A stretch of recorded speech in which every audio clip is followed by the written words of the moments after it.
Chapter 2144. It was definitely a pleasant surprise. With Yi Qian's arrival, they finally didn't have to keep an eye on the troublesome old six.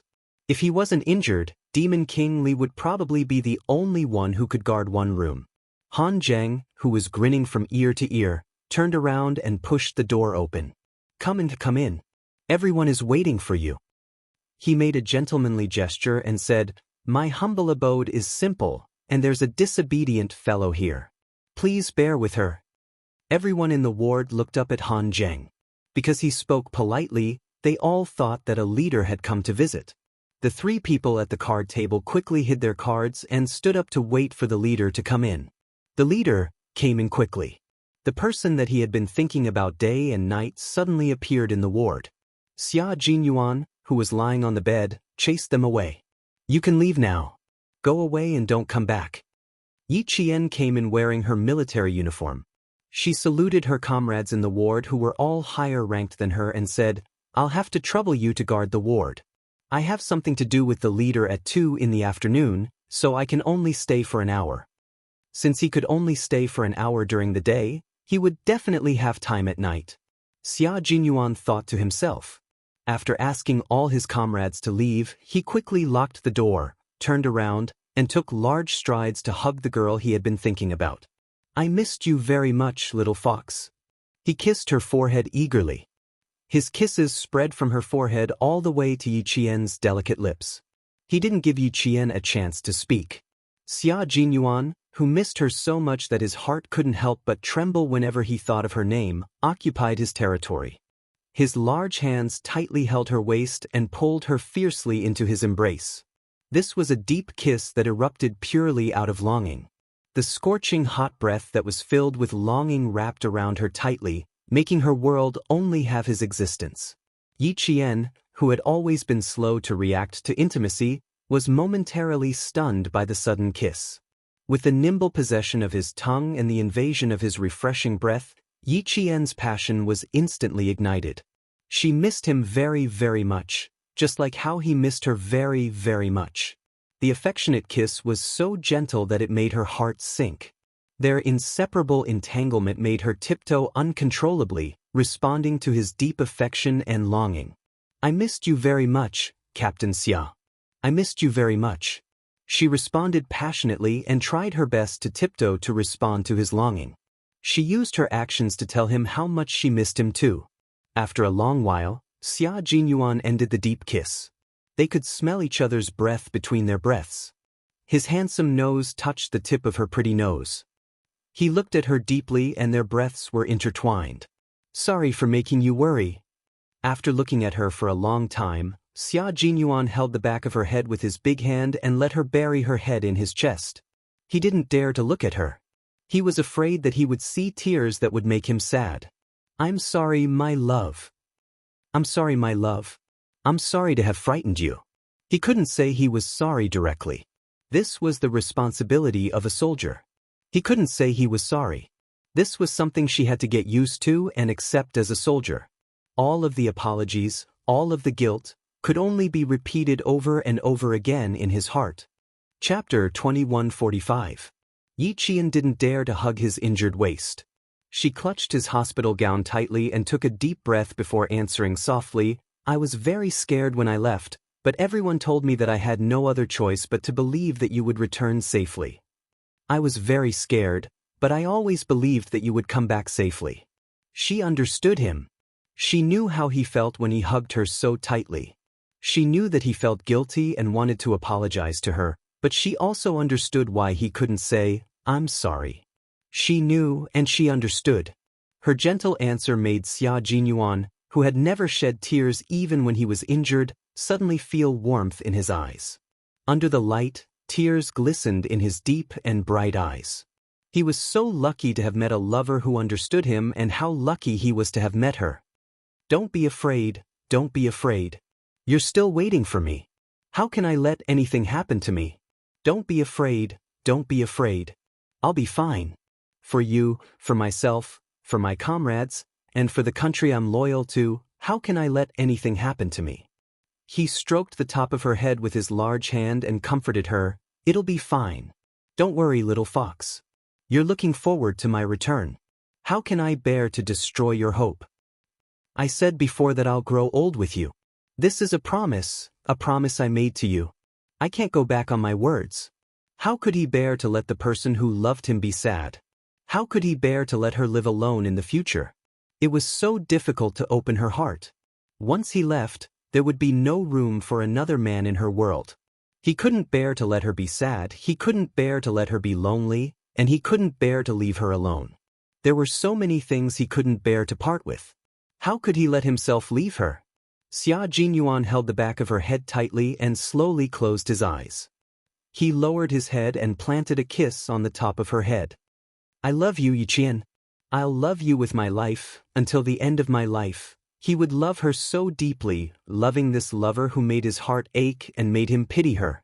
From the prime of his life to the twilight of his life, from a head full of black hair to a head full of white hair, until he stopped breathing, he could stop loving her.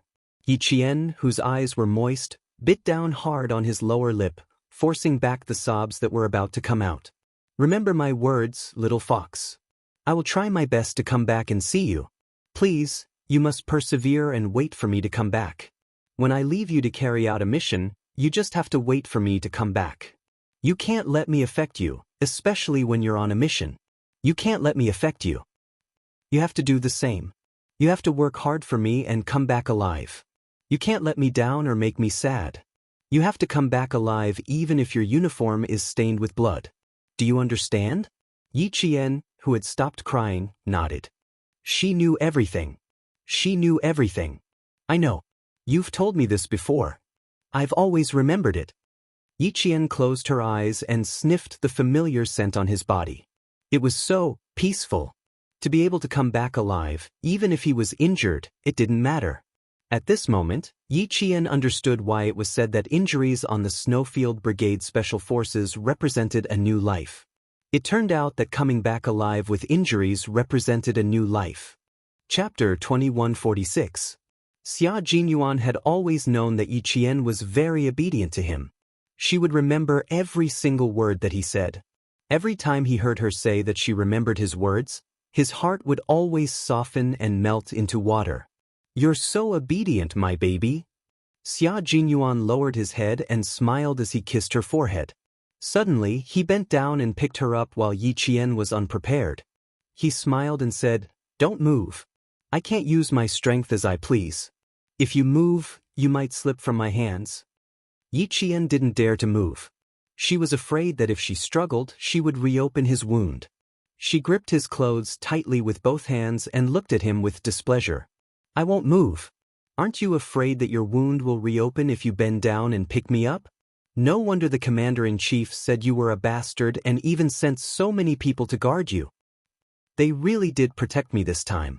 Xia Jinyuan smiled. The person he missed had already arrived, so it didn't matter if he guarded her or not. He carried her to the bed and couldn't help but lower his head to kiss her lips that were red from his kisses. He said softly, You only have an hour. Come to the bed with me. How could Yiqian refuse? He was injured and it was best for him to rest in bed. Yiqian didn't dare to lie in his arms.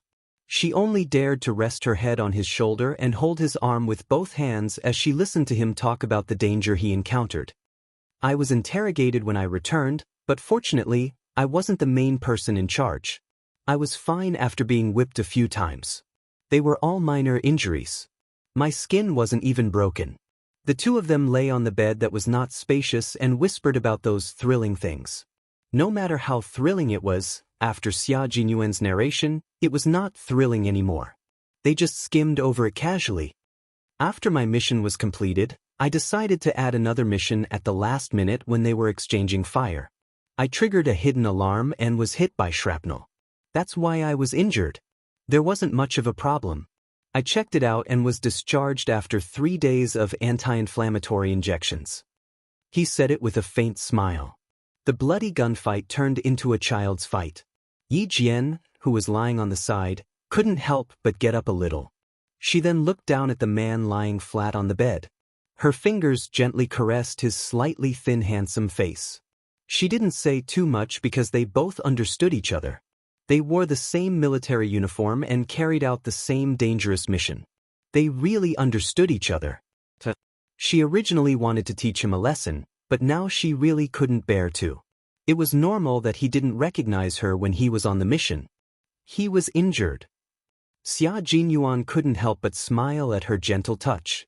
He closed his eyes and felt her affectionate gaze. She used her fingers to trace his face. From his eyebrows to his eyes, to the tip of his nose, all the way to his lips. Her fingers gently caressed his face, then she used her delicate lips to kiss him. She kissed his forehead, his eyes, the tip of his nose, and finally stopped at his lips. She used the tip of her soft tongue to gently lick his lips, then nimbly entered and danced with the tip of his tongue. "Little fox," he called out softly. He reached out and pulled Yi Qian into his arms. "I'm not that weak. I just need to avoid the wound." Yi Qian kissed his thin lips, then kissed his handsome chin. "Lie down properly. I want to see your wound." "What's there to see? I'll bandage it. You won't be able to see it even if you want to." The wound that had been stitched up again. To be honest, it was a little hideous. He really didn't dare to let her see, for he was afraid that her heart would ache. Chapter 2147. Gently biting his chin with her teeth, Yi Jian, whose voice was as soft as water, snorted, "You didn't recognize me, and I didn't care. Now, I just want to see your injuries. Are you not happy?" Happy. 100%. Thinking about how he was less than 3 meters away from her on the island and how he didn't realize it was her, Xia Jinyuan didn't dare to go against Yi Qian's words. He spread his long arms and legs and spread his tall and straight body. "Come on, let's examine it properly." He looked like he was saying, "Please pick more." Yi Qian gently pinched his arm muscles and started to be naughty again. The somewhat heavy atmosphere was eased by his nonchalant body movements and facial expression. Yi Jian, who was hiding the worry in her eyes, couldn't help but chuckle and tease, "You look very easy to bully now. Can you bear to bully me? Can you bear to bully me?" Xia Jinyuan raised his eyebrows and smiled elegantly. "But I don't mind if you bully me. How can I not bear to bully you? How can I not bear to bully you? You've already brought it up yourself, so how can I refuse?" Compared to the past, Yi Qian was becoming more and more talkative with Xia Jinyuan. She pinched his arm again with her slender and fair fingers. "Lie down properly and put your hands down. Do you want the stitches to be pulled apart?" He had copper skin and iron bones. She couldn't pinch him without using some force. The so-called bullying was nothing more than loud thunder but small raindrops.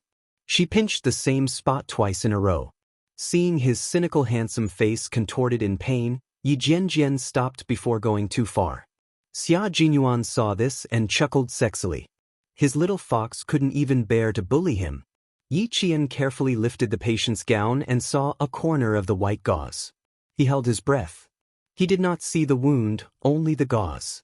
His heart ached faintly. His fingers gently caressed the edge of the gauze, and his voice was tense as he muttered to himself, "Fortunately, it's a bullet wound, so it's easier to disinfect and treat it. There's no deep purplish bruise on the lumbar muscles. Fortunately, the muscles weren't cut off. Captain Xia, I don't know how many injuries you have. Did you deal with them yourself first?" "Of course you'll deal with it yourself. With your temper, you won't go to the hospital if you can avoid it. Even if you go to the hospital, you won't be content and will do everything possible to get discharged. Move to the side a little. Let me look behind you. The shrapnel came in from the front and went out from the back of your waist. You're lucky that the shrapnel didn't stay in your body. When you hugged me just now, you used a lot of strength on your waist. I don't think you pulled the thread open. Otherwise, there would be blood seeping out of the gauze." Without expecting Xia Jinyuan to answer, Yi Qian answered his own question. Both his front and back were wrapped in sterile gauze. Even if he was lying flat, he had to turn his body slightly to avoid pressing on the wound. Through the gauze, he could smell the anti-inflammatory medicine and the faint smell of blood from the wound. Yi Qian sighed softly as he looked at the gauze. He slowly lowered his head and closed his eyes. Yi Qian kissed the gauze gently and tenderly. The kiss was too light, and there was a gauze between them.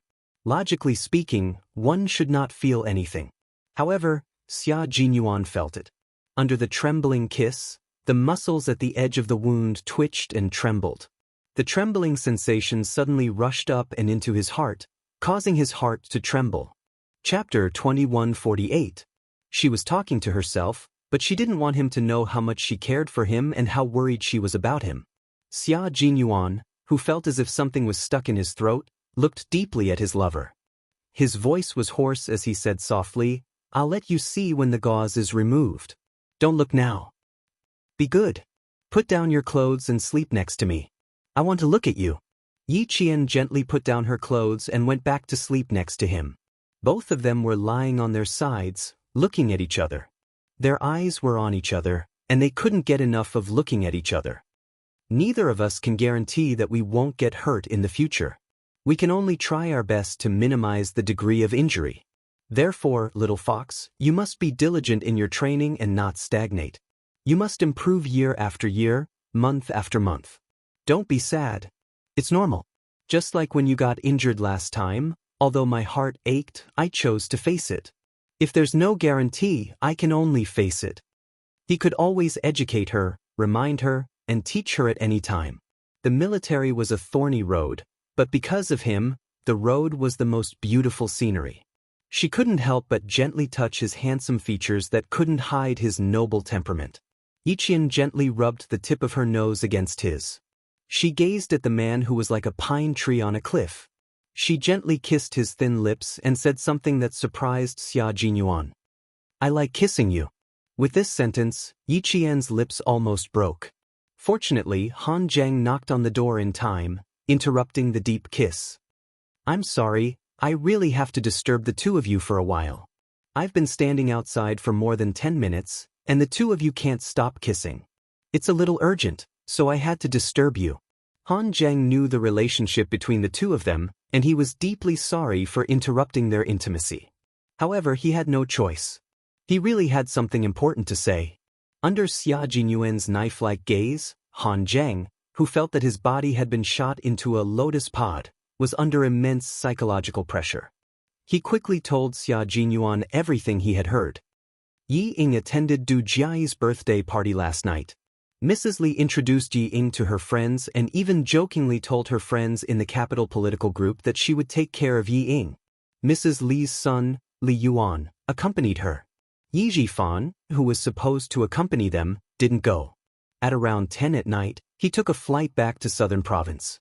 Then, this morning, Sun Dongqing and Yi Jifan suddenly divorced. Well, this is what I heard. In short, Mrs. Li is very satisfied with Yi Ying. Then, those who attended the banquet, including my friend and his sister, all think that Mrs. Li probably wants Li Yuan to marry Yi Ying. That's all. Sorry for bothering you. Goodbye. After telling Xia Jinyuan everything he had heard, Han Zheng didn't waste a second. He sensibly got up and left quickly, not giving Xia Jinyuan a chance to shoot daggers at him. Interrupting their deep kiss had already made him suffer 5 minutes of knife-throwing. If he didn't stay any longer, he was afraid that old Six Fist would hit his face. Yi Qian couldn't help but squint as he listened to this rather complicated and bizarre story.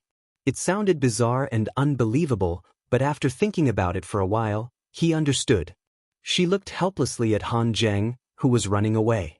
She pursed her lips and said to Xia Jinyuan, "You were the one who asked him to find out, and now you're blaming him. Captain Xia, aren't you afraid that Han Zheng will cut ties with you?" Chapter 2149. We've been breaking up with each other since we were kids. We've broken up countless times, but we've never succeeded. Xia Jinyuan, who was counting the time in his head, half-hugged Yi Qian, who was sitting on the edge of the bed.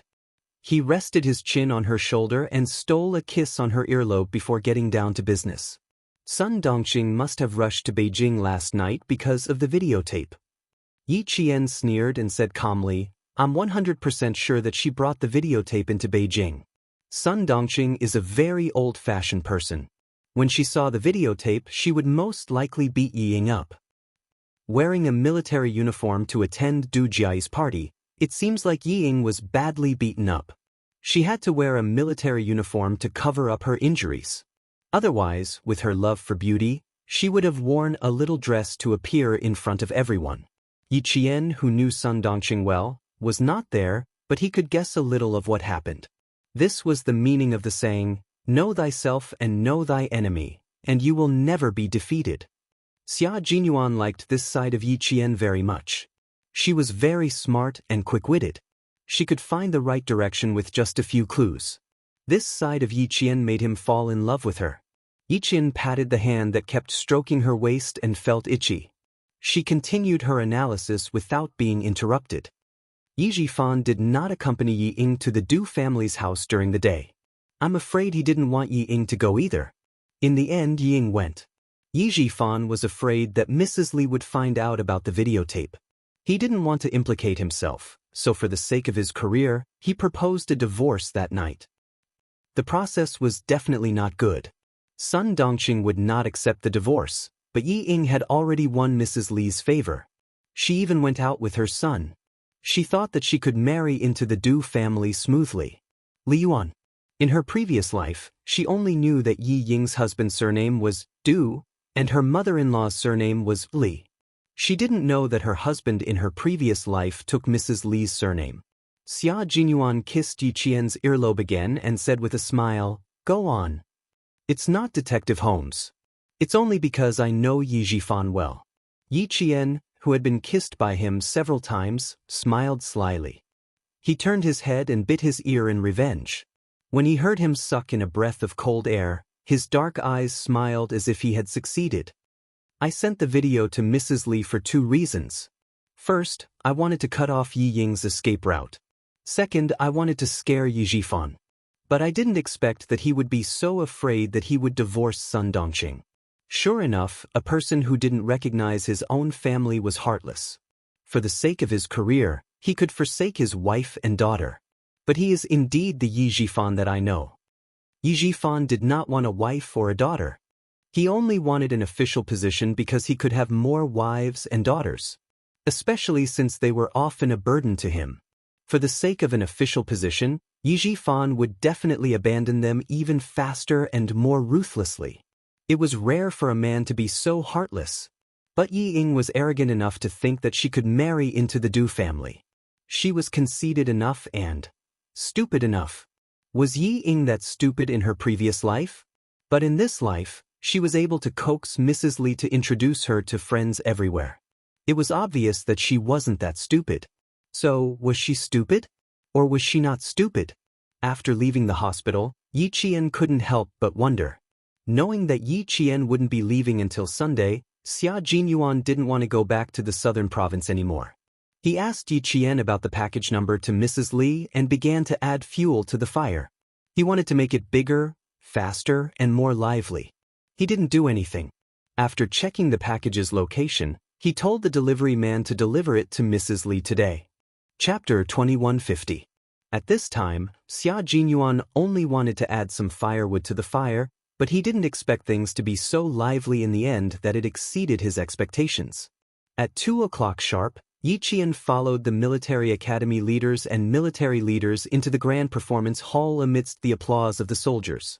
The person next to her was none other than Commander-in-Chief Xia, who was talking to her.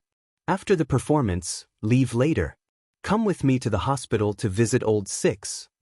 In order to let Yi Qian hear what he was saying amidst the applause, Commander-in-Chief Xia lowered his head slightly. In the eyes of the soldiers, it was the leader showing concern for the soldiers. However, in the eyes of Yi Ying, who was clapping behind them, it was a bolt from the blue. Her eyes widened in fear and her applause was even slower by half a beat. Fortunately, her applause was soft and the applause from the audience fell in unison. Her sudden clapping did not cause a commotion. Even so, it still made the class leader, who was taking care of her, break out in cold sweat. "Yi Ying, what are you doing?" The class leader reprimanded softly, "You have to follow the rhythm when clapping. Didn't I teach you before?" A recruit who joined the military less than 2 hours ago came out to watch the performance with them without even making her bed properly. She didn't know what the leader planned for her. Even taking care of a recruit shouldn't be like this. Yi Ying, who was frightened, tried to control the fear in her heart. She fidgeted and placed her hands on her knees. Her fingers dug into her knees as she asked her class leader in a trembling voice, Class leader, the leader in front of us, who is he? He seems to be in a very high position. She had seen him before. She saw him at old Jen's funeral. The class leader was afraid that she would speak again, so she immediately whispered, Commander-in-Chief Xia, military leader, remember this. Military leader, Ying felt her vision darken. Yi Jian, that wretched girl, actually knew the head of the military, Commander-in-Chief Xia, a long time ago. How did she know him? How did she know him? Why could she still accompany Commander-in-Chief Xia? What right did she have? Don't talk. If the platoon leader sees me going back with you, I'll be punished. The class leader saw that there was something wrong with her expression. He thought it was the first time she was scared to see the chief, so he comforted her. Don't worry, the chief isn't someone you can see whenever you want. You're lucky to be able to see the chief as soon as you join the army. But, there's still a military academy student beside the chief. Ying, who was so scared that her heart was trembling, stuttered. She swallowed hard and asked, Why can a military academy student accompany the chief out? The class leader didn't really want to answer, but fortunately, everything was still going on, so she quickly said, She must be very outstanding in school. The leader received her. All right, if you have any questions, you can ask me later. Was it because of her outstanding performance in school that the chief wanted to meet her? Definitely not. How could she not know how capable that bitch Yi Jian was? She did have the ability to fool ordinary people, but in the elite troops, her ability to fool ordinary people was not enough. How could she possibly be received by the head of the military? There must be a problem, there must be a problem. Ying, who couldn't accept this, madly guessed. Her guesses were all about slandering Yi Qian in an attempt to calm herself down. She couldn't believe it. She couldn't accept the fact that Yi Qian accompanied the military leader to the performance. Right. She could find Du Jiayi and let Du Jiayi deal with Yi Qian. Chapter 2151. Where do I find her? Damn it. Where do I find Du Jiayi? She must find Du Jiayi and tell her that her cousin who cheated on the college entrance exam was Yi Qian who accompanied Commander-in-Chief Xia. She also needs to tell the Deputy Chief of Staff Du to investigate Yi Qian's cheating and kick her out of the military academy so that she will never have the chance to accompany the chief of the military. Yi Ying, sit properly, sit properly. The class leader noticed that the recruits were leaning forward, making them sit in a straight line in a very obvious arc. She immediately shouted and reminded her sternly. Yi Ying couldn't control her emotions. Whenever she thought about how Yi Qian was summoned by the chief of the military, she couldn't control her emotions. Her ears clearly heard the class leader's voice, but not only did she not retract her body, she sat up straight and even wanted to stand up. But this scared the class leader to the point that her heart kept thumping. The class leader had no choice but to grab Yi Ying's arm. Yi Ying, go back with me to receive your punishment in front of the commander.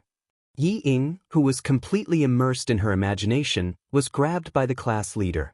Following another round of applause, Yi Ying suddenly woke up. I forgot where I am. Yi Ying's heart sank, but she didn't dare to turn her head to talk to the class leader. She struggled slightly and signaled the class leader to let go. I'm sorry, class leader. This is the first time I've seen so many chiefs, so I'm very nervous and scared. Yi Ying explained in a low voice, but her gaze was fixed on Yi Qian who was sitting with the leader in front of her. Her gaze was like a venomous snake, full of ruthlessness and malice. The class leader saw that she finally sat up straight and clapped her hands with the rhythm, so she was slightly relieved. But with the lesson learned from the previous incident, the class leader's gaze would sweep over Yi Ying from time to time to prevent any accidents from happening again. Yi Ying, who woke up with a start, didn't lose her composure again because she was already comforted by her own imagination. She was certain that the reason Yi Qian was summoned by Commander-in-Chief Xia was because of Uncle General. Just you wait, Yi Qian. I'll show you later. She planned to bring Du Jiayi to look for Yi Qian after the meeting so that Du Jiayi could get a good look at him and wait for the Deputy Chief of Staff Du to reveal Yi Qian's hypocrisy. With that thought in mind, Yi Ying's imbalanced mentality was satisfied. She was even thinking about how terrible Yi Qian's fate would be later.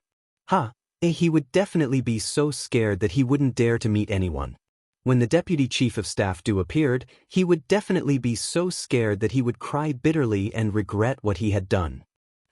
She might even come to beg her to put in a good word for her in front of the deputy chief of staff Du and plead for her. Did he want her to put in a good word and plead for him? In your dreams, Yi Qian, I will definitely make you suffer so much that you wish you were dead. I will make you regret what you have done to me. Yi Ying, who was deeply immersed in her imagination, almost laughed out loud. Fortunately, she knew where she was right now. Even if she wanted to laugh, she had to control herself. She bit her tongue and swallowed her laughter back into her stomach. Through her imagination, Ying obtained unprecedented happiness in her heart, but Du Jiayi wasn't as happy. No wonder she couldn't find Yi Qian in the system. He was actually a military academy student. She couldn't find him even after searching for so long. She even thought that she had been scared silly and misheard his name. A military academy student who didn't properly stay in school to learn, but actually followed a group of male soldiers to the depths of the snowy mountains and tried to show off. Yi Qian, do you have nothing better to do? Chapter 2152. Du Jiayi, who had a ribbon wrapped around her finger, stared unblinkingly at Yi Qian, who came in with Commander-in-Chief Xia and spoke as he took his seat. A cold glint flashed across her watery eyes. No wonder she didn't like her at first sight. She had already gained the favor of Commander-in-Chief Xia. She didn't have the ability to touch the people around Commander-in-Chief Xia, but she could touch a mere cadet from a military academy. Yi Qian, oh Yi Qian, don't blame me, Du Jiayi, for making things difficult for you. It's just that you're too much of an eyesore. Du Jiayi, who had been in a bad mood since yesterday, looked at Yi Qian as though she had found an outlet to vent her anger. A cold smile flashed across her eyes. She lowered the curtain that she had gently lifted and turned to the dressing room to prepare herself. There was an unfriendly gaze in front of her, and there was another unfriendly gaze behind her. Yi Qian felt a headache coming on.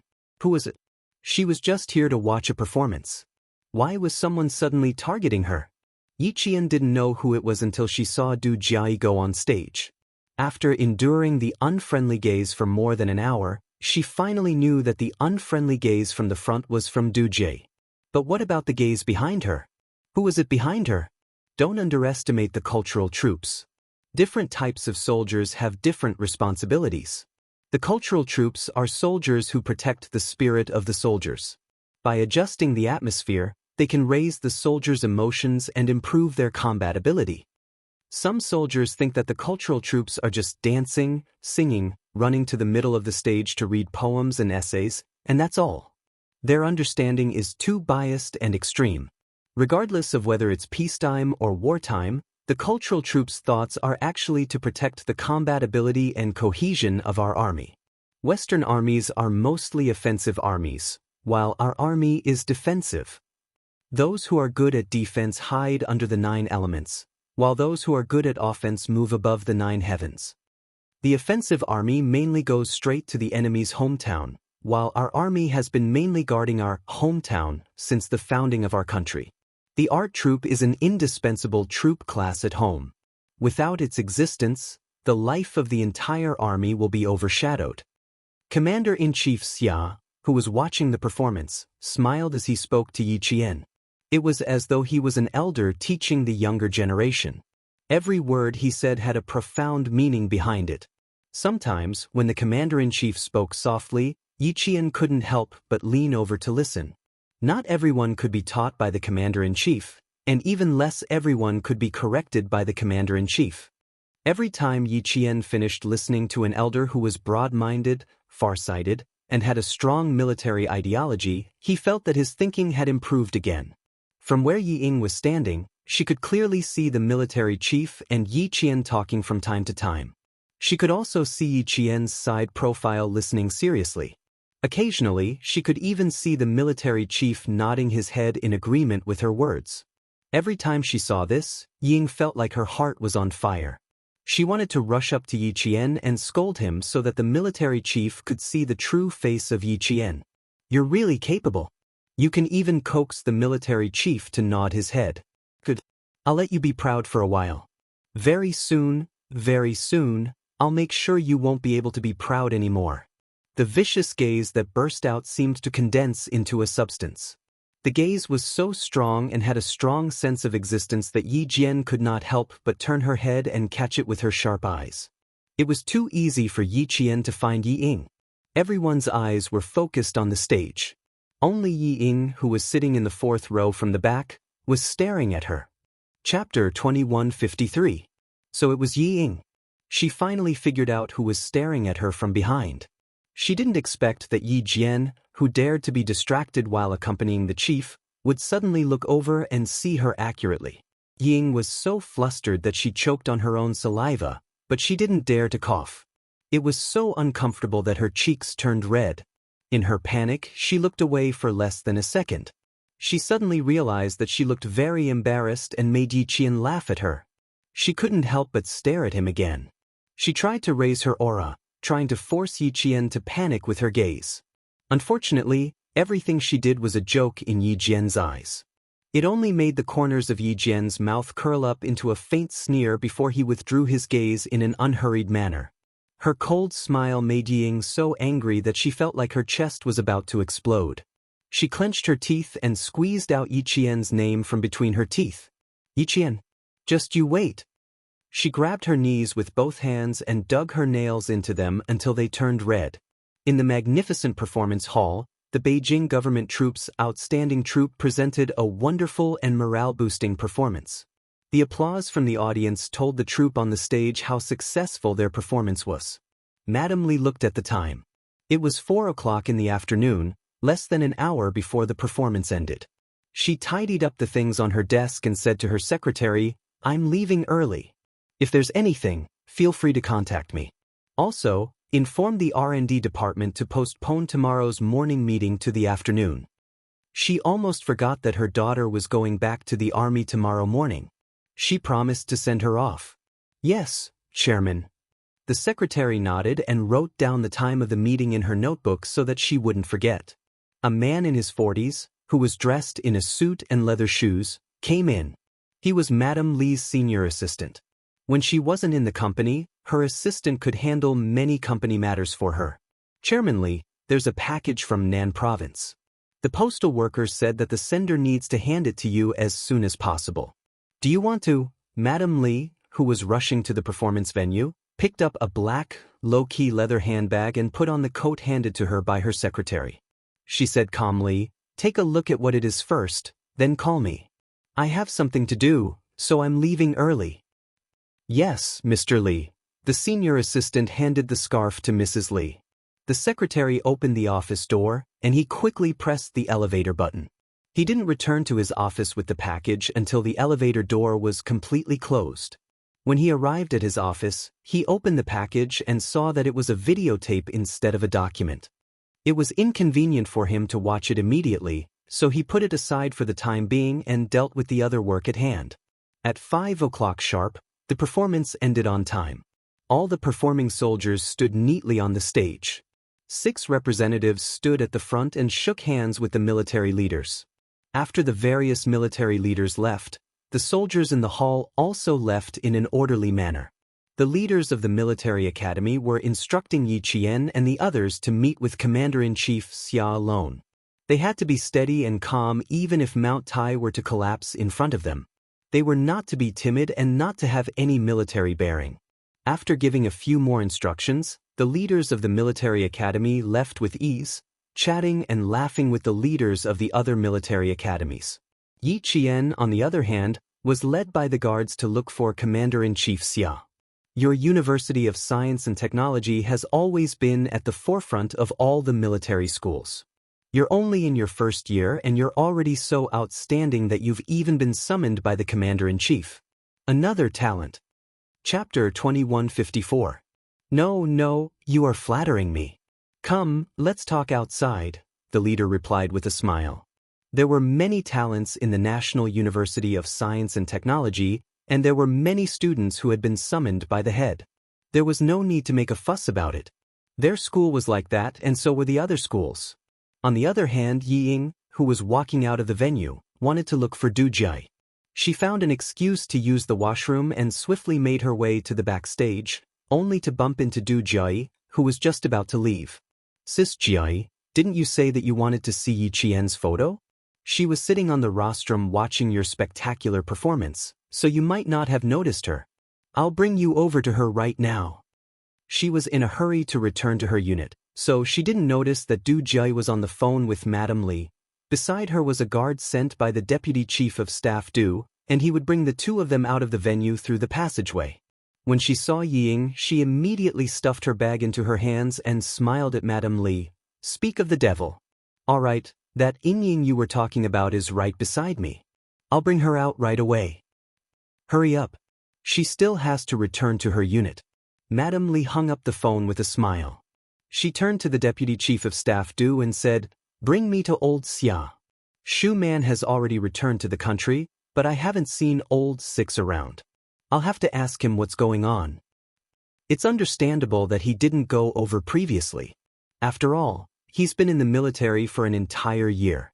I don't believe that Old Xia would be willing to leave his son in the military all year round, not even allowing him to accompany Master Xia and the old madam during the new year. Jiai hasn't been back all year round. If Old Xia is stricter, it's not impossible for his son not to come back all year round. The Deputy Chief of Staff Du shook his head and replied with a smile. Just say a few words. Don't let Old Xia have anything against you. Heh, when has he not had anything against me? I'm still lacking his opinion. Madame Li raised her chin slightly. Her eyes, which had obvious fish lines at the corners of her eyes, looked quite arrogant. When she saw a colonel with 2 bars and 3 stars, she restrained her expression and put on a dignified smile. Old Zhong from the Capital Political Group is here. I asked Ying to come out and talk to me. Ask him to come over. Among the few daughters-in-law that she liked, Ying was the most satisfied. Her son, Li Yuan, was also satisfied. Since that was the case, he would nurture him first. The Deputy Chief of Staff Du did not interfere in the family's affairs. It was just a matter of saying a few words. Whether it was useful or not depended on the individuals fighting. On the other side, Du Jiai confirmed that she and the Yi Qian mentioned by Ying were the same person. Countless thoughts ran through her mind. Interesting. It was rare for cousins to fight to such an extent. However, she did not tell Ying that she knew Yi Qian. Instead, she pretended to be serious and said, I will first mention your suspicions to my father, but you know the details. After I start, you can explain it to my father yourself. What did her mother see in Ying? How could such a stupid thing even catch the eye of an elder like her? How could she get into the National University of Science and Technology by cheating? Did she think the military academy was a market? That anyone could get in? Du Jiai looked down on Ying even more. Ying, who did not notice at all, was already jumping with joy. She could directly mention Yi Qian to the Deputy Chief of Staff Du. She would definitely mention it properly. Yi Qian, bitch. Just you wait, I will make sure you die without a burial place. You will never be able to turn over a new leaf. Chapter 2155. Yi Ying's thoughts didn't escape Du Jiai's sharp eyes. Du Jiai, who liked to use others to do her dirty work, chuckled and said, Also, Regiment Commander Zhong from the capital's political group is here as well. Be on your guard later and don't say anything wrong. With this, Yi Ying's emotions were completely dispelled from Yi Qian's appearance. She couldn't control her excitement, and it appeared on her face in a moment of carelessness. Du Jiai glanced at her disdainfully, and a hint of malice flashed across her eyes. She slowly said, Be more dignified. It's just meeting a regiment commander, what's there to be happy about? Just smile, don't embarrass my parents. Your sister is much calmer than you. She didn't have the slightest bit of stage fright when she sat beside the commander-in-chief. You should learn from her. Even though Du Jiai knew that Yi Ying hated it when people compared her to Yi Qian, her intentions were clear. Yi Ying didn't understand her intentions. Instead, she hated Yi Qian even more. Why is it that no matter where I go, I have to hear people comparing me to Yi Qian? Why is everyone telling me to learn from Yi Qian? I'm clearly much more outstanding than Yi Qian. Yi Ying clenched her teeth and sighed softly. Indeed, she has always been bold. There's nothing she doesn't dare to do. I can't do it. I don't dare to do bad things, and I'm nervous when I encounter good things. She's a coward? Heh, I didn't see it. Du Jai scoffed coldly. It was hard to tell if Ying had caught the deeper meaning behind her words, but her face stiffened for a moment before she replied awkwardly, "It's not that I'm a coward, I'm just a little nervous. I'll have to trouble Sis Jai to remind me later on." "There's no need for me to remind you. Just learn from your cousin, Yi Qian. There are so many good teaching materials out there, so why are you looking so far ahead?" Even if Du Jai was being sarcastic, she was still able to maintain her politeness. It would make others think that she didn't mean anything else, and that they were just overthinking things. Yi Ying's face stiffened to the point that she couldn't even maintain her smile. In order not to let Du Jai see her expression, Ying chose to lower her head. "I can't get angry with Du Jai, and I can't be calculative with her. Madame Li's opinion." With her head lowered, she didn't notice that Du Jai's footsteps had suddenly stopped. She stared coldly at the side, who was approaching them. This was a Y-shaped passage. Both sides had to pass through the main passage to leave the venue. Yi Jian, who had seen the two earlier, kept a straight face and kept pace with the guards. She glanced at Du Jai indifferently and walked to the front first. Yi Jian was not surprised that Ying was walking with Du Jai. What was there to be surprised about? Han Zheng had already said that Madame Li was very satisfied with Yi Ying and wanted her son to marry her. Du Jai straightened her back and looked at Yi Qian, who ignored her. Her expression changed. What an arrogant and conceited military academy student. She didn't even smile when she saw that he chose to ignore her. "Very well, I'll teach her a lesson later." Staring at the back of the person in front of her, she said in a low voice, "Why didn't you greet your cousin when you saw her?" Yi Ying didn't see Yi Qian from the front. When she looked up, she only saw the side of Yi Qian's face.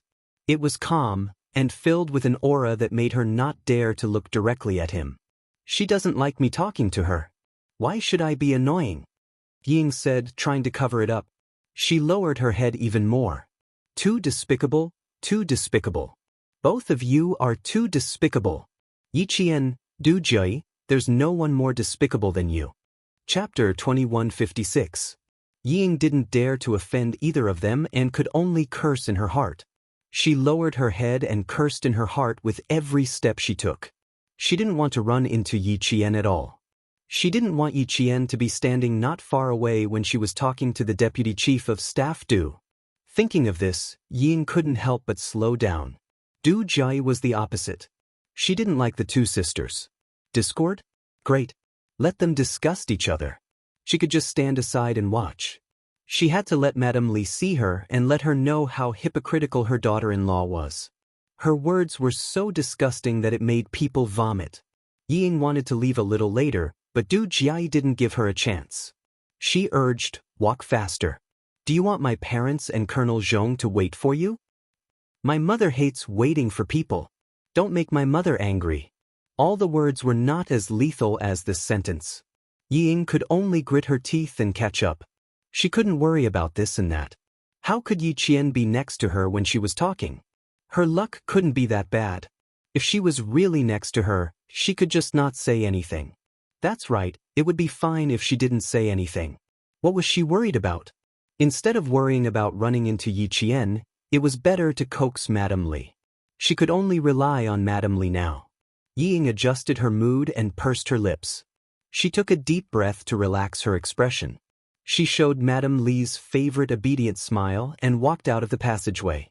Outside, Madame Li smiled and said to Commander-in-Chief Xia, "Old Xia, let's sit together when you have time. Bring a Yuan out. Don't force him to stay in the army all day long. Young people need to socialize occasionally. If he stays in the army all day long, he might find a daughter-in-law who is like a male soldier." Not everyone knew that Xia Jinyuan had joined the army, and it was impossible for them to know that he was of marriageable age. Colonel Zhong was one of them. He smiled and said, "Commander-in-Chief's son is of marriageable age? When the time comes, please remember to invite me to the wedding banquet." "I'll remember it on behalf of Shirlai. When his son gets married, I'll give you a call if he forgets to inform you." Deputy Chief of Staff Du agreed with a smile. When they were outside, he would not let others see that he was not on good terms with Commander-in-Chief Xia. Instead, he would show that they were on good terms. Commander-in-Chief Xia naturally wouldn't let anyone see through him. He smiled and said, "As long as he's willing to get married soon, I'm happy to invite all of you over for a drink." Old do, I didn't get to drink the first 2 cups of your wedding banquet. You must remember to inform me when the 3rd cup is held. When the Deputy Chief of Staff Du's eldest son and eldest daughter got married, the Du family did not invite Commander-in-Chief Xia at all. Now that this matter was brought up again, the Deputy Chief of Staff Du's smile became a little forced. What did old Xia mean? Was he blaming him? Commander-in-Chief Xia's meaning was obvious. The 2 families were not on good terms, so it was best not to interact with each other in public if possible, let alone say something that showed that the 2 families were close. Of course. You escaped the first 2 cups, so I won't let you escape the next 2 cups. Compared to socializing, Madame Li was much better at it. She calmly changed the topic into a joke. Colonel Zhong didn't talk much. When it was time to laugh, he would laugh. When it was time to speak, he would say a few words. The 2 people standing in front of him were not people he could casually interrupt, so he just listened carefully. Chapter 2157. The Xia and Du families were not on good terms, and Regiment Commander Zhong did not know the twists and turns of the story. He only thought that the 2 leaders were just teasing each other. Yi Qian did not disturb Commander-in-Chief Xia as he walked out. He even told the guards not to go over and to wait for a while. "Who are you waiting for? Do you need me to bring you over?" A crisp and polite voice came from behind him. Even without meeting the person, one could feel that the woman who spoke was very cultured. But Yi Qian, who had already met her, knew that her politeness was all a facade. When she spoke, it sounded like she was being polite, but in reality, every word was directed at her. If Yi Ying walked with Du Jie, even if she was betrayed, she would still count the money for the other party. He turned around and smiled at the northern beauty. "No need, thank you." "You really don't need it? Didn't you sit with Commander-in-Chief Xia before? Are you looking for Commander-in-Chief Xia? Ying told me that you are cousins with her. I have a good relationship with Yi Ying. If you have any difficulties, tell me and I will help you solve them." After Du Jie finished speaking to Yi Qian, she decided to let the 2 of them bicker. She smiled at Yi Ying and said, "Just now, you said that you were afraid that your sister would not talk to you. Look, I already spoke up for you. You took the initiative to greet her. How could she ignore you?" She thought that the 2 of them had a good relationship, but it turned out that it was just that. Yi Ying's face was so stiff that she could not even smile. Du Jie acted as if she did not see it. In her previous life, she heard from Sun Dongqing that Yi Ying and her sister-in-law had an average relationship. Even though many things had changed in this life, their relationship was still average. Yi Qian had a playful look in his eyes. He did not plan to deal with the 2 of them. He smiled faintly and replied, "Yi Ying and I are not cousins. Miss Du, who does not know the situation, it is best that you do not meddle in other people's affairs. Yi Ying and I are not cousins, so our relationship is naturally average." "No, it is not average. It is very, very bad." Yi Zichen, who was smiling faintly, went straight to the point and talked about his real relationship with Yi Ying. He even called her Miss Du, and got what he wanted. Both of their faces changed. Ying looked at Du Jie and then looked at Yi Qian. "Miss Du?" Du Jie didn't even introduce herself earlier, so how did Yi Qian know her surname? Unless the 2 of them already knew each other. Thinking that the 2 of them knew each other, Yi Ying's face turned cold. They clearly knew each other, but Du Jie did not mention a single word to him. What kind of intentions did she have? Du Jie's expression was ugly because she thought that Ying had lied to her and said that she and Yi Qian were sisters. Because of Yi Qian's words, the 2 of them suspected that the other party had ulterior motives. Madame Li had already seen Du Jie. She signaled to another guard of the Deputy Chief of Staff Du to bring her over. She smiled and said, "Commander Zhong, there is a new recruit in your regiment. I will have to trouble you to discipline her. I asked her to come over and greet you. Otherwise, she will not know that you are her commander when she sees you in the future." Commander-in-Chief Xia heard this and knew who the new recruit was. He smiled calmly and said, "Then I will leave first. I still have some matters to deal with." "Okay, I will call Schumann when I have time." You can bring a Yuan out to have dinner with her. Schumann has already returned to settle down. You should let the mother and son see each other more often. Madame Li, who was almost at a disadvantage just now, even made a fool of Commander-in-Chief Xia in front of one of the commanders. You want to embarrass the Du family? Xia Xinhui, do you dare to talk about your own family matters? Chapter 2158. What was there to be afraid of? Commander-in-Chief Xia shook his head and sighed with a smile. Try to persuade her. Our child has grown up and joined the military. As his father, I can't even see him once in a year. Tell her not to keep thinking about having our son come back to see her. Regiment Commander Zhong knew that the Commander-in-Chief had been divorced for many years. Although it sounded a little awkward, since the Commander-in-Chief had said it himself, there was nothing awkward about it. The smile on Madame Li's face faded. She didn't expect old Xia to talk about his personal matters in front of a regiment commander. As a mother, she didn't manage to turn the tables. As a daughter, she didn't manage to instigate a fight between the two of them. Du Jiayi's gaze turned cold and gloomy after being checkmated. She glanced at Yi Qian and lowered her gaze slightly. She assumed a condescending attitude and said with a half-smile, "No wonder I couldn't find any information about you. Turns out you're just a military school student." Military school students don't sit properly in the classroom. Instead, they run around. Yi Qian, be careful that you don't ever graduate.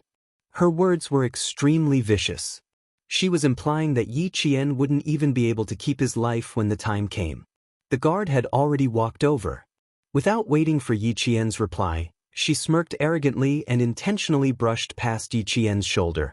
Thinking about Du Jiayi's words, Ying seemed to sense something unusual. When Du Jiayi was a few steps away, she lifted her chin and said softly with an arrogant expression, "Yi Qian, you want to fight with me? You'll die a horrible death." "I'll be waiting, Ying." Yi Qian smirked at Yi Ying, who had purposely stayed behind to humiliate herself. He stared at Yi Ying with his dark eyes and smiled meaningfully. "Let's see who will end up worse." Yi Ying's heart pounded. Her eyes widened and she blurted out angrily, "That box?" She couldn't say it. What if it wasn't her? Dad said before that Yi Qian didn't have the ability to do it. If she said it, it would be the same as handing it over to her. She swallowed her words and glared at Yi Qian angrily. Then she hurried to catch up with Du Jiayi. Du Jiayi walked quickly with a gloomy face. Yi Qian didn't want to come over? The more she wanted her to come. She walked over and saluted Commander-in-Chief Xia and Regiment Commander Zhong, then said respectfully, "Commander-in-Chief, the cadet in front wants to come over but doesn't dare to. Do you want the guards to bring her over?" "Child, why are you always so enthusiastic? Do you think everyone is as daring as you?" Madame Li had already pretended to blame him, but with a smile on her face, everyone knew that she didn't mean it. In the presence of outsiders, Du Jiayi appeared very calm. She smiled appropriately and explained seriously, "Mom, you've misunderstood me. Ying told me that the cadet was her sister, so I went over to greet her." She paused for a moment before saying something that made Ying panic, but she said that she isn't Ying's sister, so I'm a little confused. Why don't you get Ying to call Yi Qian over and ask him? They're both surnamed Yi, and Yi Ying is so obedient. She wouldn't say such things, right? Madame Li didn't like messy relatives. She should have investigated all of Yi Jifan's relatives. Tomorrow, she would return to the company and instruct her subordinates to do so. She frowned and looked at Yi Ying. With a cold voice, she asked, "What's going on? Is she your sister or not?" She didn't want her daughter to embarrass herself in front of a military cadet. "Madam, she's my sister. I'm not lying to you." Yi Ying's tears came as she obediently looked at Madame Li.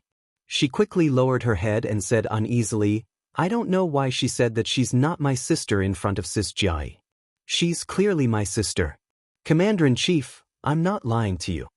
Ying wanted to say many bad things about Yi Qian, but under the Commander-in-Chief's intimidating gaze, she didn't dare to. Chapter 2159. Commander-in-Chief Xia's expression darkened. Yi Qian was their family Xia's daughter-in-law. With a future daughter-in-law like Yi Qian, Commander-in-Chief Xia viewed Yi Qian as inferior to any other girl. Even the calm and polite Du Jiayi was inferior to her. If you don't even know, why did you say she's your sister? You can't even figure out your own affairs. Commander-in-Chief Xia was very protective of his own people.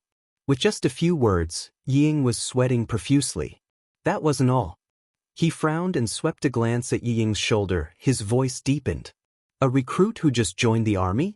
You're actually a specially recruited recruit? Who recruited you? Didn't they investigate your family's relationship? Do you have a specially recruited recruit who you don't even know about? No recruit could withstand the commander-in-chief's imposing military might. Ying, who was already feeling guilty and scared, was so scared that her knees went weak and her face turned pale. Sir, she's my sister, but I don't know why she said she's not my sister. Ying, who was scared to tears, replied in a trembling voice. I really don't know. Deputy Chief of Staff Du, who had been slapped in the face, also turned cold. He knew he shouldn't have casually brought people to him. Look, he made a fool of himself this time. No matter how obedient the daughter of a small official was, she didn't have much confidence. She wasn't like Jiai, who was full of confidence. Even if she did something wrong, she could calmly accept it. She wouldn't cry easily and let others look down on her.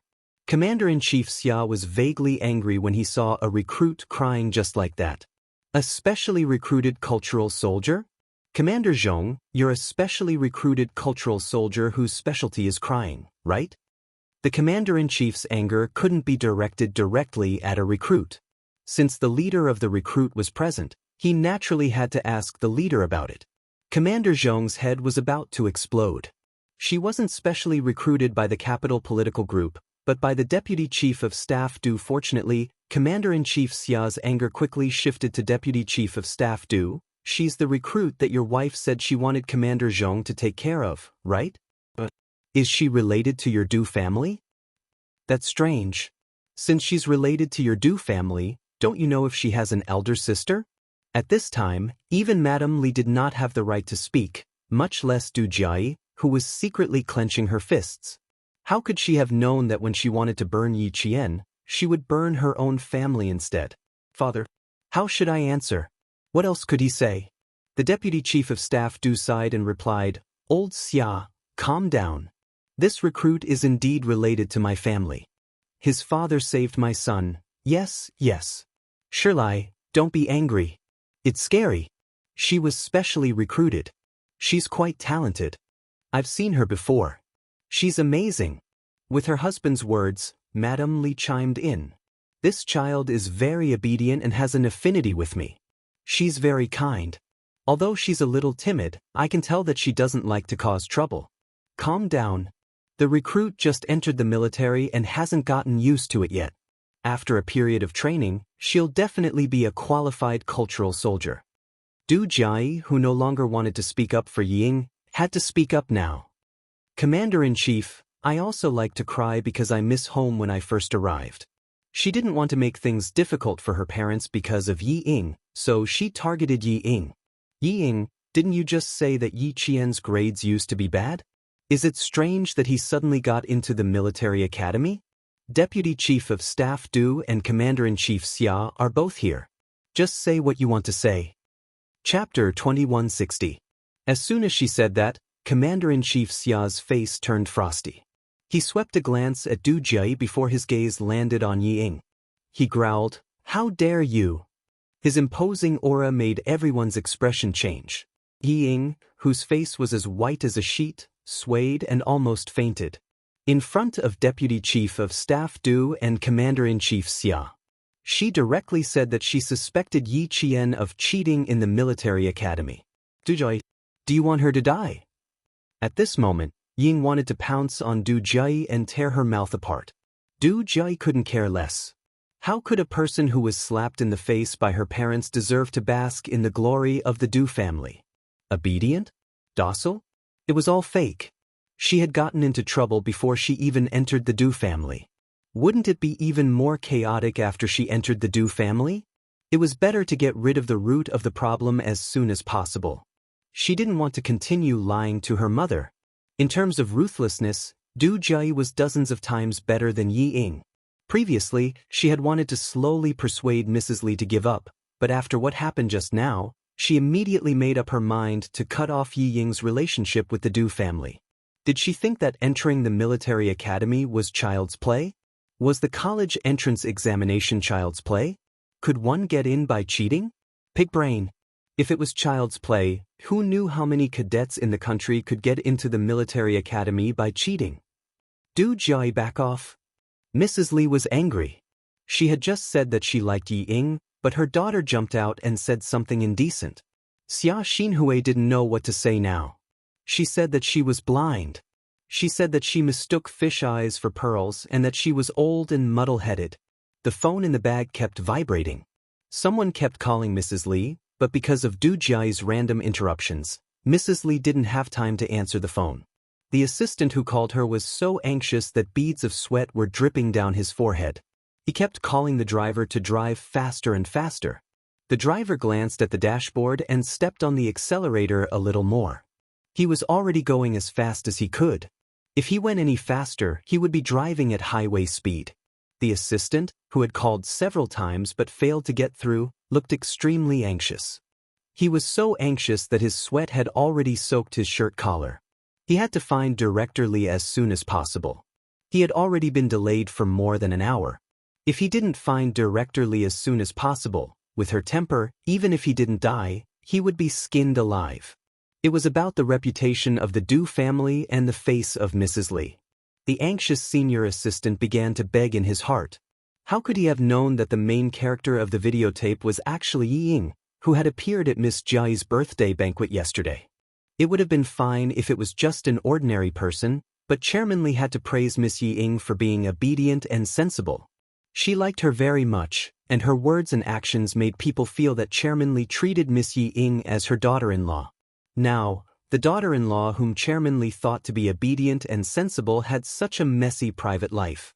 Wasn't this a huge slap to Chairman Li's face? At this moment, Mrs. Li really didn't know that her assistant was so anxious that he wished he could grow a pair of clairvoyant eyes and ears to report the situation to her. Looking at the stammering Yi Ying, Mrs. Li shot a glance at Du Jiai, warning her not to cause any more trouble with her gaze. Then, she turned to Commander-in-Chief Xia and said, "Old Xia, Mom, your phone has been ringing for a long time. It must be something urgent. You should answer it first." Du Jiai interrupted. She wanted to break Yi Ying's heart, so she wouldn't give up just because of her mother's gaze. Chapter 2161. Madame Li naturally knew that her phone had been vibrating. Hearing this, she quietly glared at her daughter. How dare she interrupt me? Does she want to be scolded? Madame Li, who still wanted to settle the matter at hand, took out her phone from her bag and said to Commander-in-Chief Xia, whose expression was so serious that the atmosphere seemed to be oppressive, "Old Xia, calm down first. I've interacted with Yi Ying a few times, and I know that she's not someone who speaks casually. Moreover, there's no smoke without fire. If that military school student is really innocent, how could there be rumors? Old Xia, since they're both here, why don't you ask them first?" She looked at the caller ID and frowned slightly. It was a call from the company's assistant. Was there an emergency at the company at this time? She didn't pick it up immediately. Instead, she hung up and continued to smile at Commander-in-Chief Xia. The military school is the cradle for training the next generation of officers and leaders of the army. We can't be careless. Since someone said it, just ask, investigate, and find out what's going on. Isn't that enough? Commander-in-Chief Xia's personal phone also vibrated. He didn't need to guess who was calling at this time to know who it was. He nodded slightly at Madame Li, who was talking to him, and said calmly, "You talk first, I'll take a personal call." It was a call from Xia Jinyuan, asking when he could come to the hospital to visit him, a wounded soldier. "Your wife has something to do now. Wait for your father to deal with it before coming over." Commander-in-Chief Xia turned around and said calmly, "You can come over yourself." Yi Qian was their family Xia's daughter-in-law and his daughter-in-law. Someone was spouting nonsense in front of him, so how could he let it go so easily? Xia Jinyuan got up from the bed after hearing the first sentence. He said coldly, "Where is the location? I'll come over now." Before the specific location was reported, he had already finished taking off his clothes. When the location was reported, he had already changed into the light green uniform issued by the army. It took less than 2 minutes to take off his clothes and get ready to leave. Commander-in-Chief Xia had just walked a few steps away to answer the phone when the phone rang again. Mrs. Li's face turned a little cold. When she hung up the phone, it meant that it was not convenient for her to pick up the phone. Why couldn't her assistant, who had always known her, wait for her for a while? Regiment Commander Zhong, who wanted to leave but couldn't, smiled and said, "Madam, you should answer the phone first. It's probably something urgent." Pick it up. I have something to say to Commander Zhong." The Deputy Chief of Staff Du, who had nothing better to do, came to his wife's rescue. He made a please gesture to Regiment Commander Zhong and walked a few steps away to talk. Mrs. Li finally answered the 7th call, and the company's assistant breathed a sigh of relief. "President Li, something very troublesome has happened.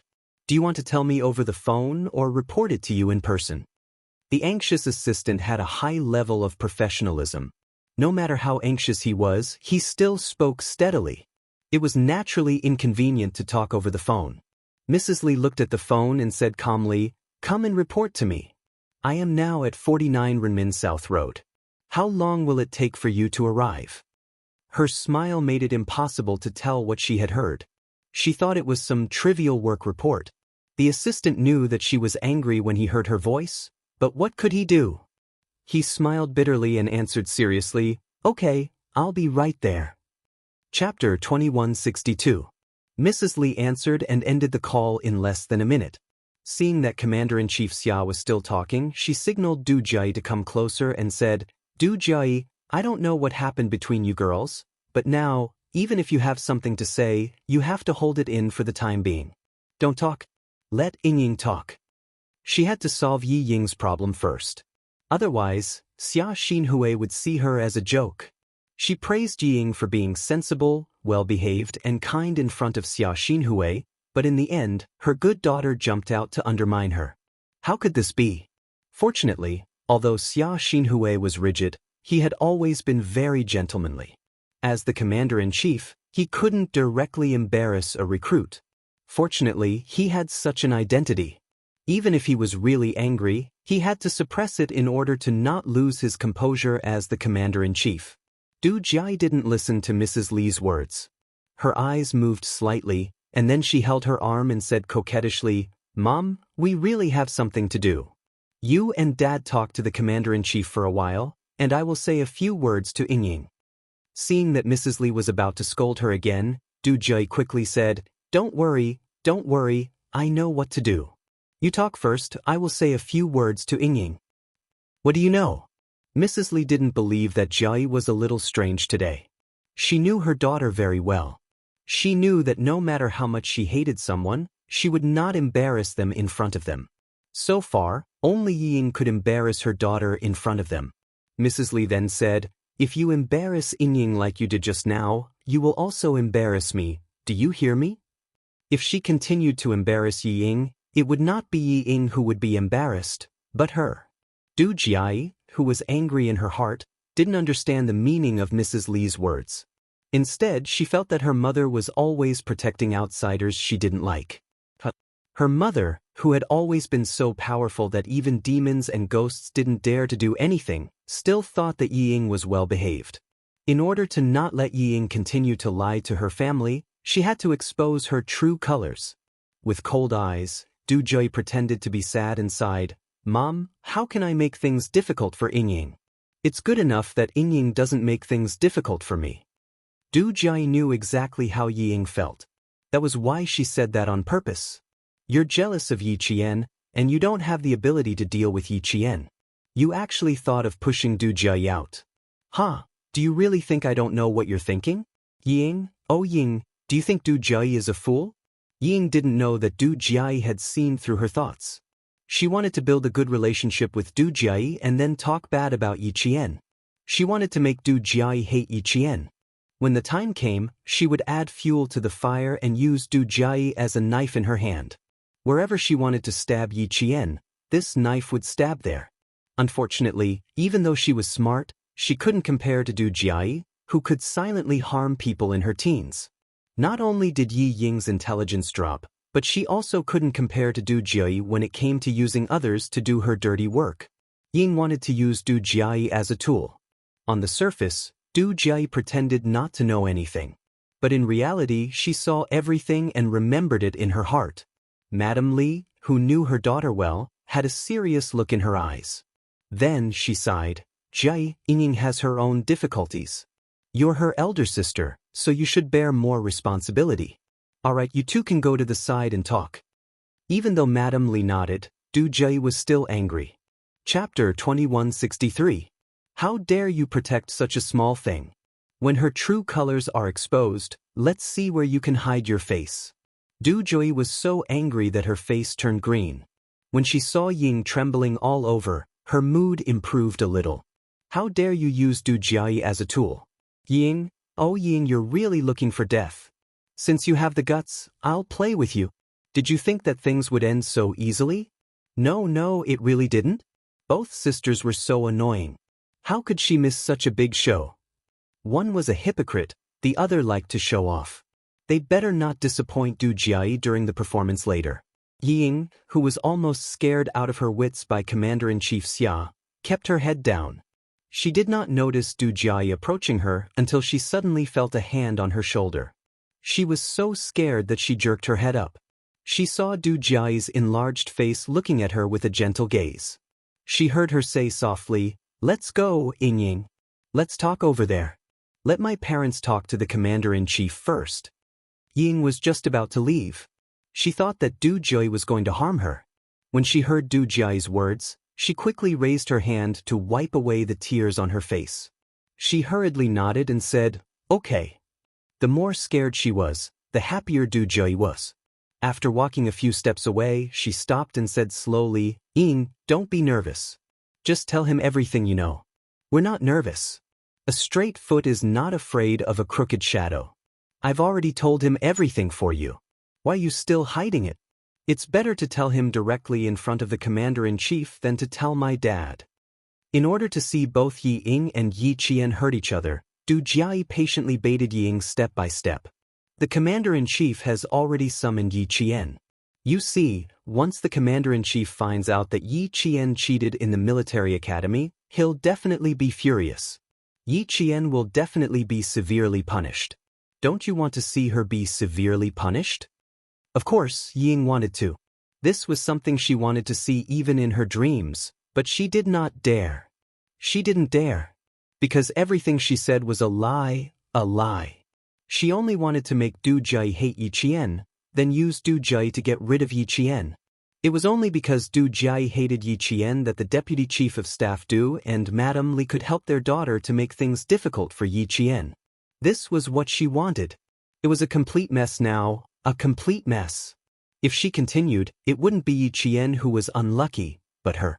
Yi Ying, who was a little further away from Commander-in-Chief Xia, clenched her fists tightly. She couldn't panic, she couldn't panic. She had to stay calm. Right now, he had to get Du Jiayi to speak up. Only if she spoke up would he be able to get Madame Li's support. With Madame Li's support, everything would be easier. Yi Ying, whose heart was in a mess, couldn't calm down at all. The idea she came up with in her panic was also the stupidest one. Even though she knew that Du Jiayi was trying to harm her, she still placed her hopes on someone who was trying to harm her. Without Yijifan by her side, Ying was truly foolish. Ying raised her teary eyes and said softly, but, what should I say? Sis Jiayi, you have to help me. Didn't you say it so smoothly before? Why are you not doing it now? I really don't like a coward who hides in her shell after giving her a chance. Du Jiayi nearly couldn't conceal the disdain in her eyes. She quickly adjusted her expression inside. If you really don't dare to say it, fine, I'll do it.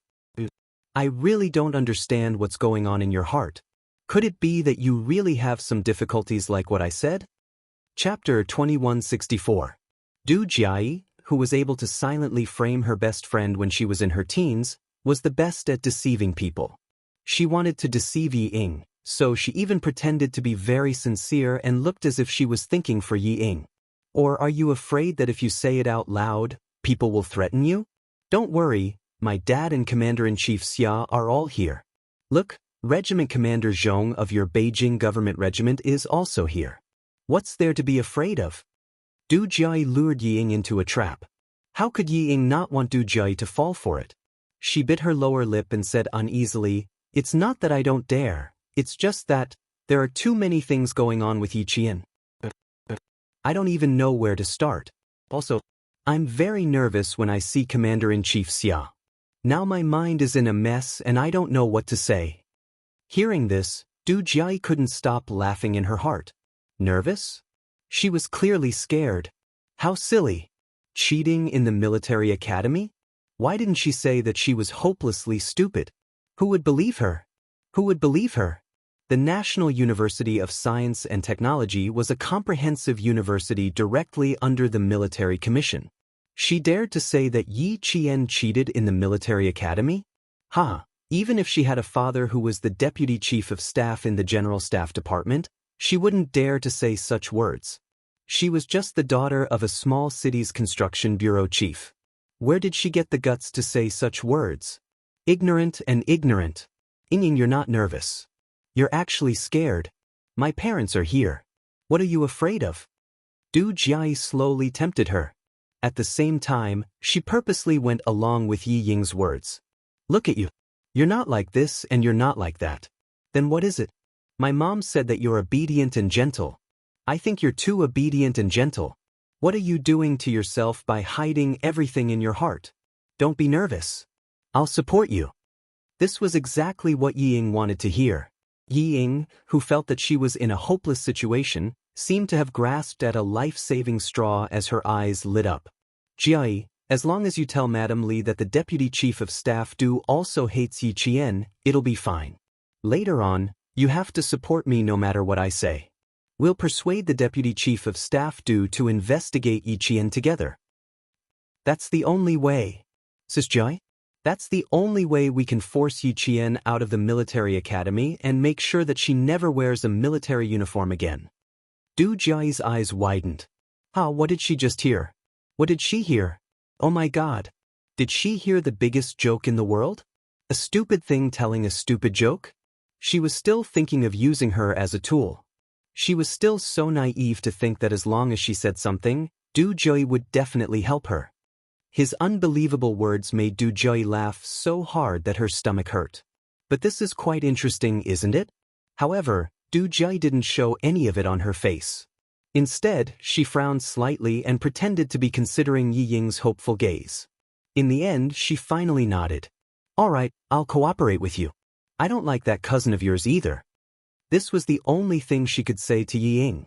While the two of them were still discussing, Deputy Chief of Staff Du, who had asked Regiment Commander Zhong to leave first, turned to Commander-in-Chief Xia and said, "This isn't a big deal anyway. Forget it, old Xia. Take that cadet and leave first. We'll be leaving too." Old Xia, you're the Commander-in-Chief. You can't make things difficult for a recruit. Madame Li also wanted to end this as soon as possible. Standing here in the cold wind was already causing her head to hurt. Look at how the elder sister doesn't even acknowledge her younger sister. It's clear that she has a bad personality. As I said earlier, there's no smoke without fire. I believe that the cadet you've taken a liking to is a little immoral. She needs to be educated properly. Chapter 2165. If she hadn't said that, Commander-in-Chief Xia would have dismissed the matter with a wave of his hand. But with that sentence, Commander-in-Chief Xia's eyes turned cold. As a soldier, if you can't even control your own words and actions, how can you be a soldier? Go, get Yi Qian to come over and confront her face to face. This sentence was directed at the guard. Get Yi Qian to come over and confront her face to face? The intimidating voice traveled into Yi Ying's ears, causing her pupils to constrict. She abruptly raised her head and glared at Yi Qian, who was still some distance away from her. I can't let her come over. I definitely can't let her come over. I can't let her confront me. Yi Qian, that bitch, will definitely tell me everything that happened during the college entrance exam. She will definitely tell me everything. Looking at the guard's back as he left, Ying really wanted to run over and stop the guard, but she didn't dare. She didn't dare. What should I do? What should I do? What should I do? This is not how things are supposed to develop. It's not how things are supposed to develop. What should I do? What should I do? Dad, hurry and save me. Hurry and save me. She didn't want Yi Qian to come over. She also couldn't let Yi Qian come over. Yes. The only one who could help her was Du Jiai. She was the only one. Clutching Du Jiai's sleeve tightly, Ying begged with tears in her eyes. She trembled as she said, Jiai, please help me. I beg you, please help me. When Madame Li heard that they were going to confront her face to face, she was instantly displeased. Was Xia Xinhui not giving her an old do-any face? Fine, let's confront her then. When she was in the southern province, she had thoroughly investigated Yi Ying's character. There was nothing bad about her. Jai, bring Ying over. The displeased Madame Li raised her voice. Yi Qian, who was afraid of confronting her, was so frightened that his vision turned black. No. She didn't want to go there. She didn't want to go there. Yi Ying knew very well what she had done. How would she dare to confront Yi Qian? Because she didn't dare, she wanted to use Du Jiai to deal with Yi Qian. In contrast, Yi Qian was much calmer. She could vaguely sense that Commander-in-Chief Xia was a little displeased. When the guard came over, Yi Qian asked in a low voice, "What happened?" The Commander-in-Chief doesn't look too happy. Something unpleasant happened. Some people suspect that you didn't get into the military academy based on your abilities. The guard sped up his speech and told Yi Qian that he had seen Yi Qian before in the military compound. He also knew that this military academy student was the fiancé of the son of Commander-in-Chief Xia. Commander-in-Chief Xia was also very satisfied. He even joked with the guards and said that if they didn't train well in the future, his daughter-in-law would make them feel ashamed. Didn't he get into the military academy based on his abilities? Did Ying say that? If only the deputy chief of staff Du was present, she would still have the guts to say it. However, Commander-in-Chief Xia was also present. She even saw herself sitting side by side with Commander-in-Chief Xia. With Yi Ying's personality, she didn't have the guts to do so. In this case, it was very likely that Yi Ying wanted to use Du Jiai as a tool. In the end, she was used as a tool by Du Jiai because she wasn't skilled enough. The problem was a little serious. However, it wasn't Yi Qian who was the problem. It was Yi Ying who was facing a serious problem. What kind of person was Du Jiai? She was a ruthless person who didn't even bat an eyelid when tricking her best friend. Yi Ying actually had the guts to use her as a tool. For a moment, Yi Qian sympathized with the fearless Yi Ying. Yi Ying, who thought that she hadn't caused enough trouble, was really digging her own grave. Chapter 2166. Yi Qian walked over step by step. Yi Ying, who was staring at him, was so shocked and scared that her calves were cramping. Yi Ying, whose face was pale, wanted to run away. She really wanted to leave this place. Du Jiai, who seemed to have sensed Yi Ying's intention to escape, smiled brightly and hugged her shoulders tightly. Come, let's go over. My parents and I are here. You can say whatever you want.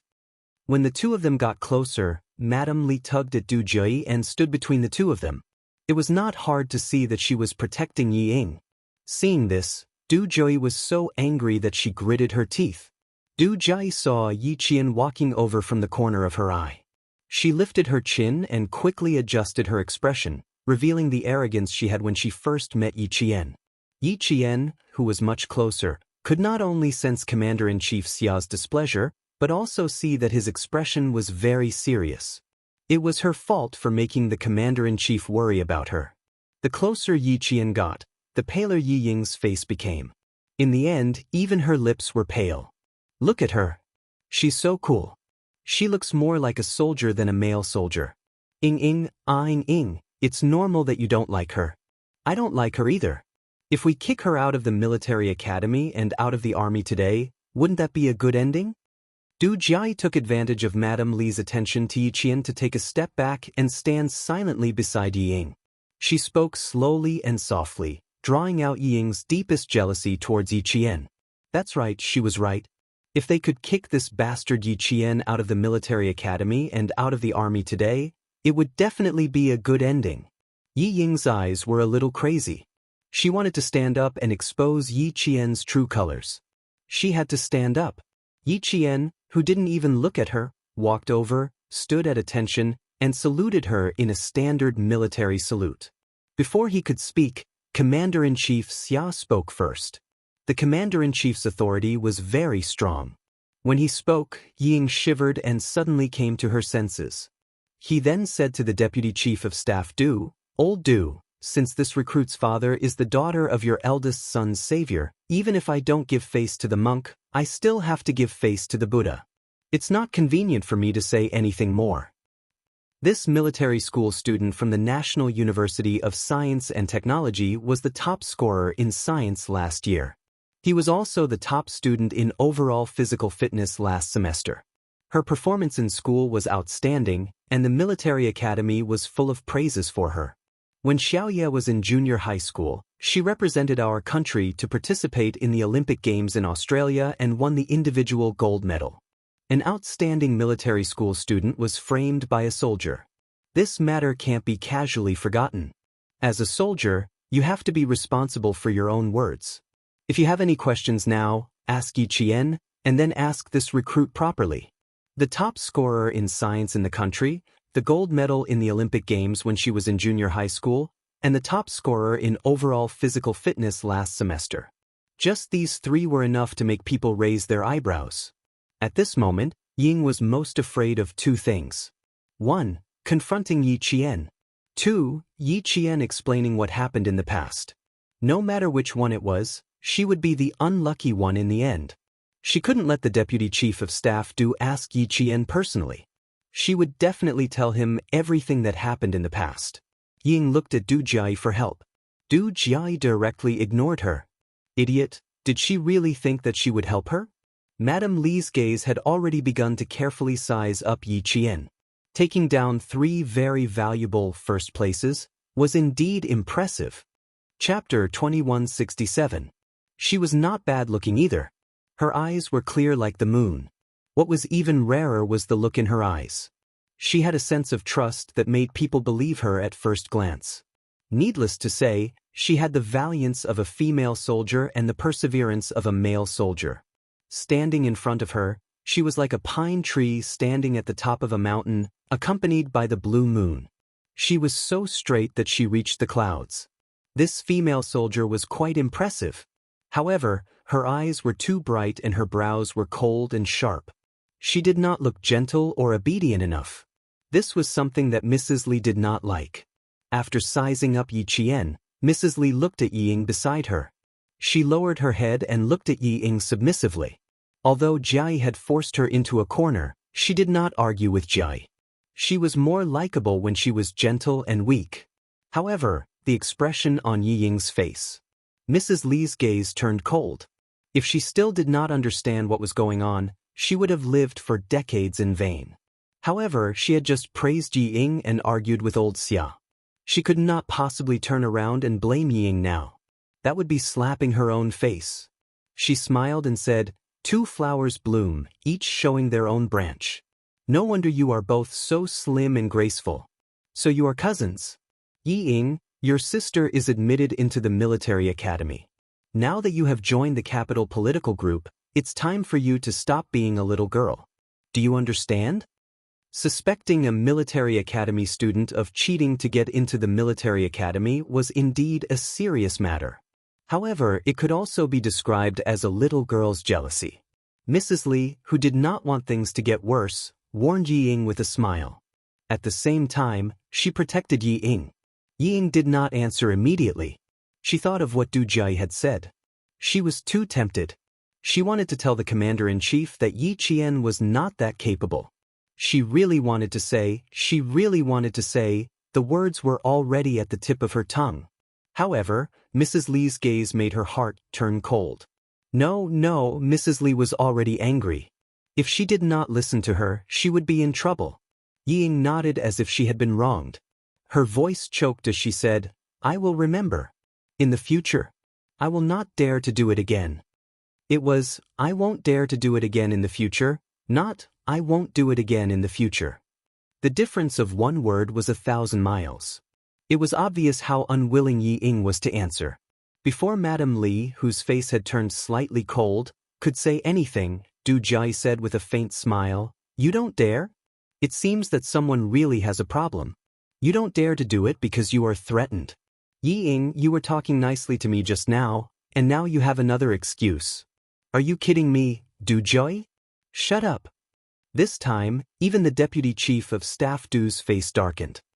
He looked at his aggressive daughter seriously and said, "What are you doing?" Du Joy smiled. "Dad, I'm really not messing around. Yesterday, Ying said that there were many problems with her sister. She even asked me to mention it to you." With a quivering voice, Ying interrupted her. "Sis Joy, I beg of you, please don't say any more. I know that I was wrong. Joy, take note of your image." Madame Li turned around. This time, her warning tone was much deeper than before. There was a clear hint of anger in her voice. Everything needs to be backed up with evidence. Without any evidence, what's the use of just saying it? Du Joy saw Madame Li's protectiveness of Yi Ying, and it made her even more furious.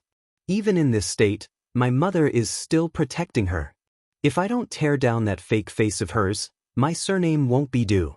However, if I force Yi Ying to come out, I will only infuriate my mother. It's not worth it to infuriate my mother over a mere Yi Ying.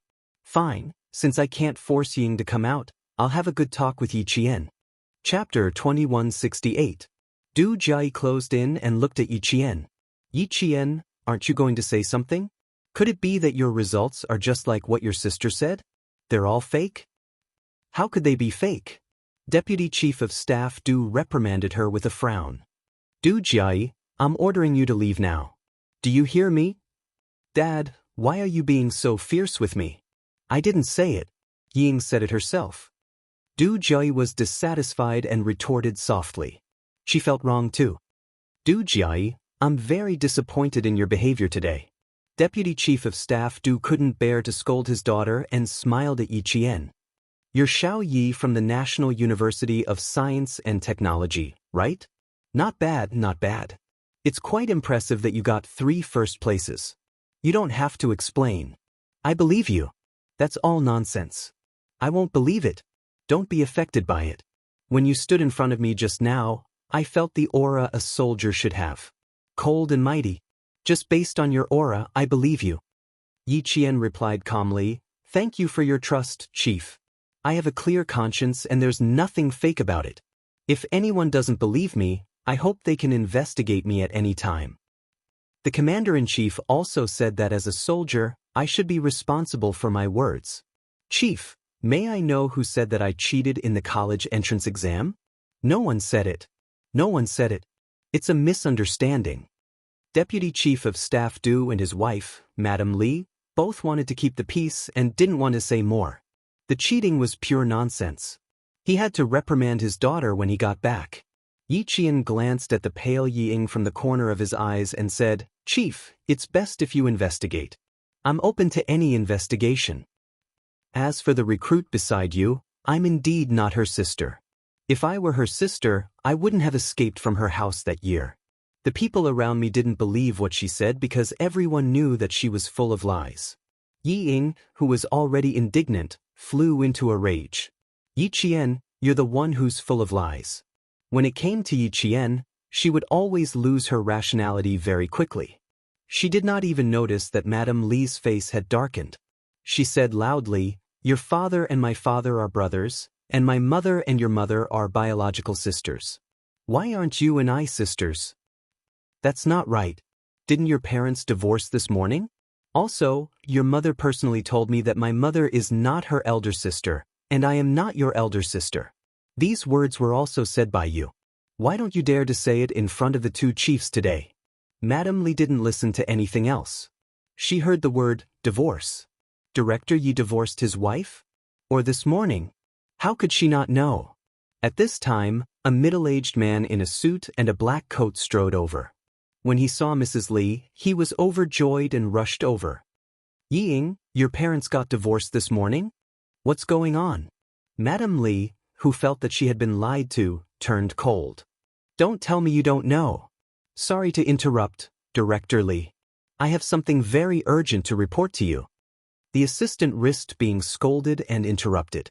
He really couldn't wait a second longer. As he spoke, he even glanced at Yi Ying. Yi Ying, who was at a loss for what to do after being questioned by Madame Li, heaved a sigh of relief when she saw that Madame Li did not notice anything strange. The appearance of Tai Chi gave her a chance to think about how to answer Madame Li. Chapter 2169. Mrs. Li's face darkened because of her assistant's carelessness, but she did not lose her temper on the spot. This assistant of hers had never been so rash before. Other than that time when the heir was almost stabbed, he had never been so rash before. Thinking of this, Mrs. Li's heart skipped a beat. Did something happen to her eldest son again? What happened? Tell me, she said sternly. The assistant glanced at Yi Ying again and said softly, Director Li, it's more convenient for us to talk over there. Deputy Chief of Staff Du was also surprised by the news from Yi Qian. Director Yi divorced his wife? How was that possible?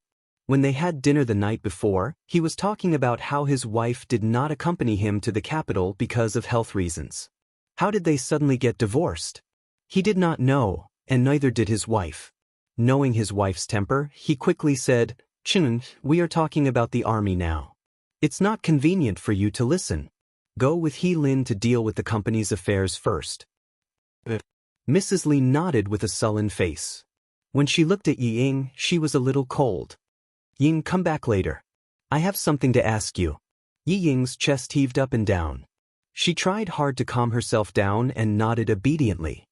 Okay, you deal with your affairs first. I'll wait for you.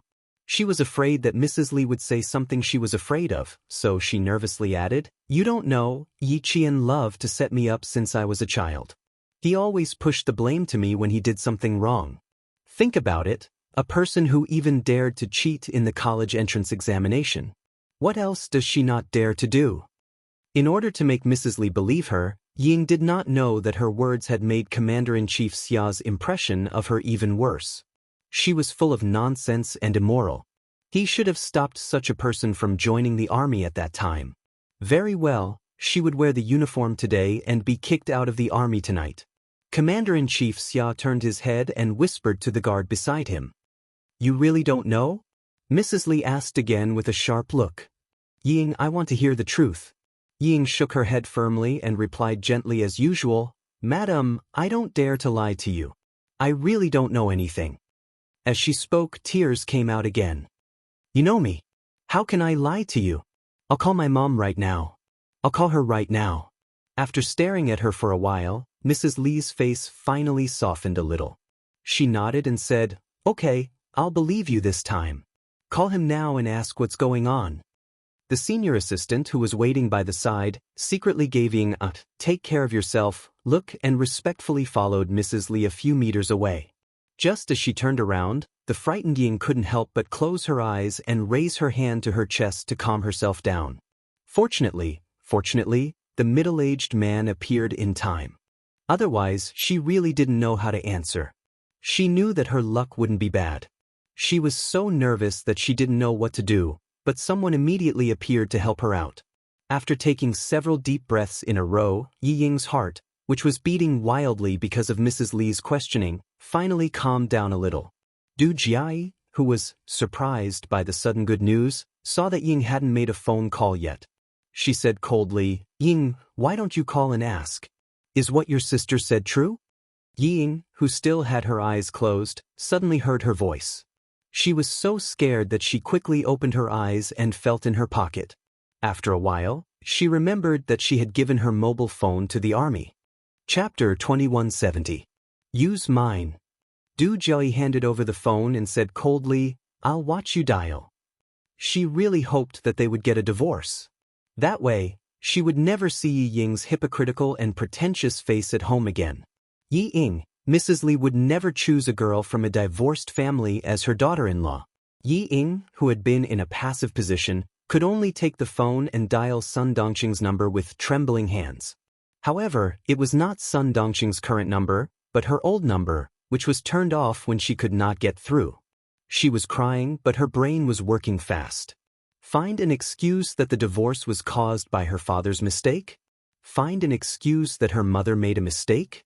No, this excuse would only make his parents look ugly. Broken up? This excuse would work. She could totally explain that her parents' relationship with her husband had broken up long ago, but they delayed the divorce so that she could grow up healthily. She could also say that her parents saw that Mrs. Lee was taking good care of her and felt that it was time to tell her the truth, so they flew back to Nan province without telling her and went through the divorce procedures with ease. She did not know that her parents were divorced. She did not hear anything about it before. If Yi Qian had not told her, she would not have known that her parents were divorced. She could not make the call now. In front of the Deputy Chief of Staff Du and Commander-in-Chief Xia, she had to say that Yi Qian was jealous of her joining the army and deliberately said that to make her sad. Thinking that she could embarrass Yi Qian again, Ying could not help but smile slightly. Nothing could be difficult for her. Yi Qian, do you think you can embarrass me like this? Bah, dream on. Ying, who was happy in her heart, lowered her head and dialed the number again and again. However, she did not see the change in Mrs. Lee's expression when she heard the assistant's first sentence. He Lin, do you know what you are saying? Mrs. Lee said sternly. Director Lee, how can I not know? The senior assistant, He Lin, smiled bitterly. He was taller than Mrs. Lee. In order to show his respect, he bent his back slightly. I've seen the content. Miss Ye's private life is very messy. As a middle-aged man, I am embarrassed to say the pictures in it. If you see it, you'll only get angrier. Madame Li never thought that Yi Ying, whom she had picked out of thousands of people and praised every time she met, turned out to be such a person. She didn't believe it, but He Lin was loyal to her and had worked for her for 16 years. She believed that He Lin wouldn't lie to her. She tightened her grip on the black handbag and asked in a deep voice, "What kind of chaos?" If she only had one boyfriend, she could still accept it. He Lin was still a little embarrassed. When Madame Li's cold gaze swept over him, he lowered his head and said some things. Both men and women were together. Miss Ying had two men on her left and right. From the bar to the car. Staying out all night, staying in a room. There were also many used condoms on the ground. Madame Li was already fuming with anger after she picked out a few scenes. There was a ball of fire burning in her chest, burning her dignified face to the point of distorting. He Lin, who had to bear the brunt of his anger, bent his back even lower and answered in a softer voice, "Other than you and I, no one else in the company knows." Knowing that she was furious, he couldn't help but speak more carefully. But since someone sent it over, I'm afraid. He was afraid that someone wanted to see the Li family make a fool of themselves and would release the contents of the videotape. That was why he was so anxious. Chapter 2171. Madame Li understood his unfinished words.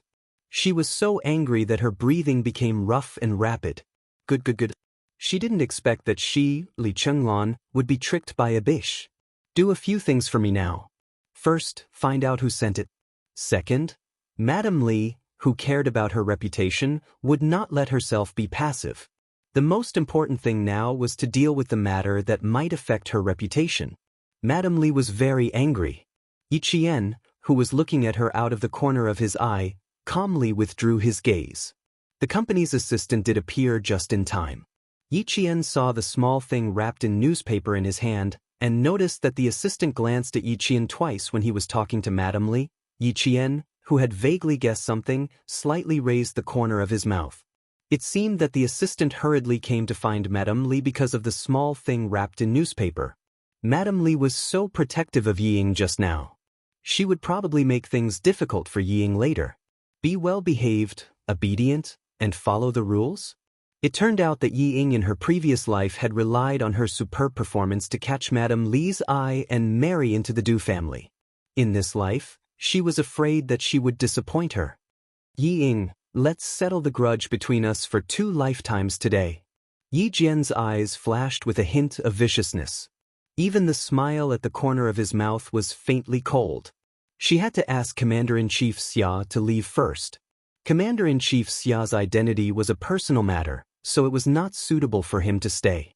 She didn't want to implicate him and cause the Deputy Chief of Staff Du, who was already at odds with the family Xia, to ridicule Commander-in-Chief Xia. And Yi Ying, if she lost all her rationality, she would dare to say anything as if she had grown guts all over her body. Just now when she walked up to Commander-in-Chief Xia, Yi Ying's secretly hateful gaze seemed to be vaguely accusing Yi Qian of taking advantage of the situation to bully her. She didn't want to hear similar words because of her personal affairs and implicate Commander-in-Chief Xia. In his previous life, Yi Qian was used to being cautious. But in this life, he still took one step and thought 3 steps ahead. He would first think of all the possible scenarios that might happen, and then make plans in advance. She didn't want to implicate Commander-in-Chief Xia because of her personal affairs, so she planned to persuade Commander-in-Chief Xia to leave first. No matter how she persuaded him, she had to think of a way. Yi Qian saw Madame Li stop a few meters away. Yi Qian looked at the Commander-in-Chief, who had a serious expression and was standing in the cold wind, and said, "Commander-in-Chief, Ying came to pick on me. I have to make her unhappy too. You can go back to the car first.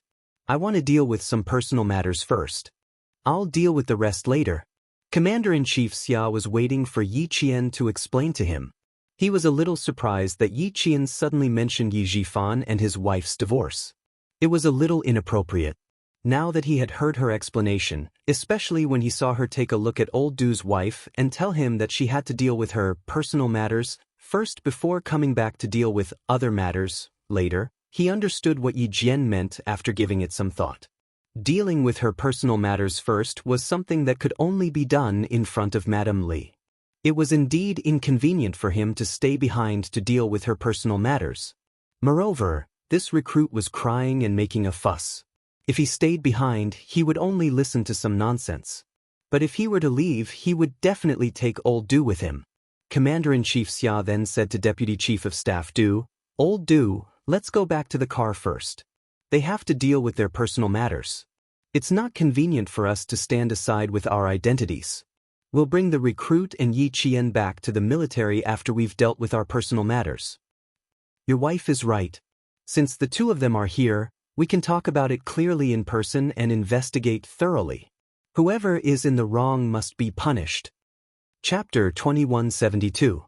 The Deputy Chief of Staff Du looked at his wife's back and felt that she could not hide her anger after hearing Assistant He Lin's words. He said without hesitation, "Also, the leaders of the military academy are here. Call them all to the military headquarters. Get the files of the military academy students and recruit Yi Ying's files. We'll decide the severity of the punishment based on the severity of the mistake." He then instructed Du Jiayi, "You stay with your mother. Don't get involved in personal matters. Do you hear me? I know even if you don't tell me. Don't worry." Du Jiayi nodded with a serious expression. "I'll stay with Ying first. I'll go home with my mother later." She didn't want to go home now even if they asked her to. The Deputy Chief of Staff Du nodded and left a guard behind just like Commander-in-Chief Xia did. He then walked towards the garage. Du Jiayi sighed as she watched her father leave. Sigh, what a pity. If Yi Ying had made the call just now, it would have been more exciting. Too bad she didn't. Although she wanted her father to stay with Commander-in-Chief Xia so that she could see Yi Ying and Yi Qian's true colors, she swallowed the words that were about to come out of her mouth. She was already being aggressive just now. It wouldn't be appropriate for her to interrupt. Moreover, the 2 of them had to go back to the military headquarters later. They would definitely quarrel again. The more they quarreled, the worse their impression of them would be. She decided not to join in the fun. Although it was a pity that she couldn't go to the military headquarters to watch them quarrel, it would be interesting if the 2 sisters quarreled in front of her. After the 2 big shots left, Du Jiayi began to sow discord. She gently tugged at the corner of Yi Ying's shirt and said worriedly, "It'll be troublesome if your parents really get a divorce. My mother won't choose a girl from a divorced family to marry into the Du family." "Ying, are uncle and auntie really getting a divorce? How did Yi Qian find out? Did Yi Qian say it on purpose because he saw that my mother likes you? Would Mrs. Li choose a girl from a divorced family as her daughter-in-law?" Yi Ying, who had waited for the 2 leaders to leave with great difficulty, felt as if she had been struck by lightning when she heard the news. She was dumbfounded. After a while, Yi Ying came back to her senses and replied in horror, "I really didn't know that my parents were divorced. That's not right. How could my parents be divorced?" She muttered. She quickly adjusted her expression so that others would think that she was shocked by Yi Qian's words. not by Du Jiai's. After muttering a few words, she suddenly turned her head towards Yi Qian. Xing widened her eyes and cried, "Yi Qian, what are you trying to do? My parents are fine. Why are you cursing them to get a divorce?" God, luckily I didn't call my mother's other number just now. The god of luck is standing by my side again. Ying, don't cry. Let's talk nicely. Du Jai saw that the two people she disliked had finally met. She smiled in her heart and held Yi Ying's arm. She frowned and comforted her. How could Yi Qian know something that you don't even know? She must be lying. Don't be fooled. As she spoke, Du Jai secretly cast a contemptuous look at Yi Qian. Her elder sister was like this, and her younger sister was also like this. There really wasn't anyone in the Yi family who was worthy of being seen in public. With an idea in mind, and seeing that Du Jai was on her side, Ying was suddenly emboldened. Yi Qian, you're too much. How could my parents get a divorce? You can't stop me from joining the army, so you're starting to play other tricks. Yi Qian, you're also a soldier. Don't do things that we all look down on. Chapter 2173. Don't think that you're so great just because you're in Beijing. Don't even think about defeating me. I won't be defeated so easily. Ying said a lot of things that she thought would scare Yi Qian. However, Du Jai, who had been waiting for a good show, was disappointed. She thought that she would say something fierce, but in the end, all she said were words without any skill. What can't stop her from joining the army? Isn't that nonsense? How can Yi Qian stop her from joining the army? Do something that people look down on? Is saying that your parents are divorced something that people look down on? Play other tricks? Oh my God, Ying, no wonder you can't win against Yi Qian. You can't even take down a 3-year-old child with your words. Why didn't she think about why Yi Qian suddenly brought up her parents' divorce? Why did Yi Qian suddenly bring up Yi Zhifan and his wife's divorce? Of course, Yi Qian had something to do with it. She wanted to expose Yi Ying's stupidity in front of Madame Li so that Madame Li could see clearly what kind of person her well-behaved, obedient, and gentle daughter-in-law was. It couldn't be helped. She couldn't meet Madame Li often. Now that they met, they could talk about private matters first and talk about official matters later. Luckily, the commander-in-chief understood her intentions immediately. When he left, he took the deputy chief of staff Du with him. Ying wanted to ask the two chiefs to leave first. She also had the same thought. Commander-in-Chief Xia got into the car and called Xia Jinyuan. I'm going back to the military academy now. Your wife is still at Renmin South Road. Let's settle her personal matters first before bringing her back to the military to settle other matters. I only left one guard with her. Hurry over there as soon as possible, in case your wife gets bullied and her boyfriend isn't there yet. Yi Qian was very calm when dealing with matters and had a certain level of order.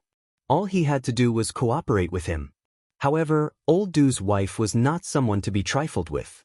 She was a little worried about leaving Yi Qian alone to face him. Xia Jinyuan did not drive the car himself. Instead, the guard in charge of guarding him drove the car. He looked ahead with a cold gaze and said calmly, "About 10 more minutes. Drive safely. Since it will take about 10 minutes to get here, it means that the party hasn't ended yet." Commander-in-Chief Xia calmed down a little and then hung up the phone. When the car turned a corner, Commander-in-Chief Xia glanced outside and saw Mrs. Li taking a black object from her assistant. From a distance, he could only see that it was a small rectangular object. Commander-in-Chief Xia could tell what it was. He also had such a small thing in his office. As soon as Xiao Yi said that she had to settle her personal matters first, the videotape was brought to Mrs. Li. If the assistant was not loyal to Mrs. Li, he would have thought that the sudden appearance of the assistant was arranged by Yi Qian in advance and came at the right time. Deputy Chief of Staff Du also saw his wife take the things from the assistant. Her action of taking the things was so big that he could feel the anger in her body. Then he saw her angrily walking towards her daughter. Her strides were quite large, and she did not have her usual elegance at all. She took a few steps forward and rushed forward. "Stop the car." Deputy Chief of Staff Du, who had never seen his wife lose her composure outside, realized that something was wrong. The guard had just stopped the car and hurriedly got out of the car and strode over. Commander-in-Chief Xia, who was driving the car in front, glanced at it and did not ask the guard to stop the car. He just got into the car and left. Chapter 2174. Now, it was not only Xiao Ye's personal matter, but also the Du family's family matter. He had also seen Yi Jifan before. This person had a calm temperament and was not impetuous. How could he raise such an inexperienced daughter who could not even step on the ground? Old Du was so angry that even old Du himself was afraid. How could a little girl who was full of lies face him? Commander-in-Chief Xia, who closed his eyes and pretended to sleep, was not worried about Yi Ying. He had wanted to return her to her original place of birth. Who knew that in order to please old Du's wife, she would not hesitate to step on others' shoulders to help herself. This kind of person was not worthy of sympathy. Today, she had walked the path herself. What kind of ending would be caused by herself? Adults should be responsible for their own actions. The car quickly drove away from Renmin South Road. Night had fallen, and the street lights were instantly lit up, embellishing the already dark sky. Madame Li's face was not lit up by the street lights. Instead, her face looked gloomy in the yellow light, and her eyes reflected the light as sharp as arrows. Could. She, who prided herself on knowing people's true colors, was actually fooled by a 20-year-old bitch. She even asked her to introduce her everywhere and praised her for being well-behaved and well-behaved. In the end, she was deceived by a bitch. Madame Li, whose face was full of anger, walked straight towards Yi Ying. Her eyes were only fixed on Yi Ying's sweet and beautiful face. She was deceived by this gentle face. Good. Very good. She, Li Chenglin, had lived for decades and had never been deceived. In her old age, she was actually deceived by a bitch. Very good. Seeing that she was usually gentle, she treated her like a fool and deceived her. Today, she would make her regret being a human in this life. Madame Li, what's wrong with you? Ying, who was stared at by her, swallowed her saliva in fear. She stammered and stepped back. Madame Li was too scary. Her eyes were too scary, like an arrow that could nail her to death and fix her, full of sharpness that made her afraid. Du Joy was shocked. It was the first time she had seen her mother so angry. Just as she opened her mouth, Madame Li walked past her and stopped in front of Yi Ying. She stared at Yi Ying and asked calmly, Yi Ying, tell me about Yi Jian. He wanted to see how she was going to deceive him this time. At this time, Du Jai, who knew very well who Mrs. Li was angry about, had a happy look on her face. She adjusted herself in an instant and encouraged Yi Ying softly. Ying, tell me quickly. My mother has promised to help you. Yi Ying was no match for Madame Li. With Madame Li's urging, she started crying again before she could even open her mouth. Madam, you don't know how bad Yi Qian is. She always set me up in junior high, trying to make me hated by my classmates. During the middle school exams, Yi Qian didn't get into a good school. She was so shameless that she didn't even study in senior high before she started working. But I don't know what happened, but she suddenly appeared in my school in senior high. Madam, you don't know how evil Yi Qian is. In order to drive me out of the provincial number 1 middle school, no matter what I did, she would come out to make trouble. In the end, she pretended to be pitiful and framed me. My father is a government official, and he pitied her for not having parents. He asked me to swallow my anger and help her. Madam, I've tolerated it. I've tolerated it all. But in the end, she still won't let me go. Madam, I can't take it anymore. I really can't take it anymore. Chapter 2175. She said a lot of lies. Without Commander-in-Chief Xia around, Yi Qian's backer had left. Ying was able to speak more quickly. Madame Li's eyes flashed with coldness when she heard this. Instead of getting angry, she laughed. You think she's inferior to you in every aspect, so she set you up, caused you to embarrass yourself in military training, and caused you to fail the college entrance exam? Yes, madam. It's because my grades have always been better than hers, and the teacher has always taken care of me, so she's always been jealous of me and set me up. Yi Ying answered without hesitation. At this moment, Madame Li was so angry that the volcano in her heart was about to break through the calmness on the surface. Very good, she could still pretend to be pitiful and obedient to deceive her. However, Ying, who was eager for quick success, thought that Madame Li was angry because her words had worked. She was angry, she was angry. She wanted to come out and teach Yi Qian a lesson for her. She glanced quickly and provocatively at Yi Qian, who was silent at this moment, with a victorious smile in her eyes. Yi Qian thought to himself, without Yi Jifan by her side, Yi Ying's IQ is unbelievably low. She actually thinks that the current situation is advantageous to her? Yi Ying, where did your insufferably arrogant confidence come from? How could you think that your words can fool the wife of a major general? Where did her ridiculous confidence come from? Can you face Madame Li's anger now? Can you get through today peacefully? Madame Li was so angry that her lungs were about to explode. She was on the verge of exploding. Her usually dignified manner revealed a hint of hostility. Then was it also her fault that you went to study in France? You don't know.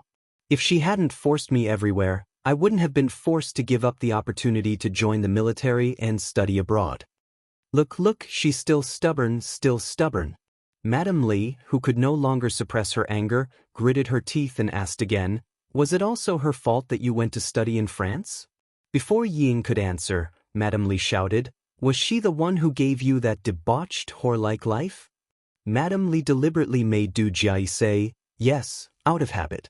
Then she heard Ying say, yes, out of habit.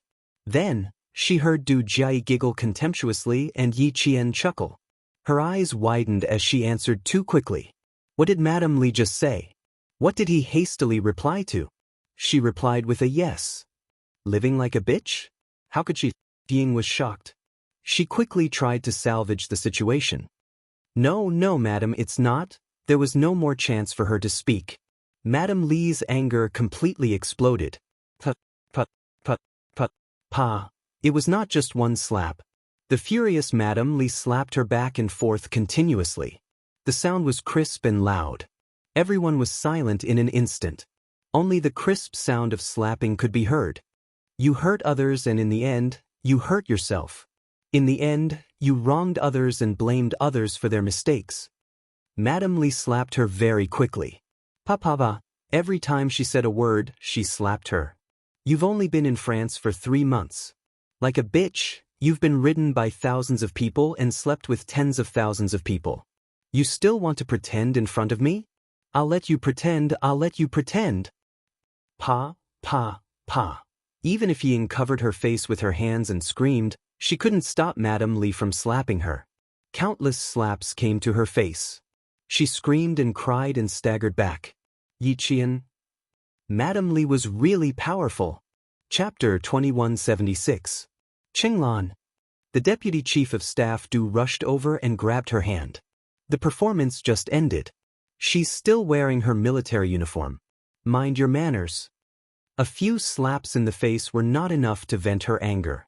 Mrs. Li shook off her husband's hand and stood in front of Yi Ying, whose cheek was immediately red and swollen. She shouted angrily, Yi Ying, do you know why I hit you? She didn't know.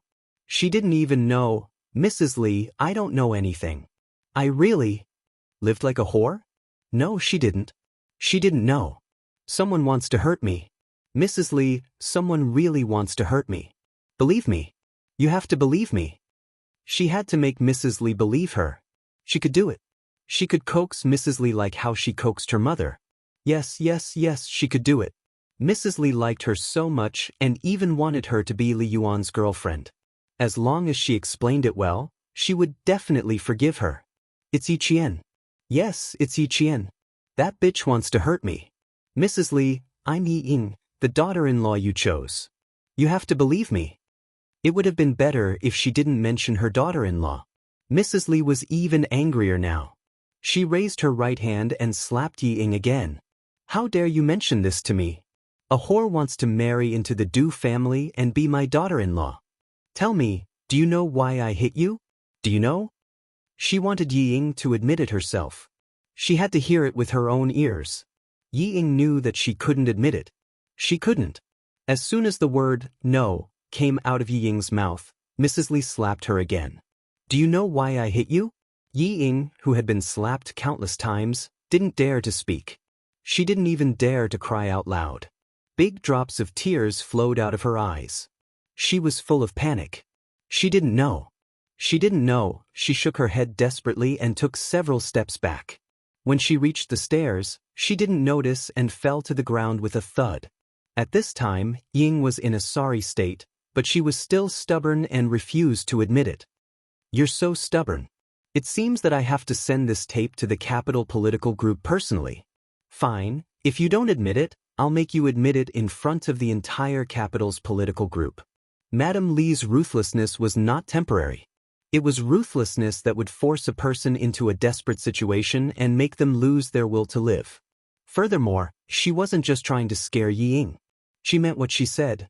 He turned around and shouted at the Deputy Chief of Staff Du, "Old Du, go to the Beijing political group." Du Jiayi immediately supported Madame Li, who was trembling with anger and did not care about her appearance. "Mom, I'll go with you." How despicable! How could he anger you to this extent? You're Yi Qian, right? She's wrongly accusing a military academy student like you. Come with me to the Beijing political group.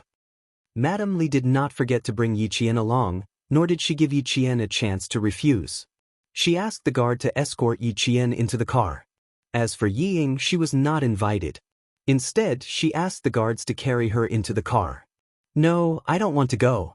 I don't want to go. I don't know anything.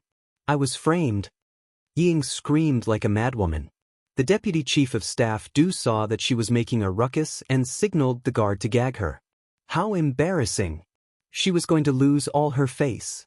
A tall and slender figure blocked the Deputy Chief of Staff Du's path. While saluting, the person said in a deep voice, "Deputy Chief of Staff Du, I'll take Yi Qian to the Capital Political Group. I won't trouble you." Xia Jinyuan, who was walking over quickly, heard Madame Li's words clearly from a distance. Chapter 2177. Xia Jinyuan's sudden appearance made Yi Qian frown. Why is he here when he's still injured? He also saw him blocking the path of the Deputy Chief of Staff Du. The other party was a major general after all. If Madame Li saw him blocking him, she would definitely criticize him. Yi Qian was worried about Xia Jinyuan's injury and worried that he would attract criticism. He didn't have time to think and quickly went around the guard. The guard reacted quickly and reached out to stop him, but Yi Qian was even faster. He didn't stand between the two of them. Instead, he stood slightly to the left of Xia Jinyuan and used his body to protect him. This way, he would be able to protect Xia Jinyuan without appearing out of the blue. "Chief, after you. I'll go with your guard." Madame Li was still angry. Who knew if she would vent her anger on the injured Captain Xia? She naturally had to protect her boyfriend. This major doesn't know, although it felt good to be protected by his girlfriend, Xia Jinyuan didn't like what he was going to say next. He interrupted, "Deputy Chief of Staff, I'm still not sure what happened. Since we're going back to the military, I'll go with you. It's fine if you didn't inform me in time, but now that I'm here, you want me to leave? Little fox, it seems like you've forgotten everything I said before." Major Xia, who had rushed over, was a little angry. Deputy Chief of Staff Du looked at Xia Jinyuan, who was being protected by the military school students, and then looked at the military school students who were protecting Xia Jinyuan. The two of them stood with one in front and one behind, one on the left and one on the right. Although they were not side by side, they looked pleasing to the eye and gave him a feeling that they were quite familiar with each other. After a slight pause, he asked, "You two know each other?" With Xia Jinyuan around, Yi Qian didn't have a chance to speak. He answered calmly, "Yes." As for how they knew each other and what their relationship was, he didn't explain. Since he didn't explain, Deputy Chief of Staff Du couldn't ask for more details. He nodded and said authoritatively, "Okay, then you can go with us. We'll go straight back to the military." The videotape was already in Madame Li's hands. With Madame Li's appearance, the confrontation between Yi Ying and Madame Li became a confrontation between Madame Li and Yi Ying. It was no longer purely her personal matter. Yin narrowed his eyes. It was time to go back to the military. Yi Ying didn't want to go back to the military academy, nor did she want to go back to the military regiment. She screamed as she was being forcefully dragged by the two guards. "Let me go! Let me go!" There was no way for her to struggle with the suspension on her hands, so Ying stomped her feet and struggled. At this moment, she had the shadow of Sun Dongqing's usual unreasonable behavior. She did not have the slightest bit of a dignified and refined temperament. She was just like a shrew. Li Foren was so angry that her liver hurt. Block her mouth for me. Hurry. No, Madam Li, please listen to my explanation. I'm not lying to you. Really? Yi Ying, who had opened her mouth wide to cry out for injustice, was unable to speak. Du Jiayi had stuffed a pair of white gloves into her mouth. Du Jiayi furrowed her brows in disdain as she stuffed the gloves she had put on earlier into Yi Ying's mouth. Don't make a fool of yourself. Just take her to the car. Yi Ying hated her to the core. She glared at her fiercely and kept making noises. Du Jiayi, you'll die a horrible death. You'll die a horrible death. The moment Du Jiayi stuffed her mouth, Ying understood how vicious Du Jiayi was. Chapter 2178. From the very beginning, she was not helping her. From the very beginning, she was colluding with Yi Qian to harm her. She and Yi Qian clearly knew each other, but pretended not to know each other. So cruel, so cruel. All of them wanted to harm her. All of them wanted to harm her. Who sent the videotape? Was it Du Jiayi? Was it her? It was her, it had to be her. Only she had the ability. France was so far away, Yi Qian could not have reached there. Only that bitch Du Jiayi had the ability to get it. With her mouth gagged and her tongue blocked, Ying could not say anything to vent her anger. All she could say was a string of muffled sounds. Du Jiayi, who was being glared at, curled her lips into a contemptuous sneer. In the blink of an eye, she adjusted her smile and took out a small handkerchief from her pocket to gently wipe away the tears on Yi Ying's face. She said worriedly, Ying, don't make a fuss now. If you continue, my mother will only get angrier. You said you were framed. Let's talk about it later. What's there to be angry about? Being angry will only make things worse. Do you understand? My father said to go back to the military academy first, not to the Beijing political group. You should calm down before you go back to the military academy and think about how to face this. Think about who is trying to frame you. Sai, I'm worried about you. How did things become so bad all of a sudden? Save your energy. It's better to sit in the car than to stand in the cold wind and let the passers-by see you. At this moment, Ying could not hear anything. In her eyes, there was only Du Jiayi's hypocritical face. She was even more detestable and hateful than Yi Qian. The guards did not let Yi Ying stay any longer. They quickly escorted her into the car. Behind her, Du Jiayi watched as Yi Ying was carried away. The smile in her eyes and at the corner of her mouth remained unchanged. Her cold and indifferent voice was blown away by the cold wind. You only have yourself to blame. Who else can you blame? Yi Ying, open your eyes wide and see if the daughter of a small bureau chief like you can climb into our Du family's prestigious family. After he finished speaking, his gaze fell on the two figures standing face to face with the deputy chief of staff Du. She knew Yi Qian, but she didn't know the man standing beside her. Du Jiayi wanted to go closer to see who it was, but the deputy chief of staff Du had already asked two people to take Commander-in-Chief Xia's guards away. She had no time to see clearly, so she had to help the angry Mrs. Li into the car first. I finally managed to get the Commander-in-Chief to leave. Why are you here again? Yi Qian, who was sitting in the back of the car, said coldly, I told you to rest well. Why didn't you take it to heart? Why did the guards who were guarding you let you do whatever you wanted? Compared to his current situation, Yi Qian was more worried about Xia Jinyuan's health. Xia Jinyuan was the opposite. He was more worried about whether Yi Jian would be at a disadvantage. His handsome face was a little gloomy. He held Yi Jian's right hand and looked straight ahead. He said calmly, It's nothing. You know about my injury. But what about you, little fox? Have you ever thought of telling me anything? If Dad didn't call me little fox, I would still be lying in bed like a fool waiting for you to come over. As for what happened outside, if you don't tell me, I won't know anything. I'm a little angry now. Are you sure you want to continue? Yi Qian was dumbfounded. When she saw him angry during training, she could still face it calmly. But in real life, it was the first time she had seen Captain Xia angry. What should she do now? Chapter 2179. He was a little angry and she was a little angry too. I have to continue. You're angry and I'm angry too. Having said that, Yi Qian lost a little of her confidence. Especially when she thought about what Principal Chen had told her, Yi Qian felt even more guilty. Headmaster Chen said that she shouldn't think that she could solve her problem alone. She shouldn't keep it to herself and not tell Captain Xia. He didn't want trouble, but based on their relationship, wasn't this a form of alienation towards each other? Realizing the root of the problem, Yi Qian thought about it and explained softly, "It's not that I didn't want to tell you, it's just that I didn't have time to. The Commander-in-Chief and I planned to come to the hospital after the performance, but we didn't expect to meet Yi Ying and then Mrs. Li. The situation was a little chaotic at the time. Seeing that Mrs. Li was there, I wanted to cut off the relationship between Yi Ying and the Du family, and asked the Commander-in-Chief to return to the military academy first. I just wanted to clean up my personal affairs with Yi Ying. I really didn't mean anything else, and I never intended to hide it from you. It was just that she was used to dealing with it alone and shouldering it alone." Yi Qian didn't say this out loud. "Is it okay to only think about yourself every time you deal with something?" Xia Jinyuan turned to look at her. When he saw the caution in Yi Qian's eyes, his heart suddenly ached. At the same time, a nameless fire rose in him, and he almost couldn't suppress it.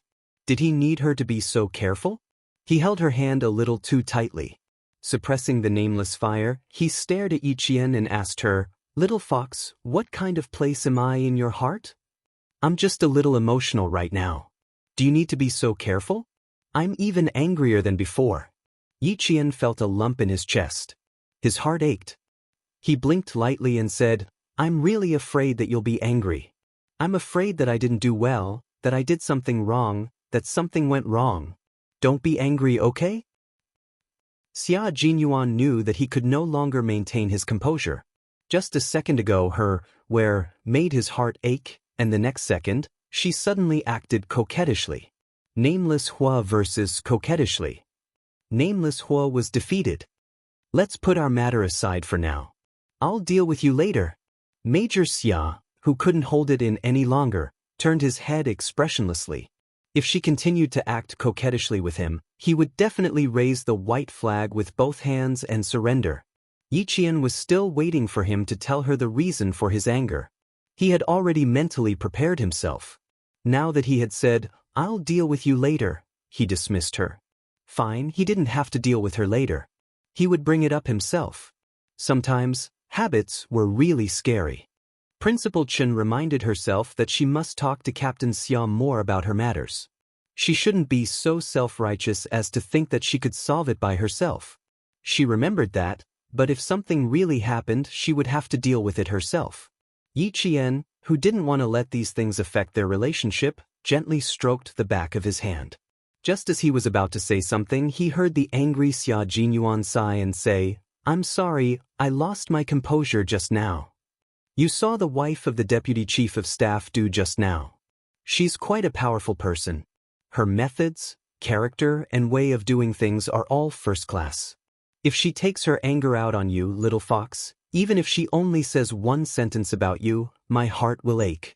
How could he accept that an outsider scolded the person he cherished so dearly? Chapter 2180. I'm really angry, and I'm not lying. I wouldn't mind if I wasn't in the country, but now that I'm in the country, why would I want to face and deal with it alone? You asked my dad to leave first, and I can't blame you. After all, with his status, it's not convenient for him to deal with your private matters. But I'm different. Even if our relationship can't be made public, I can help you as a comrade and senior. Don't forget, I was sent to Fujian town for half a year. Even if Madam Li and the Deputy Chief of Staff do investigate, they won't find out that we're lovers. I understand your concern. But do you understand my concern? The security guard driving and the security guard sitting in the front passenger seat were both sent by Commander-in-Chief Xia, so they didn't have to worry about the contents of their conversation being leaked out. Yi Qian opened his heart with ease and answered seriously, "I understand.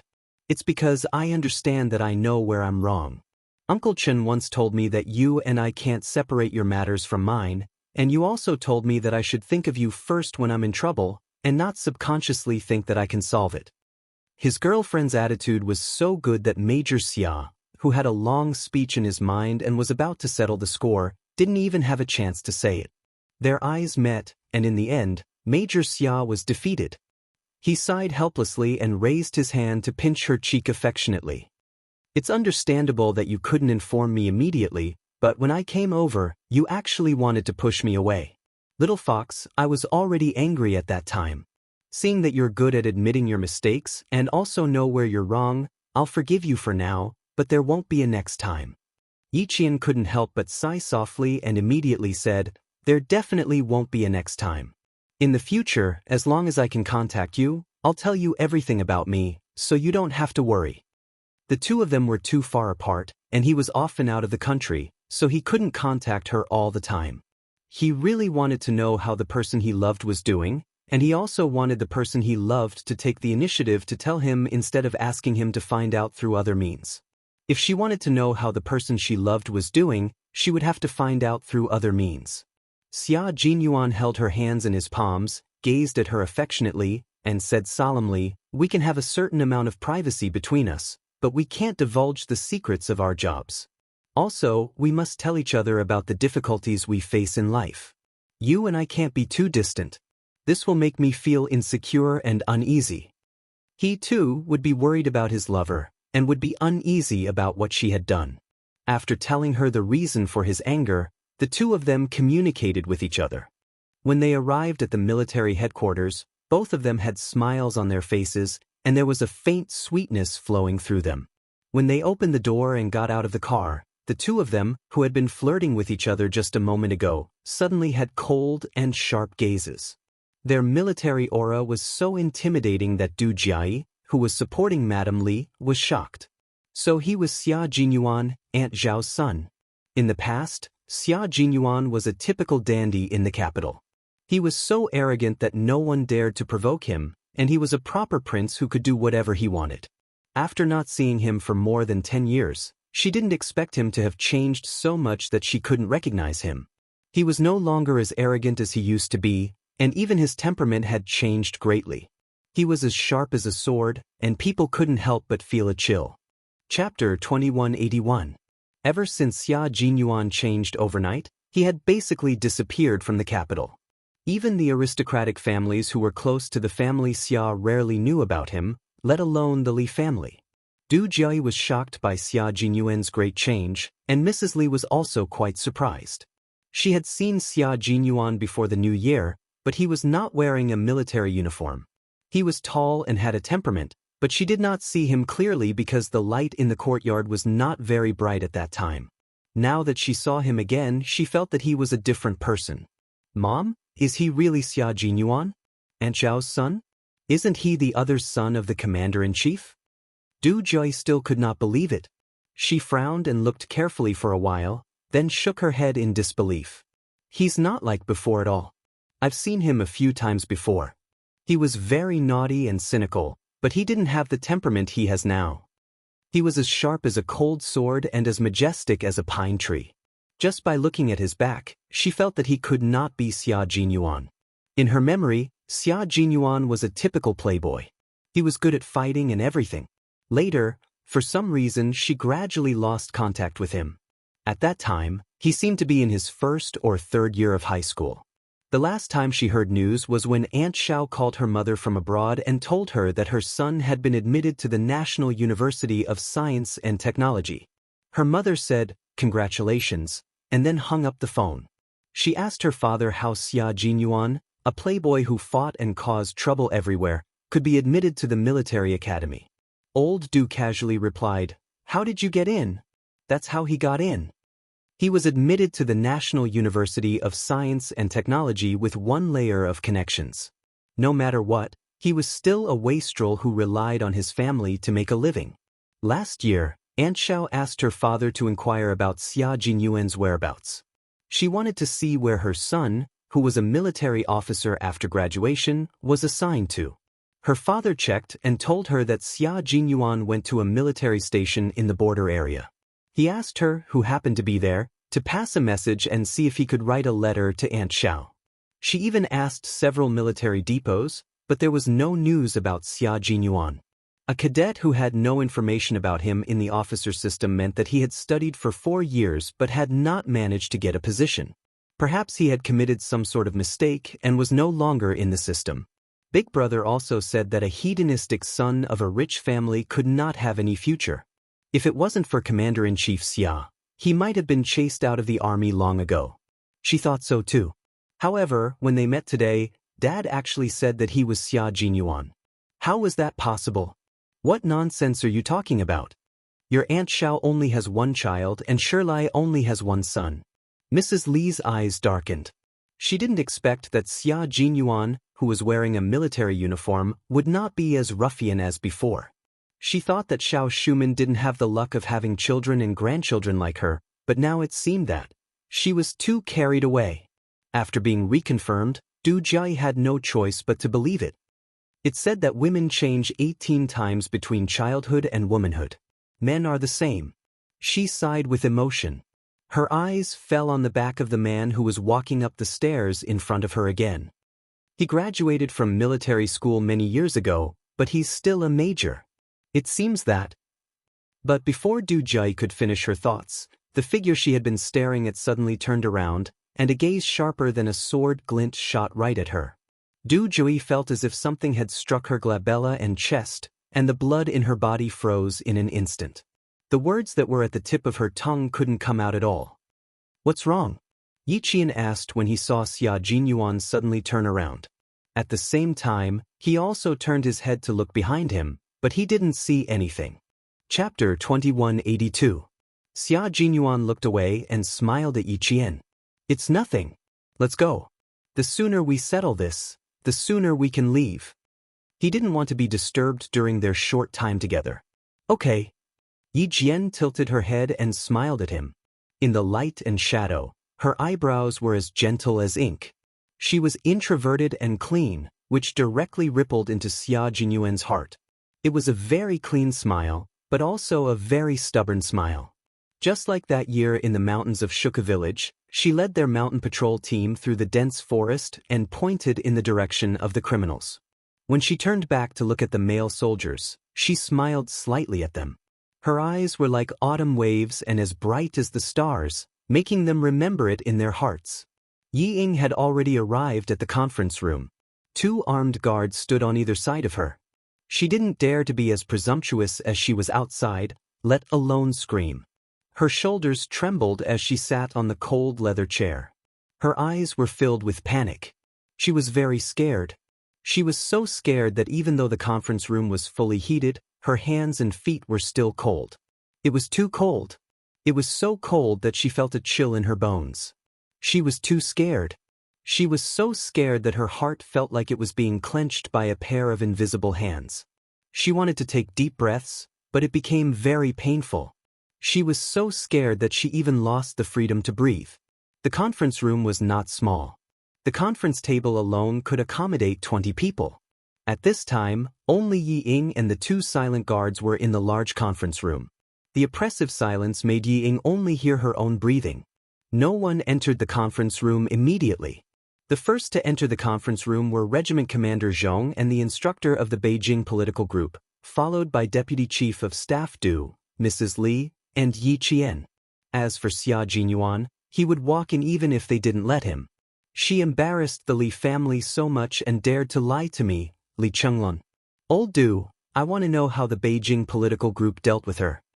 Mrs. Li, who was used to being domineering, did not hand over the videotape when she arrived at the military headquarters. Her assistant told her that the scene in the video was unbearable. If she really took it out, it would only embarrass the Du family even more. However, she was also worried that if she didn't take out the videotape, the Beijing political group would go easy on Yi Ying. How could she be satisfied? The only thing she could do was to tell her husband in advance that she would not allow the Beijing government to deal with her lightly. The deputy chief of staff Du still didn't know what had happened. Yi Jifan's divorce alone wouldn't have made his wife so angry. If he didn't say it in the car, and if he didn't say it now, how was he going to explain it to the Beijing government? Moreover, did she forget that he was the one who recommended Yi Ying to join the army? Now that she was dealt with after only 1 day of reporting, It would be hard for him to explain himself. Most importantly, even Shirley knew about this matter. It was impossible for him to settle it secretly. The deputy chief of staff Du, who was not affected by his wife's anger, asked calmly, "What on earth happened? You should at least let me know. If you don't tell me, how can I talk to the Beijing political group? Also, don't forget that the reason why Ying was able to enter the capital political group was because I made a call in advance and specially recruited her. Hurry up and tell me what's going on. When everyone is here, I have to go into the meeting room." Du Jai gently pulled on Mrs. Li's sleeve and whispered, "Mom, what happened? You scolded Yi Ying so fiercely just now. Was it because assistant he told you something about Yi Ying that made you angry? Since, knock knock knock." The knocking on the door interrupted the three of them. A clerk pushed the door open and came in. He saluted and reported, "Sir, Regiment Commander Zhong and the instructor of the Beijing government group have arrived. Please go to the meeting room." Chapter 2183. "Okay, ask them to go first. I'll be there later." The deputy chief of staff Du nodded and took a pen and a notebook from his desk. After the clerk left, he looked at his wife, whose face changed again.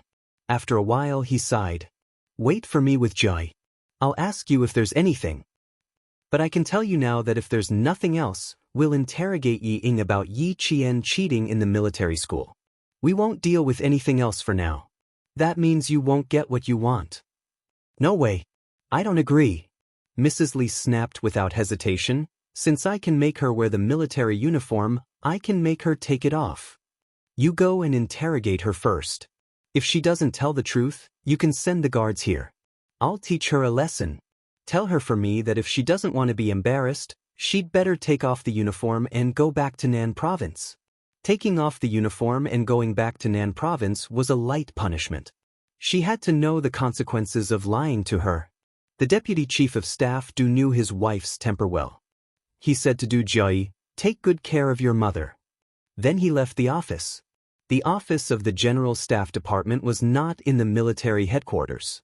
It was on another street in Jing City. The deputy chief of staff Du did not have a special office in the military headquarters. The office where Mrs. Li and Du Jai could rest for the time being was vacated by the military headquarters for junior officers to study in the military headquarters. After he left, Mrs. Li sat in the office that was much smaller than her husband's. She sat and stood for a while. She kept going back and forth. Personal phones were like watches in the military headquarters. There was no signal. She couldn't even call Yi Jifan to ask him what was going on. After about 10 minutes, Mrs. Li said to Du Jai, "Go to the meeting room and see what's going on. See if they'll let you in." Du Jai had already thought about it. Now that she got Mrs. Li's order, she walked out of the office immediately. It was impossible for her to enter the meeting room. Two guards stopped her. "Stop. The meeting room is off limits. Go back now." "I'm sorry, I'm looking for the deputy chief of staff. Do please inform him that I have an urgent matter." Standing outside, Du Jai couldn't hear anything from inside. She immediately brought her father out to see if she could get an exception. The guard, who did not receive the instruction to let others in, did not make an exception. He expressionlessly asked Du Jai to leave quickly. The military headquarters was heavily guarded. Even if you passed through layers upon layers of checks, it didn't mean that you could walk around freely in the military headquarters. Yi Qian and Xia Jinyuan could not either. The two of them were led by the guards from the other end of the corridor. Du Jai, who had just turned around, bumped into them. Du Jai looked over and saw clearly who the young officer walking over side by side with Yi Jian was. Du Jai was so frightened that his heart skipped a beat. He hurriedly averted his gaze, not daring to look any further. Xia Jinyuan. Yes, he was indeed Xia Jinyuan. When he glanced at Xia Jinyuan just now, he seemed to have lost his life. He had changed a lot. If it weren't for the familiar face and her mother's reminder, she wouldn't have recognized him. He had a sharp gaze, a handsome face, and a majestic military aura. She had already memorized his appearance after just a short encounter. Whether it was when she was in her teens or now, she couldn't help but feel afraid whenever she met him. She was so afraid that she instinctively drove herself to stay away from him. Du Jai didn't dare to look at him. She was afraid that she would be glanced at by that murderous gaze again. Chapter 2184. As she lowered her head slightly, she couldn't help but think to herself, "This is strange. How does he know Yi Qian? Are they close?" Confused, Du Jie didn't walk up to them. When the three of them passed by, Du Jie subconsciously moved to the side to let them pass first. As soon as the door to the meeting room was pushed open, Du Jie heard Yi Ying's sorrowful cries drifting out. Yi Ying had cried for so long that her voice was hoarse. Facing her regiment commander and instructor, she was practically weeping as she complained about Yi Qian's persecution of her. "Yi Qian, what do you have to say?" The one who spoke was none other than the military academy leader who had brought Yi Qian to the capital. After hearing the complaints of this arts recruit who hadn't even been in the military for a day, the leader's expression was icy. "I've already listened to her complaints for almost 15 minutes. Make it short." He was annoyed that Yi Ying spoke too much and was wasting everyone's time. Yi Qian didn't want to say much. After reading through Yi Ying's complaints, she handed a file to the military academy leader and then handed copies to all the leaders present. Every time she handed a file to a leader, Yi Ying, who had cried her heart out, couldn't help but shrink back. What was that? What did Yi Qian give to all the leaders? "Everything I want to say is here. Leaders, please take a look." Yi Qian purposely sat across from Yi Ying. His gaze was clear as he looked at Yi Ying, who thought she could twist the truth just by touching her lips. He said calmly, "It's useless to say anything more. Because everything she says is nonsense." "I didn't. Yi Qian, you're the one who's guilty. You're the one who's guilty." Yi Ying shouted with her hands clenched into fists. She stared unflinchingly at Yi Qian. It was her. She was the one who stood in her way. If not for her, everything today would have been hers. Everything would have been hers. Yi Qian smirked. The contempt in her eyes was obvious. She wouldn't argue with her to avoid losing her status. However, Ying was indeed bold. The ignorant were fearless. How could she lie in front of so many leaders? Did she think this was a school? If he told a few lies, he would at most be scolded. There wouldn't be any punishment? Yi Ying knew that she would be punished. She just wanted to drag Yi Jian down with her and let her be punished with her. In the past, Yi Zhifan had taught her, if you have to hurt others and hurt yourself, you must do everything you can to make the other party feel pain for a little longer. The only thing she could think of was to rely on her own words to convince the leaders to let Yi Qian be punished. It was a very naive and self-righteous thought. Looking at Yi Qian, who was sitting across from her, Ying clenched her teeth and glared at Yi Qian. She cursed in her heart, "Bitch, don't think you'll have it easy either. You won't have it easy either." She didn't believe that after saying so much, there wouldn't be a single chief who wouldn't believe her or doubt her. He did not believe that all the leaders would side with Yi Qian. Ridiculous. The leader of the military academy was the first to finish reading. He slammed the file on the table and sneered, "How did you recruit such a soldier? Or specially recruited? Heart disease in junior high." Before he could finish, Ying cried and interrupted the leader without any etiquette. "That was a misdiagnosis. I don't have heart disease. I really don't have it." She cried out in a hoarse voice to defend herself, "Leader, I really didn't lie. I really don't have heart disease. You can take a look at my medical report. It has the most authoritative results. Junior high was just a misdiagnosis. It's not true." Chapter 2185. She refused to give up until all hope was gone. She refused to shed tears until she saw the coffin. What a female soldier who could invert right and wrong. The military school leader glanced at the art student who was still refusing to admit her mistake. His gaze was sharp and cold. "You bribed the middle school class teacher, Teacher Ko, and slandered Yi Qian for writing a so-called love letter to your math teacher. In the end, you and your mother spread rumors that Yi Qian seduced your math teacher. This is indeed a false accusation. You are the one who wronged Yi Qian." No, it wasn't me. She really wrote the love letter. I didn't." "Chief, you must." Faced with a recruit who had slandered the school's top student, the school leader was furious. He sternly reprimanded, "The original copy of the love letter is still here. How dare you quibble?" "What? The original copy is still here. A few imposing gazes swept over. Yi Ying's heart skipped a beat. She shuddered violently. Her teeth were chattering so badly that she couldn't even stutter a word. The Beijing political group's instructor said coldly, "Your father used his position to force Yi Qian to leave Anyang No. 1 middle school. What do you say about this? You framed your instructor during military training, framed your classmates, and got expelled from school. In the end, you went to No. 2 middle school in the province. This is also a false accusation? Dozens of classmates, including the class teacher and the principal, all framed you? You gathered local ruffians and gangsters to plot against Yi Qian. This is also a false accusation? On the day of the college entrance exam, you framed Yi Qian for copying your answers. After investigation by the province's education bureau, you were disqualified from the college entrance exam and banned from taking the exam for 5 years. This is also a false accusation." The instructor was so angry that he was almost shouting at the end of his sentence. Yi Ying, who was so guilty that she shrunk her shoulders with every sentence, was dumbfounded. How did they all know? No, that's impossible. How could they still know after so long? Didn't Dad say that he used his connections to get rid of all her bad records?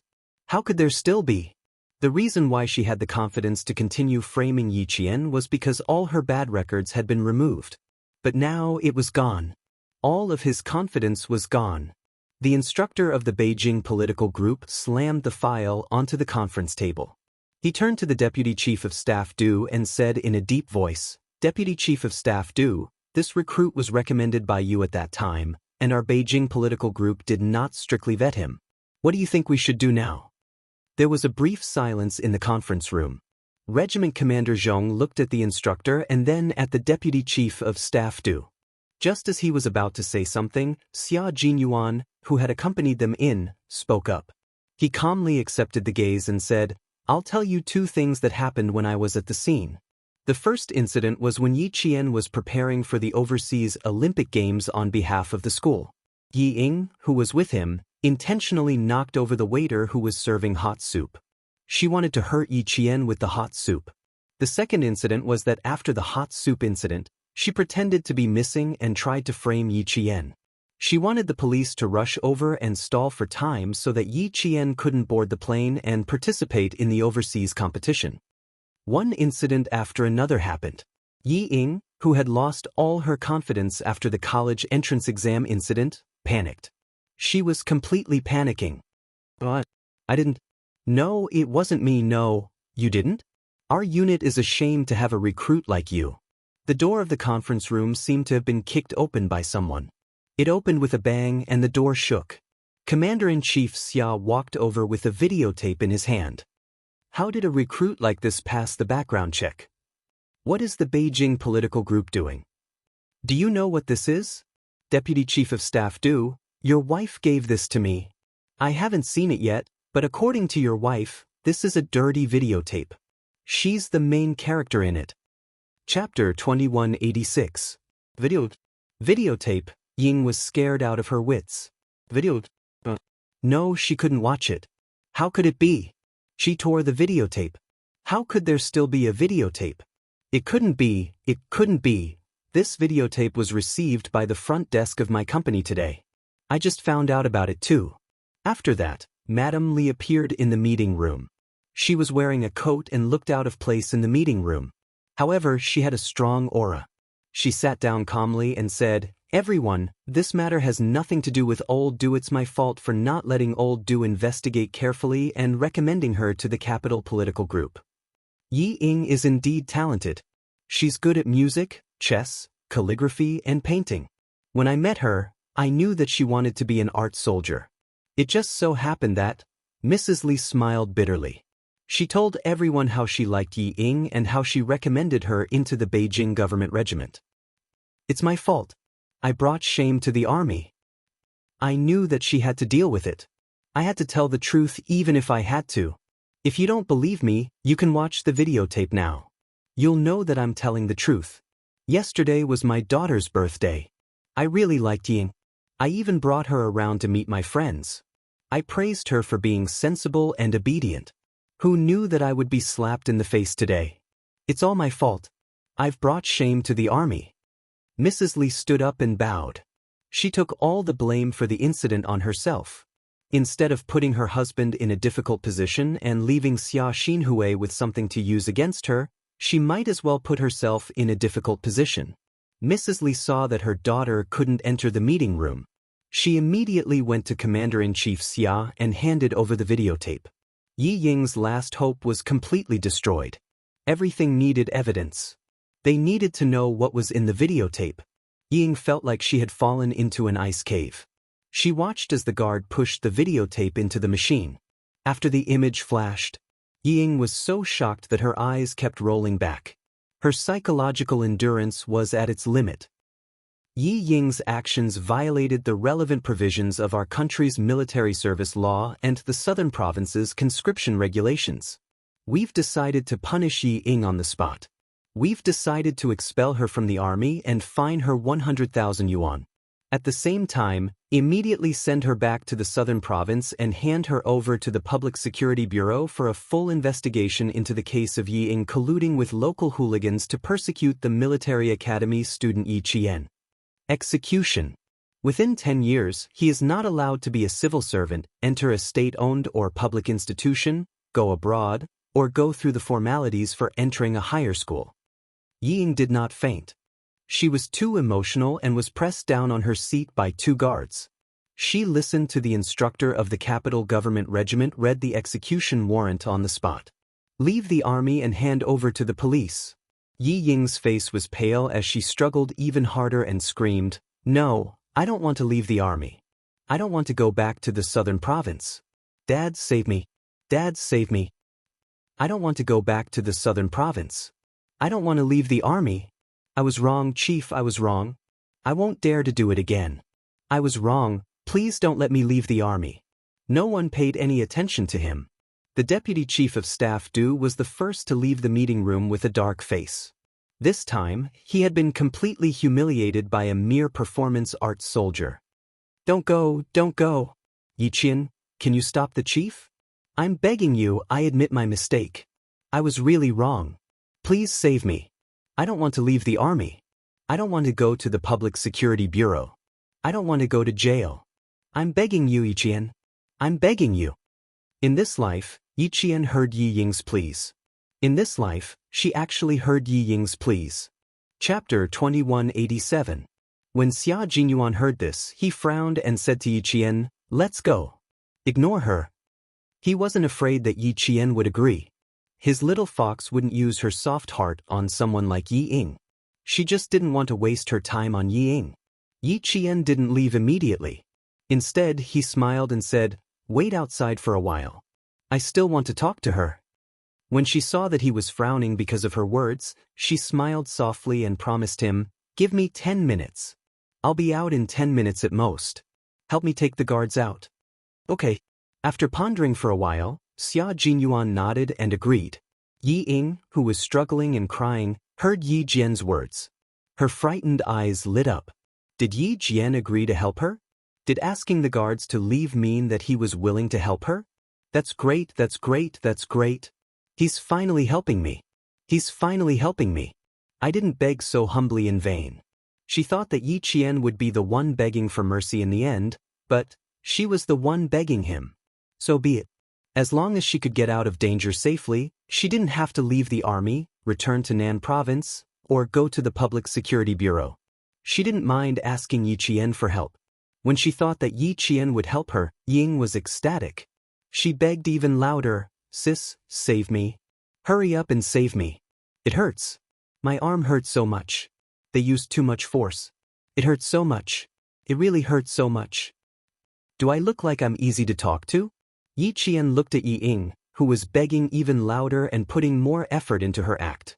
He asked Major Xia, who was about to leave, seriously, "Do you need me to adjust my facial expression?" Major Xia looked at her seriously and shook his head. He smiled and said, "No need. Your eyes and expression tell me that you're in a good mood." "That's good. I thought I looked easy to talk to and easy to bully." Yi Qian pretended to heave a sigh of relief and lightly patted her chest. She also felt that she was not an easy person to talk to. She was also narrow-minded, especially towards Yi Jifan and his family. She was even narrower than the tip of a needle.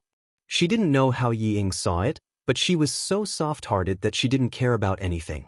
Xia Jinyuan could tell that she was indeed in a good mood. So be it. He waved his hand and left with the two guards with a magnanimous look. As soon as the guard let go, Ying, who was finally liberated, scrambled over and hugged Yi Qian's calf in an extremely pathetic manner. "Sister, please put in a good word for me. Please put in a good word for me. Don't say anything else. Just say that you don't care about what I did. Really, as long as you say that, they won't do anything to me." As the door to the conference room closed, only Yi Qian and Ying were left in the spacious conference room. One stood upright like a pine tree, the other slumped like mud. The contrast was stark. Yi Qian did not feel much of a victory. In this life, she came with hatred, but she never deliberately targeted Yi Ying. She was like a bystander, watching Yi Ying make one mistake and then another. She never schemed against her, nor did she need to. She only did one thing, which was to send the videotape to Mrs. Li, Yi Jifan, and the military. Just this one thing alone was enough to push Yi Ying to the brink of despair. Grandfather Zhen was right. When dealing with people who constantly make mistakes, there was no need to deliberately frame them. As time passed, the person who made the mistake would eventually bear the consequences of her own mistakes. Chapter 2188. She didn't add fuel to the fire. She only dealt Yi Ying a heavy blow at the most appropriate time, making her beg her like this. Scenes from his previous life flashed through his mind, frame by frame. There was Sun Dongqing's disdain, Yi Ying's arrogance, and Yi Jifan's arrogance. Everything from his previous life had come to an end in this life.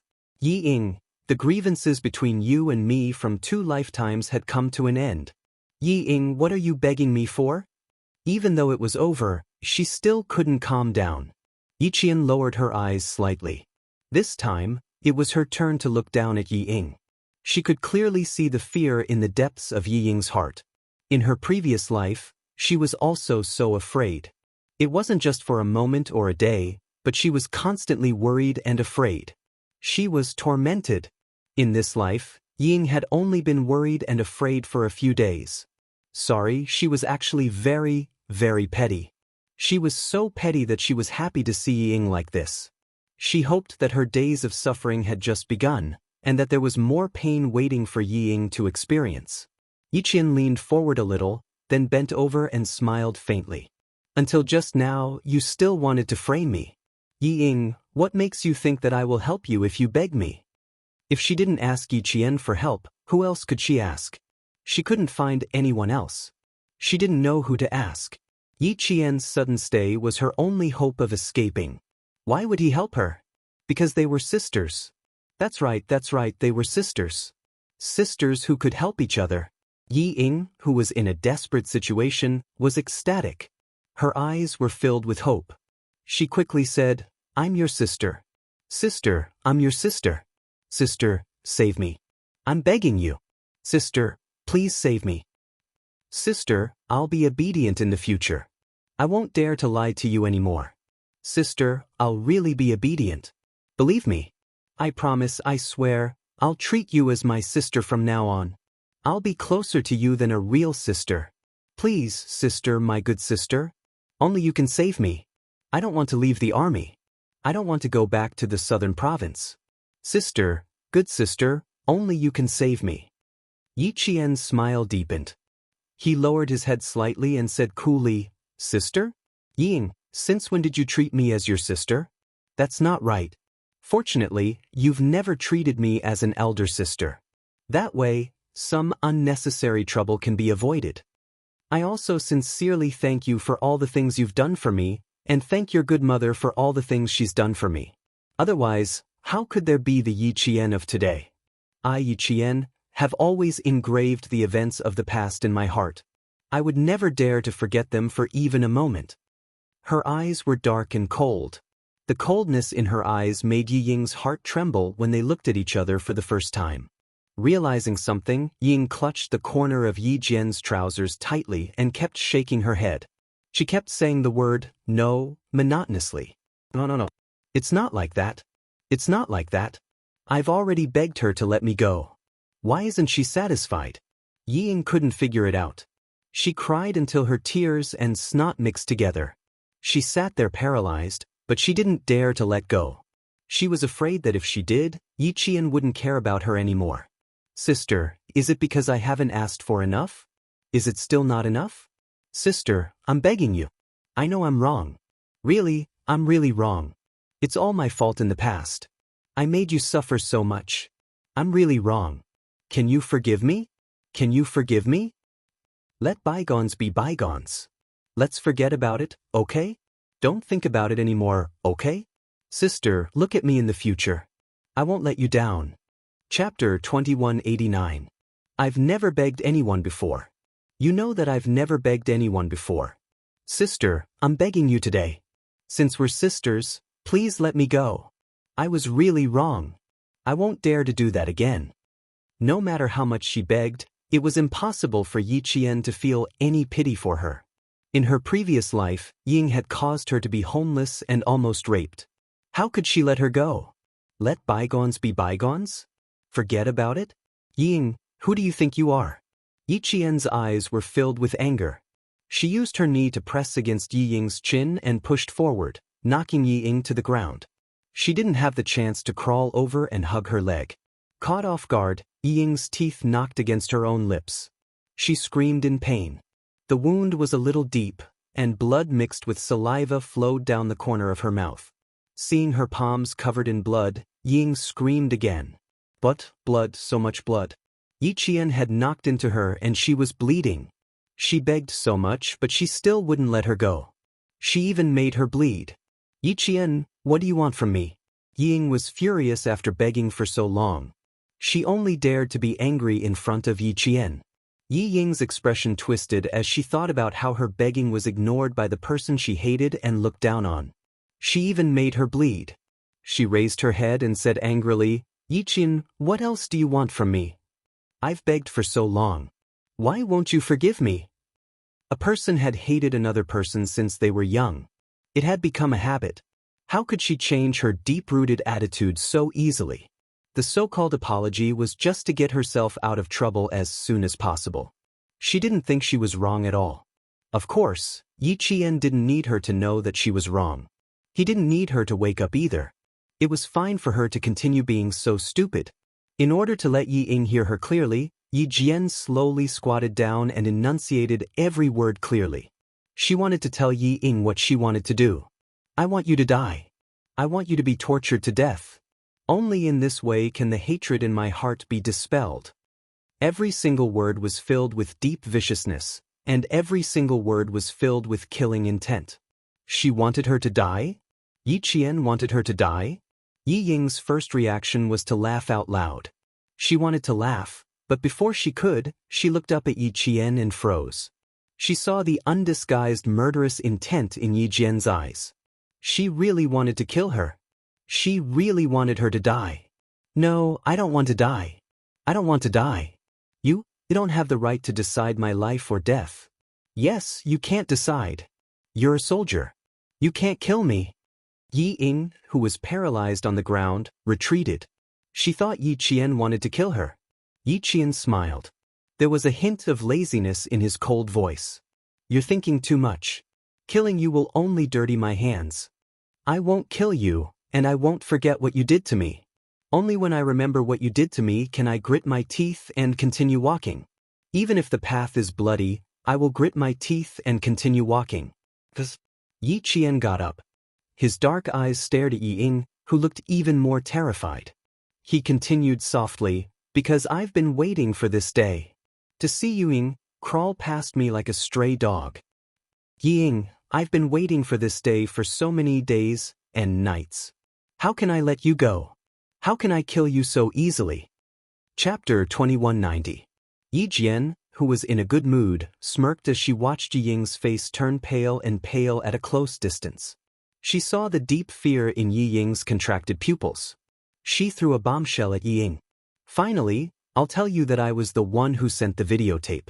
But I didn't expect Yi Jifan to divorce Sun Dongqing immediately after seeing the videotape. Yi Ying, you've offended Madam Li and lost Yi Jifan's protection. You're also a veteran with a tainted record. Why do you think I want to kill you myself? Watching you suffer is much more fun than killing you with my own hands. What did she just hear Yi Qian say? What did you just say? What did you just say? Ying widened her eyes in disbelief. She stared at Yi Qian without blinking and asked sternly, "What did you just say?" Since he dared to say it, he wasn't afraid of what she could do. Yi Qian was magnanimous and patiently repeated, "Listen carefully. I'll say it one last time. I was the one who sent the videotape. The one in Madame Li's and Yi Jifan's hands were all sent by me. Ying, did you hear me clearly? Do I need to repeat myself?" The videotape was sent by Yi Qian. She said, she was the one who sent it. Yi Qian, it was her. She was the one who sent the videotape.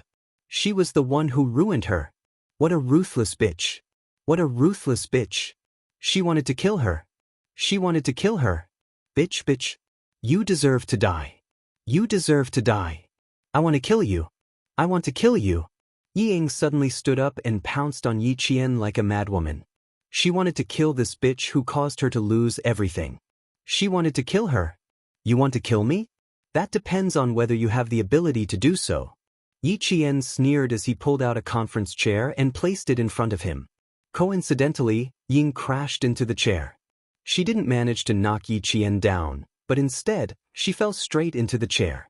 Yi Qian nimbly dodged, his hands moving as fast as lightning.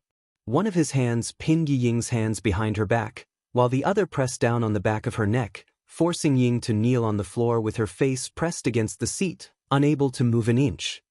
You want to kill me? Yi Ying, do you have the ability to kill me? He pressed down on the back of Yi Ying's neck with one hand. He used so much strength that Yi Ying's sweet and charming face lost its beauty. Her eyes, nose, and lips were all squeezed out of shape. Yi Qian's eyes were bloodshot, and his entire body was filled with killing intent. She was a female Special Forces soldier who had been on the battlefield and had stepped over piles of corpses. Her hands, stained with blood, were like the jaws of a tiger. She pressed down on Yi Ying's neck like she was biting down on Yi Ying's life. Her killing intent was even more terrifying. At this moment, Yi Qian was the most realistic. He had been on the battlefield and killed people. He raised the weapon in his hand and killed his target without batting an eyelid. Ying was just a spoiled and arrogant girl who had lost her sense of self. Normally, she wouldn't have come into contact with a Special Forces soldier who had killed people. Even though she couldn't see Yi Qian's expression, she could clearly feel the change in Yi Qian.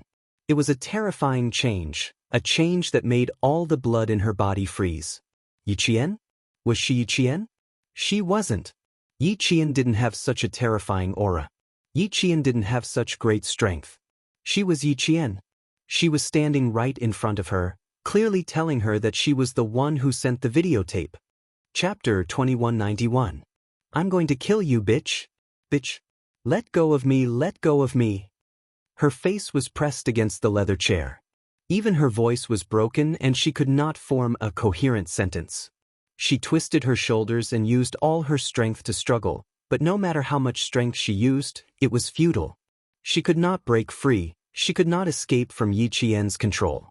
Ying, remember this for me. Don't provoke Yi Jian easily before you become more powerful. Even I have to avoid her, let alone you. You must remember to stay as far away as possible from her as you can. Remember this. How many times have I told you? Yi Qian is not someone you can provoke.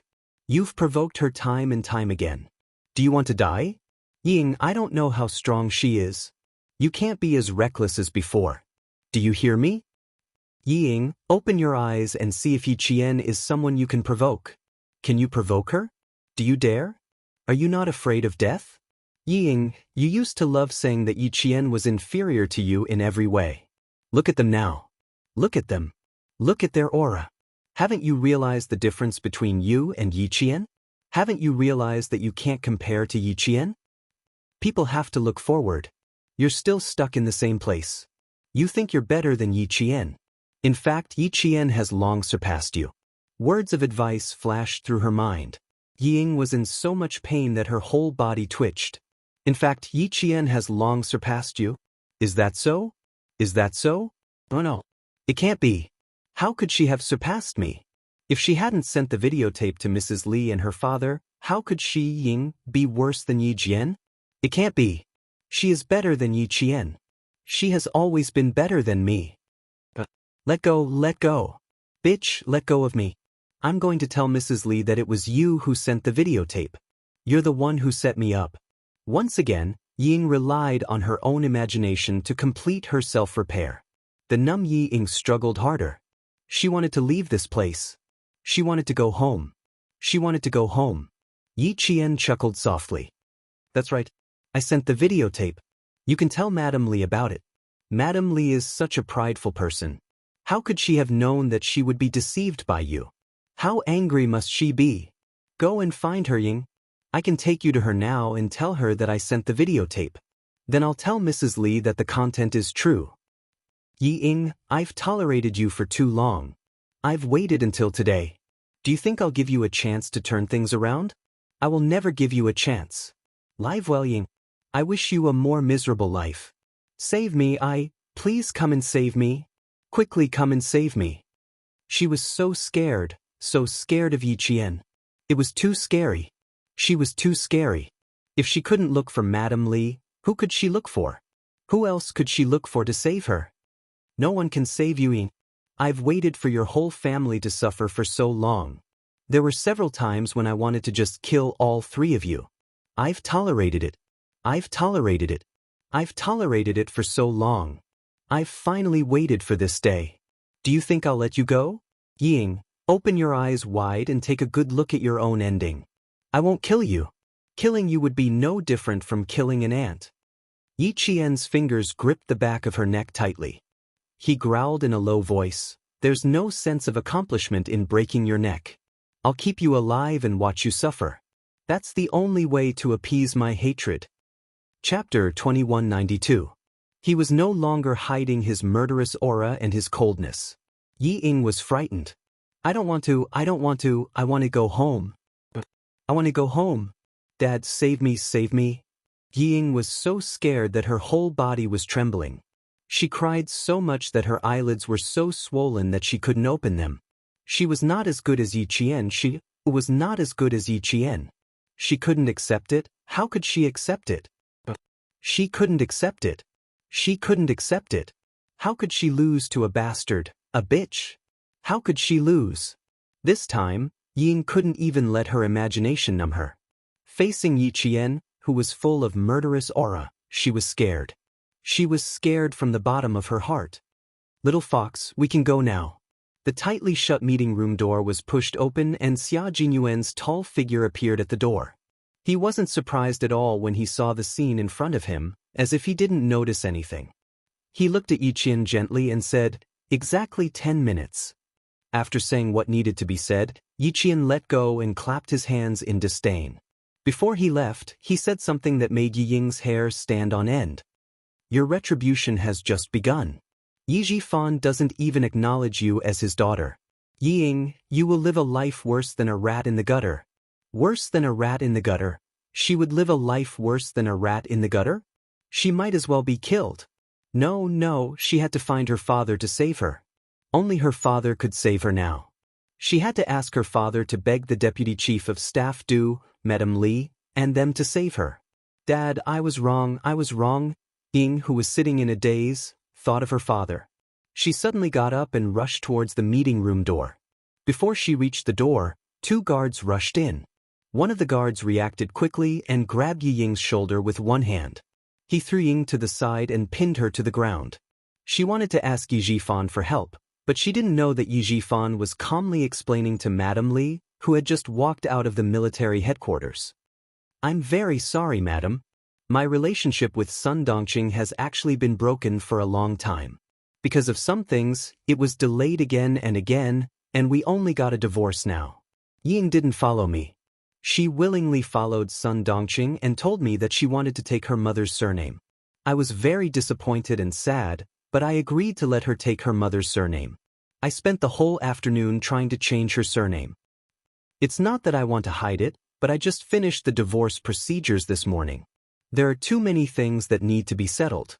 I was thinking of contacting you and Deputy Chief of Staff Du after Ying changed her surname to Sunning. Mrs. Li was infuriated by his casual tone.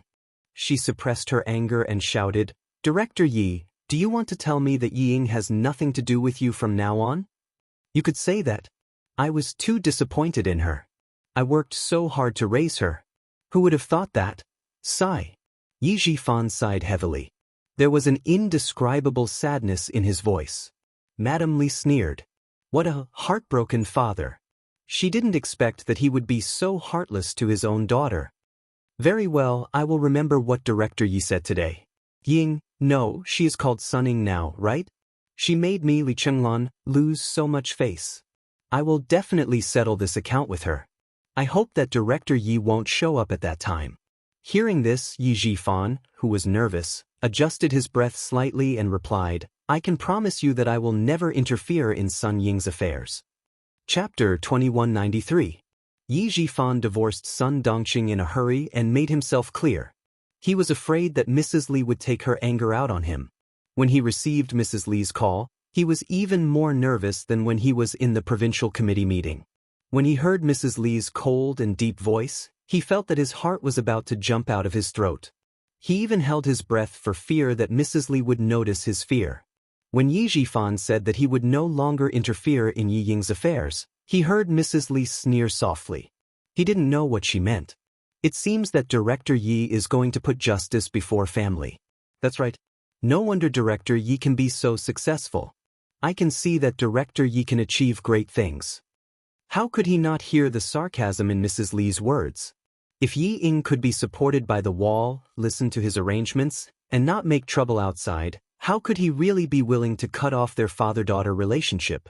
After all, she was his daughter and half of his blood flowed in her veins. He had arranged all the paths for her. Every path was a broad road. With his protection, she would definitely achieve great things. But Yi Ying was a piece of mud that couldn't be supported by the wall. No matter how good the path he paved was, she would only walk on a rotten path. He spent so much effort to cultivate her, but in the end, she didn't recognize him as her father. She was indeed his daughter. She was so ruthless. Forget it. Since she didn't recognize him, why should he recognize a stupid daughter? He couldn't afford to offend the Li family. It was not easy for him to climb to his current position. He didn't want to be beaten back to his original position overnight, and he didn't want to lose everything. He had to give up something to gain something. He could only give up Yi Ying, this daughter who didn't recognize him. Pretending that he didn't hear the sarcasm in Mrs. Li's words, Yi Jifan's voice was trembling. I'm sorry. Well, she is too stubborn. I can't persuade her. I respect her decision. She is in her 20s. She is not young anymore. She should be responsible for everything she does. He was telling Mrs. Li that she would be responsible for everything that happened to Yi Ying. It had nothing to do with anyone else. Although Mrs. Li was almost harsh to others, she was always generous to her children. Even if her children made a big mistake, it was the Du family's business. It was not an outsider's turn to tell them what to do. Hearing Yi Jifan's words, the coldness on Madame Li's face deepened. With such a father, how good could his daughter be? She, Li Chenglun, had always been the one to scheme against others. Today, she had actually been tricked by a little bureau chief, a little girl. Did she think that she could get away just because she was divorced and cut off the father-daughter relationship?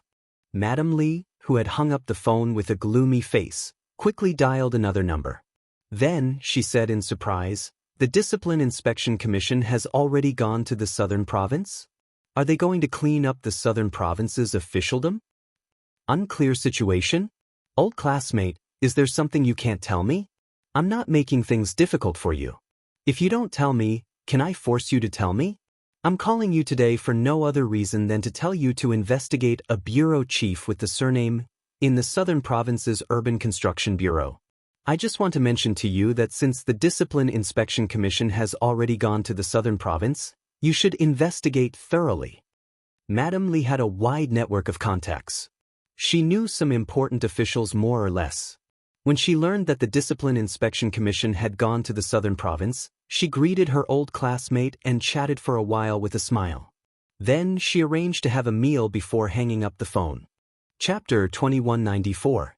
After making 2 calls, Mrs. Lee sat in the car and waited for the Deputy Chief of Staff Du and Du Jiayi to come out. She waited for about 10 minutes, but they didn't come out. Her patience was running out. She dialed the Deputy Chief of Staff Du's number. The Deputy Chief of Staff Du didn't have time to answer the call. He gave his phone to the guard and answered the call from the General Staff Department with sweat on his forehead. "It's my fault. I accept all the punishment from the General Staff Department, and I will deeply reflect on my mistakes. I understand. I have realized that I made a serious mistake. Okay, I'll be right back." The call from the Chief of Staff Du made the Deputy Chief of Staff Du's face even colder. He didn't expect the news about the recruit Ying to reach the Chief of Staff Du's ears so quickly. He didn't dare to shirk the responsibility. It was indeed his fault. It was he who saw Yi Jifan's resume and roughly looked at the information he submitted. He didn't investigate further and directly opened the back door for Ying. He told the Beijing government group and specially recruited Ying into the army. Who would have thought that the information he was looking at turned out to be information that Yi Jifan had tampered with? Even his wife's side hadn't been investigated. He was careless and almost made a big mistake. Luckily, Ying only joined the army for half a day. The files, stubs, and enlistment information were not officially entered into the army's management system. He only needed to delete all the paper information. Luckily, the bad influence of the situation was minimized. Otherwise, he would be publicly criticized in the next army meeting. Thinking that the Chief of Staff Du mentioned his wife on the phone and asked if she also wanted a position in the General Staff Department. The Deputy Chief of Staff Du hung up the phone and didn't notice Du Jiayi waiting for him outside. He quickened his steps and left the military headquarters with a gloomy face. This was not a good thing. It was clearly telling him that his wife had interfered too much. Because of Yi Ying, the whole family was going to be in a mess. Du Jiayi could already see that the Deputy Chief of Staff Du's face was not good. She jogged to catch up with them and said softly, "Dad, Mom is waiting for us outside. Tell your mom that I have to go to the General Staff Department right now." The General Staff Department called just now. Yi Ying's incident has already reached them. Deputy Chief of Staff Du, who was walking with big strides, felt like he was walking with the wind. Along the way, the air felt heavy. "Also, pass a message to your mother. The General Staff Department asked me if I want to give your mother a position." Du Jiayi's face paled. She immediately identified a position for her mother. Things had really gotten out of hand this time. Seeing that the Deputy Chief of Staff Du had walked far away, she hurriedly chased after him. She had to go out and tell her mother that her father was in trouble. "I don't want to go back. I don't want to go back. I want to see Madam Lee. I want to see the Deputy Chief of Staff Du. They were the ones who allowed me to enter the capital political group. It has nothing to do with me. I don't want to. I don't want to." Du Jiayi, who had caught up with them, suddenly heard Yi Ying's heart-wrenching screams from behind. What made her even angrier was that Ying had actually splashed dirty water on the Du family. It had nothing to do with her? "Ying, you really deserve to die." The Deputy Chief of Staff Du also heard it. He deliberately slowed down his pace and waited for Xia Jinyuan and Yi Qian, who were preparing to leave the military headquarters. Without much interaction, Xia Jinyuan and Yi Qian stopped and saluted him. Then they calmly left under his gaze, leaving behind the 2 calm and dignified figures of the Du family. Chapter 2195. I didn't expect this. I really didn't expect this. The Deputy Chief of Staff Du murmured. He didn't expect Xia Xinhui's son to be so successful. He was no longer as frivolous as he was when he was young. The darkness in his eyes deepened.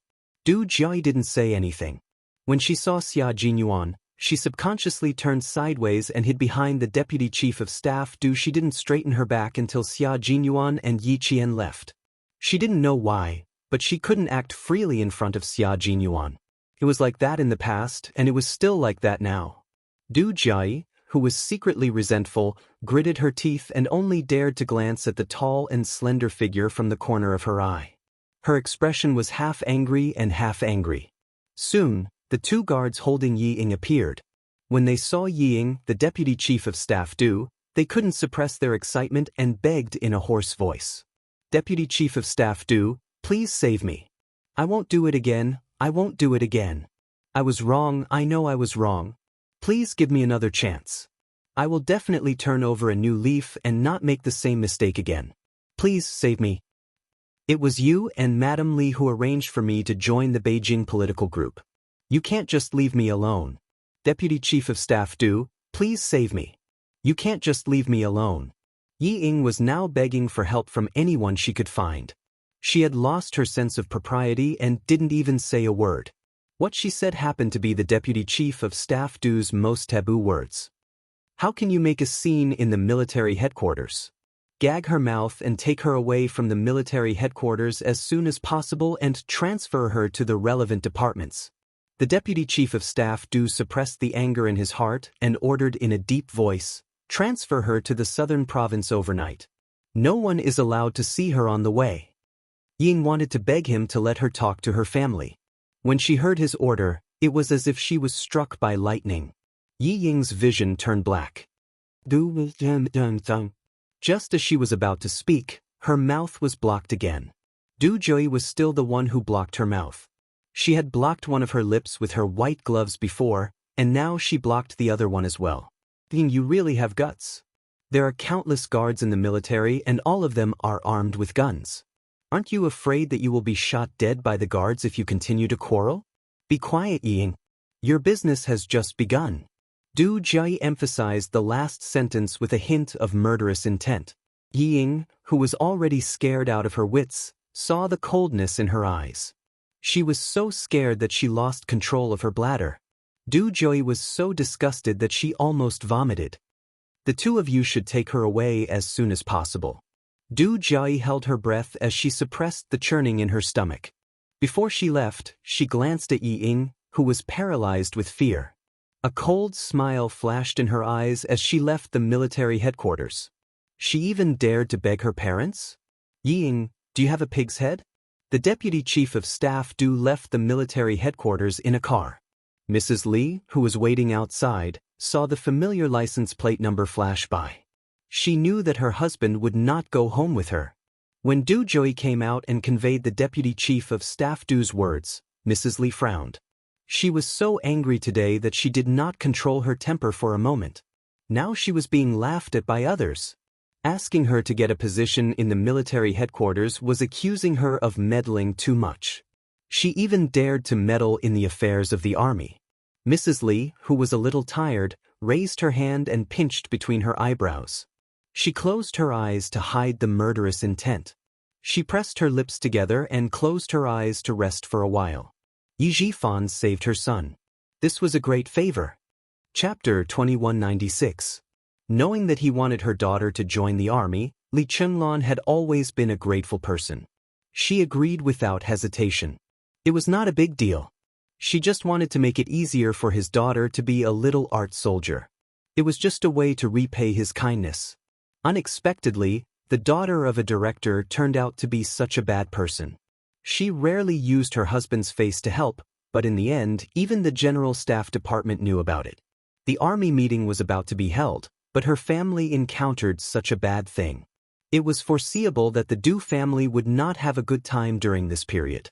Mrs. Li suddenly opened her eyes, grasped the black handbag on her lap with both hands, and said in a low voice, "You dare to challenge my bottom line, Ying. If I don't make you beg for death, my surname is not Li." Yi Ying, whose hands were tied and dragged into the car, shivered violently.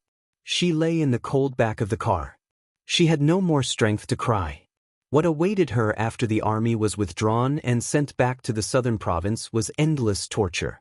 Sun Dongqing was counting the assets at home when she heard the news. Although she was divorced, she still had a lot of assets. She had 2 properties in Anyang and the southern province. Her family's savings were 7 figures. In addition, in order to keep the company left by Sun Yaozu, Yi Zhixiang gave her a car, gold, silver, and jewelry. Sun Dongqing was very satisfied. As soon as she finished counting all the assets, Yi Jifan called. "What? Yifan, you better explain it clearly to me." Sun Dongqing only heard the words, Your baby daughter was sent back to the southern province. She was like a volcano erupting. She held the phone tightly and roared. Yi Jifan leaned against the back of the office chair with no expression on his face and said coldly, "Considering that we were husband and wife, I intended to inform you in advance so that you could be mentally prepared. Your baby daughter's mistakes were all exposed." Mrs. Li also received the videotape. She was furious when she saw the content. "Just now, she called me specifically to question me. Her tone was very unfriendly. She told me clearly that your baby daughter made her lose face and made her a joke in the upper-class circle in the capital. She planned to come out and teach your baby daughter a lesson. As for how to teach your precious daughter a lesson, that's not something I know. However, I can tell you now that Sun Ying will not have it easy." Fortunately, he had changed the surname of Ying to Sun in the afternoon. Otherwise, he would not be able to explain it to Madame Li. Sun Dongxing couldn't believe it and shouted, "How is that possible? Madame Li likes Ying so much and even wants Ying to be her daughter-in-law. How could she bear to let Ying suffer?" "Yi Jifan, you bastard. Do you regret giving all your assets to me and my mother? Now you're trying to make things difficult for me." This was Yi Jifan's wife. She was short-sighted and extremely stupid. In the past, because old Madame Yi had done some inhumane things to her, he felt guilty and endured it. He always thought that his wife had shared weal and woe with him. Even the stupidest thing she did was for her own family. He spent more effort to keep an eye on her and prevent her from making a big fuss. Who would have thought that not only was one stupid person, but the daughter he had raised was also stupid. Her stupidity was even worse than that of her mother. She thought that she was infallible and could not tolerate even half a grain of sand. She looked smart, but in fact she did things that were even more stupid than her mother. The trouble she caused was even bigger. Yi Jifan was glad that he had made a quick decision and did not get himself into trouble. He snorted and said, "Sun Dongxing, wait for Madame Li's call. She will contact you properly." Chapter 2197. Which madam would like such a promiscuous woman? Do you think Madame Li is like you? Was Sun Ying her own flesh and blood? No matter what Sun Ying did, would she forgive her? Sun Dongxing, think about it from another perspective. If you had a son, would you be willing to marry such a woman as your daughter-in-law? Of course not. Sun Dongxing blurted out. As soon as she finished speaking, she was stunned. How could Madame Li be willing to do something that she was not willing to do? When she saw the video, she was so angry that she wanted to kill her daughter, who had embarrassed her, not to mention Madame Li. It was all wrong. It was all wrong. Sun Dongxing finally woke up from the dream that her precious daughter had found a general to be her son-in-law and made Yi Jifan angry. How could Madame Li be willing to do something that even she was not willing to do? No. What happened to Ying was a great humiliation to her mother-in-law's family in the countryside. How could she forgive her so easily just because she liked Ying? She was wrong, she was wrong, she was wrong. No one would like her. Even a mother-in-law in the countryside would not like a girl who had a cold and was fickle as her daughter-in-law. They would all feel ashamed. Madame Li was the wife of a major general. She was famous in Jing City. How could she forgive Ying when her daughter-in-law, who she had chosen, suddenly made such a scandal? Old Yi, you have to help Ying. She is your daughter. I know I was wrong, I know I was wrong. Please help Ying. Sun Dongxing, who was so scared that her hands and feet were cold, forgot that she and Yi Jifan were divorced. She even urged Ying to change her surname to Sun this afternoon. Knowing that her daughter was in trouble, she was so scared that her whole body trembled. She, who was out of her wits, could only think of Yi Jifan at this moment. Old Yi, call the deputy chief of staff and tell him that Ying is young and ignorant and made a mistake. Please ask him to let Ying go. We will discipline Ying later. Yi Jifan waited for her to finish before he said, "It's too late, Sun Dongxing. Sun Ying is no longer my daughter. She said that she doesn't recognize me as her father anymore. As for you, you're just my ex-wife. Sun Ying is already with you. I have no obligation to clean up your mess. Sun Ying will be sent back to the southern province soon. Someone will inform you to visit her. All right, Sun Ying will be fined 100,000 yuan. Prepare the money." Also, I'm warning you, don't use my name to cause trouble in the future. You're my ex-wife, and I have no obligation to clean up your mess. If you dare to make things difficult for me again, Sun Dongqing, don't blame me for ignoring our old friendship. Ex-wife, divorce, mess, fines. Sun Dongqing's mind was muddled and she couldn't get a word in. Before he could say anything, the beeping sound of the phone being hung up came from the receiver. Yi Jifan. Sun Dongqing screamed into the microphone. Her voice was trembling and she no longer had her usual arrogance. When she dialed again, the line was busy and she couldn't get through. Sun Dongqing, who was completely flustered, kept dialing. She didn't know how long she had been dialing. Knowing that there was no hope, she hung up the phone and sat on the cold tile floor, wailing. The urgent phone suddenly rang. Sun Dongqing, who was crying at the top of her lungs, thought that it was Yi Jifan calling. She quickly stood up and picked up the receiver, shouting, "Olji, Mom, quickly ask Dad to save me. Mom, it's Yingying. I'm so scared. Quickly ask Dad to save me." Chapter 2198. When Sun Dongqing heard her daughter's heart-wrenching screams, she was scared out of her wits. "What's wrong, Yingying? Don't be afraid. Mom is here. Mom is here. My baby, don't be afraid. Let's talk slowly. Mom is here." Sun Dongqing was indeed very good to her daughter. No matter what her daughter did wrong as a mother, she would forgive her in the end. "Mom, go and find Dad. Yi Qian set me up. She was the one who sent the videotape. Mom, she was the one who sent the videotape to Dad and Madam Li. She was the one who set me up. Mom, go and find Dad. Doesn't he know the director of the Public Security Bureau? Ask Dad to make a call. I don't want to go to jail. I don't want to. Mom, I was really set up by Yi Qian this time. I hate it. I really hate it. Mom, it's all her fault. It's all her fault. Mom, I'm so scared. I don't want to withdraw. I don't want to be sent back to the southern province. Save her? Who would save her? Who would save her? She didn't even recognize her father and changed her surname to Sun. Who would save her daughter? Who would save her? Don't be a soldier Let's not be a soldier anymore. Let's go back to the southern province. Yi Qian couldn't hurt you. How could she hurt you? My dear daughter, don't be afraid. Let's come back first. Sun Dongqing didn't dare to say that Yi Jifan didn't recognize her daughter anymore. She didn't dare to say that she had to change her surname to Sunning from today onwards. She was afraid that her daughter would suffer a greater blow if she said it. I won't come back, Mom. I can't come back. If I come back, Yi Qian will look down on me. I will never bow down to her in this lifetime. Mom, get Dad to pick up the phone. I want to talk to him. I want to tell him how hateful Yi Qian is. Sun Ying didn't know what happened in the southern province. She saw Yi Jifan as her last hope. Other than her father, no one else was willing to save her. My poor daughter. Sun Dongqing, who also couldn't contact her ex-husband, wailed. Yingying, your father isn't home. He's not home. Go back to the southern province first. We'll make plans after you're back. It would be great if she could return to the southern province. At least she could accompany her daughter. It wasn't easy for Sun Ying to get in touch with her family. How could she give up so easily? She strained her hoarse voice even harder. Her voice was sharp and piercing. No, I'm not going back to the southern province. I want Yi Qian to die a horrible death. I want her to die a horrible death. Admit defeat, Yingying. Let's admit defeat. We can't win against her. We can't win against her. Without her husband to rely on, how could they make things difficult for Yi Qian? Making things difficult for Yi Qian, who was already high and mighty.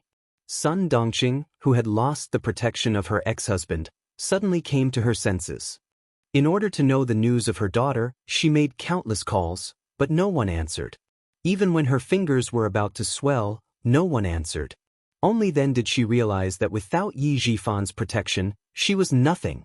Sun Ying, who still didn't know that her surname was Sun, screamed crazily. Why can't we win against her? Why can't we win against her? Daddy is here. How can we lose to an orphan bastard? Orphan?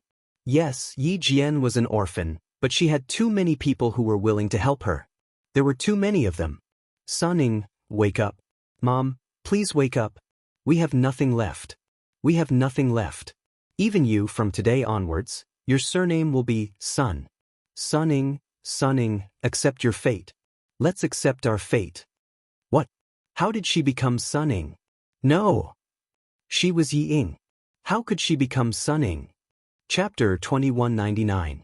Your father and I are divorced. We got divorced this morning. Ying, have you forgotten? You wanted me to divorce your father. He won't care about us anymore. It's useless to look for him. We can only accept our fate. Sunning, we can only accept our fate. Sun Dongqing, who was crying loudly, told the truth. She didn't know how her daughter would react after hearing it, but she had to say it. If she didn't, Sun Ying would continue to dream of defeating Yi Qian. Impossible. It would never be possible. No, it's impossible. Mom, what did you say? It's impossible.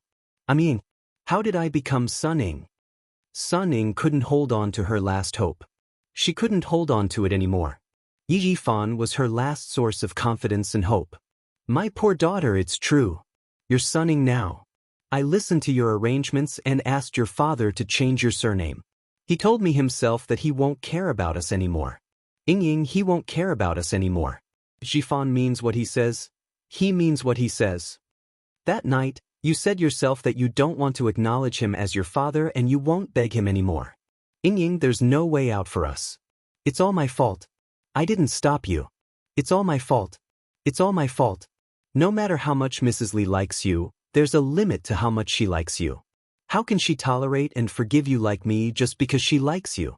Even I was angry at you for the shameful things you did overseas, let alone Mrs. Li. Ying, you were wrong. You were wrong from the beginning. We can't climb up the social ladder. You're not shameless enough to let Mrs. Li like you after she finds out. Yi Jifan also told me that we embarrassed her so much. She won't let us go. Come back. Let's not fight anymore. Let's go back to Nan province and start over somewhere else. As the sound of Sun Dongqing's sobbing gradually subsided, Sun Ying did not make any more noise. She was completely silent, sitting there motionless like a clay figurine. Was she the one who cut off her own escape route? She had forced her mother to divorce her father, thinking that Mrs. Li would always like her. She had even said that she wanted her surname to be Sun. She had cut off her last path of retreat. She had cut off her own path. Gone. Everything was gone. She had become Sun Ying, no longer Yi Ying. The father who had protected her and treated her as the apple of his eye no longer wanted her. From the moment she changed her surname to Sun, she was no longer his daughter. No one could save her or protect her anymore. How could this be? How could this be? But she couldn't understand it. She really couldn't understand it. She was clearly the best, but in the end, she ended up being betrayed by everyone. She couldn't understand how she ended up like this when everything was so perfect. Mother said that we were all wrong? Was it really all wrong? How was it wrong? She didn't want a bastard to ride on her head. Was that wrong? Was it wrong for her to want to get rid of an opponent who was blocking her future? Was it wrong for her to want to be above others and be envied by everyone? These were all what her parents had taught her. They had taught her how to get everything she wanted from a young age. They had taught her how to destroy the things she wanted but couldn't get. How could she have been wrong? How could she have been wrong? How could she have been wrong? Sun Ying couldn't figure it out. She suddenly screamed crazily and smashed her phone. Her head slammed hard against the door of the toilet on the train. She couldn't figure it out. She couldn't figure it out. Why did Yi Qian win in the end? Why was she the one who won? A filthy, cowardly, ugly bastard with no parents had won the battle? She couldn't figure it out. Why did she let a bitch that she had always looked down on win? The guards who were waiting outside to escort her back to Southern Province heard the commotion and kicked the toilet door open without hesitation. They first subdued Sun Ying, who had hurt herself, and then immediately informed their colleagues to come and pick up the phone. Even the battery was coming out. Where did the phone come from? Why did she have a phone with her? Chapter 2200. Sun Ying didn't say who gave her the phone. It was not that she didn't want to say, but that she didn't know. Someone squeezed her before she got on the train. After she got on the train, she accidentally touched the phone in her pocket. She found an excuse to go to the toilet and called back. She might as well not make the call. She might as well not make the call. Sun Ying, who had lost her last hope and confidence, was like a deflated balloon. She didn't struggle or make any noise. She just stared like a wooden puppet and didn't eat or drink. She took the train back to the southern province from Jing City. She didn't know what was waiting for her. Her world had collapsed the moment the military announced her punishment. The investigation of her past had been reported to the military. What else was there to investigate? Everyone knew. Everyone knew what she had done. She didn't know what to do or how to do in the future. It was a gloomy world. No matter where she went, there was no hope. There was no chance. There was no chance at all. How could she win against Yi Qian? How could she fight against him? She had lost. She had lost completely. It was over. It was all over. Sun Ying curled up her legs and hugged them tightly. What would be waiting for her when she went back? What would Mrs. Li do to her next? Sun Ying, who was sitting in a daze, lost her vitality. She was like a flower that withered overnight. She couldn't find her original brightness. She was like an old woman in the twilight. Sun Dongxing called again, but the phone was turned off. She was so flustered that her hands couldn't stop shaking. Who should she look for next? Where could she find her daughter? She would be sent back to the southern province and transferred to the Public Security Bureau. Yes, she should go to the Public Security Bureau first. No, she had forgotten something very important. There was still something very important. What was it? Did she forget what it was? Sun Dongxing was so flustered that she was crying and walking back and forth in the living room. She forgot something very important, but she just couldn't remember it. Money. It's money. Yi Jifan said that Ying would be fined 100,000 yuan. She still had to withdraw the money. She had to go to the bank to withdraw the money. Then she could save her daughter. No more fighting. Sun Dongxing didn't notice that it was already 9 o'clock in the evening. She took the passbook and ran out in her slippers like crazy. The lights outside were waning, and the cold wind of early spring blew through the treetops, bringing with it a chill. Early spring had arrived in the south, but the cold winds still blew in the north. They were sent back to Nan province overnight? Yi Qian, who was peeling an apple, asked Xia Jinyuan, who had just ended a call. Why is it so urgent? Won't the Beijing political group investigate further? The two of them had already returned to the hospital. With Yi Qian by her side, Major Xia was very cooperative. She no longer pondered about how to leave. She placed her phone by the bedside and wrapped an arm around her waist from behind. She said faintly, "Yes, the Deputy Chief of Staff Du personally gave the order. The Beijing government political group is also in the middle of a 3-department trial. They don't have time to care about her." Ying was specially recruited into the army. This also shows that there are many problems in our army. The Deputy Chief of Staff Do happen to bump into the muzzle of the gun this time. It's going to be very tiring. Yi Qian handed the peeled apple to the man who suddenly wanted to eat fruit. She frowned slightly and asked in confusion. Mrs. Li said in the conference room in front of the Deputy Chief of Staff Do that she did it all by herself and had nothing to do with the Deputy Chief of Staff Do. I've always been very puzzled. I don't understand why she said that. Wouldn't it harm the Deputy Chief of Staff Do even more? Chapter 2201. She really didn't understand the twists and turns of the story. She thought that Mrs. Li's words would only make things more difficult for the Deputy Chief of Staff Du. Xia Jinyuan didn't eat the apple after it was peeled.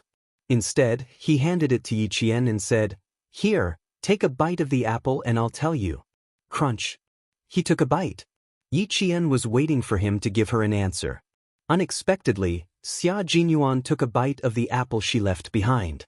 His handsome face smiled and sighed. "I finally found the right way to eat an apple.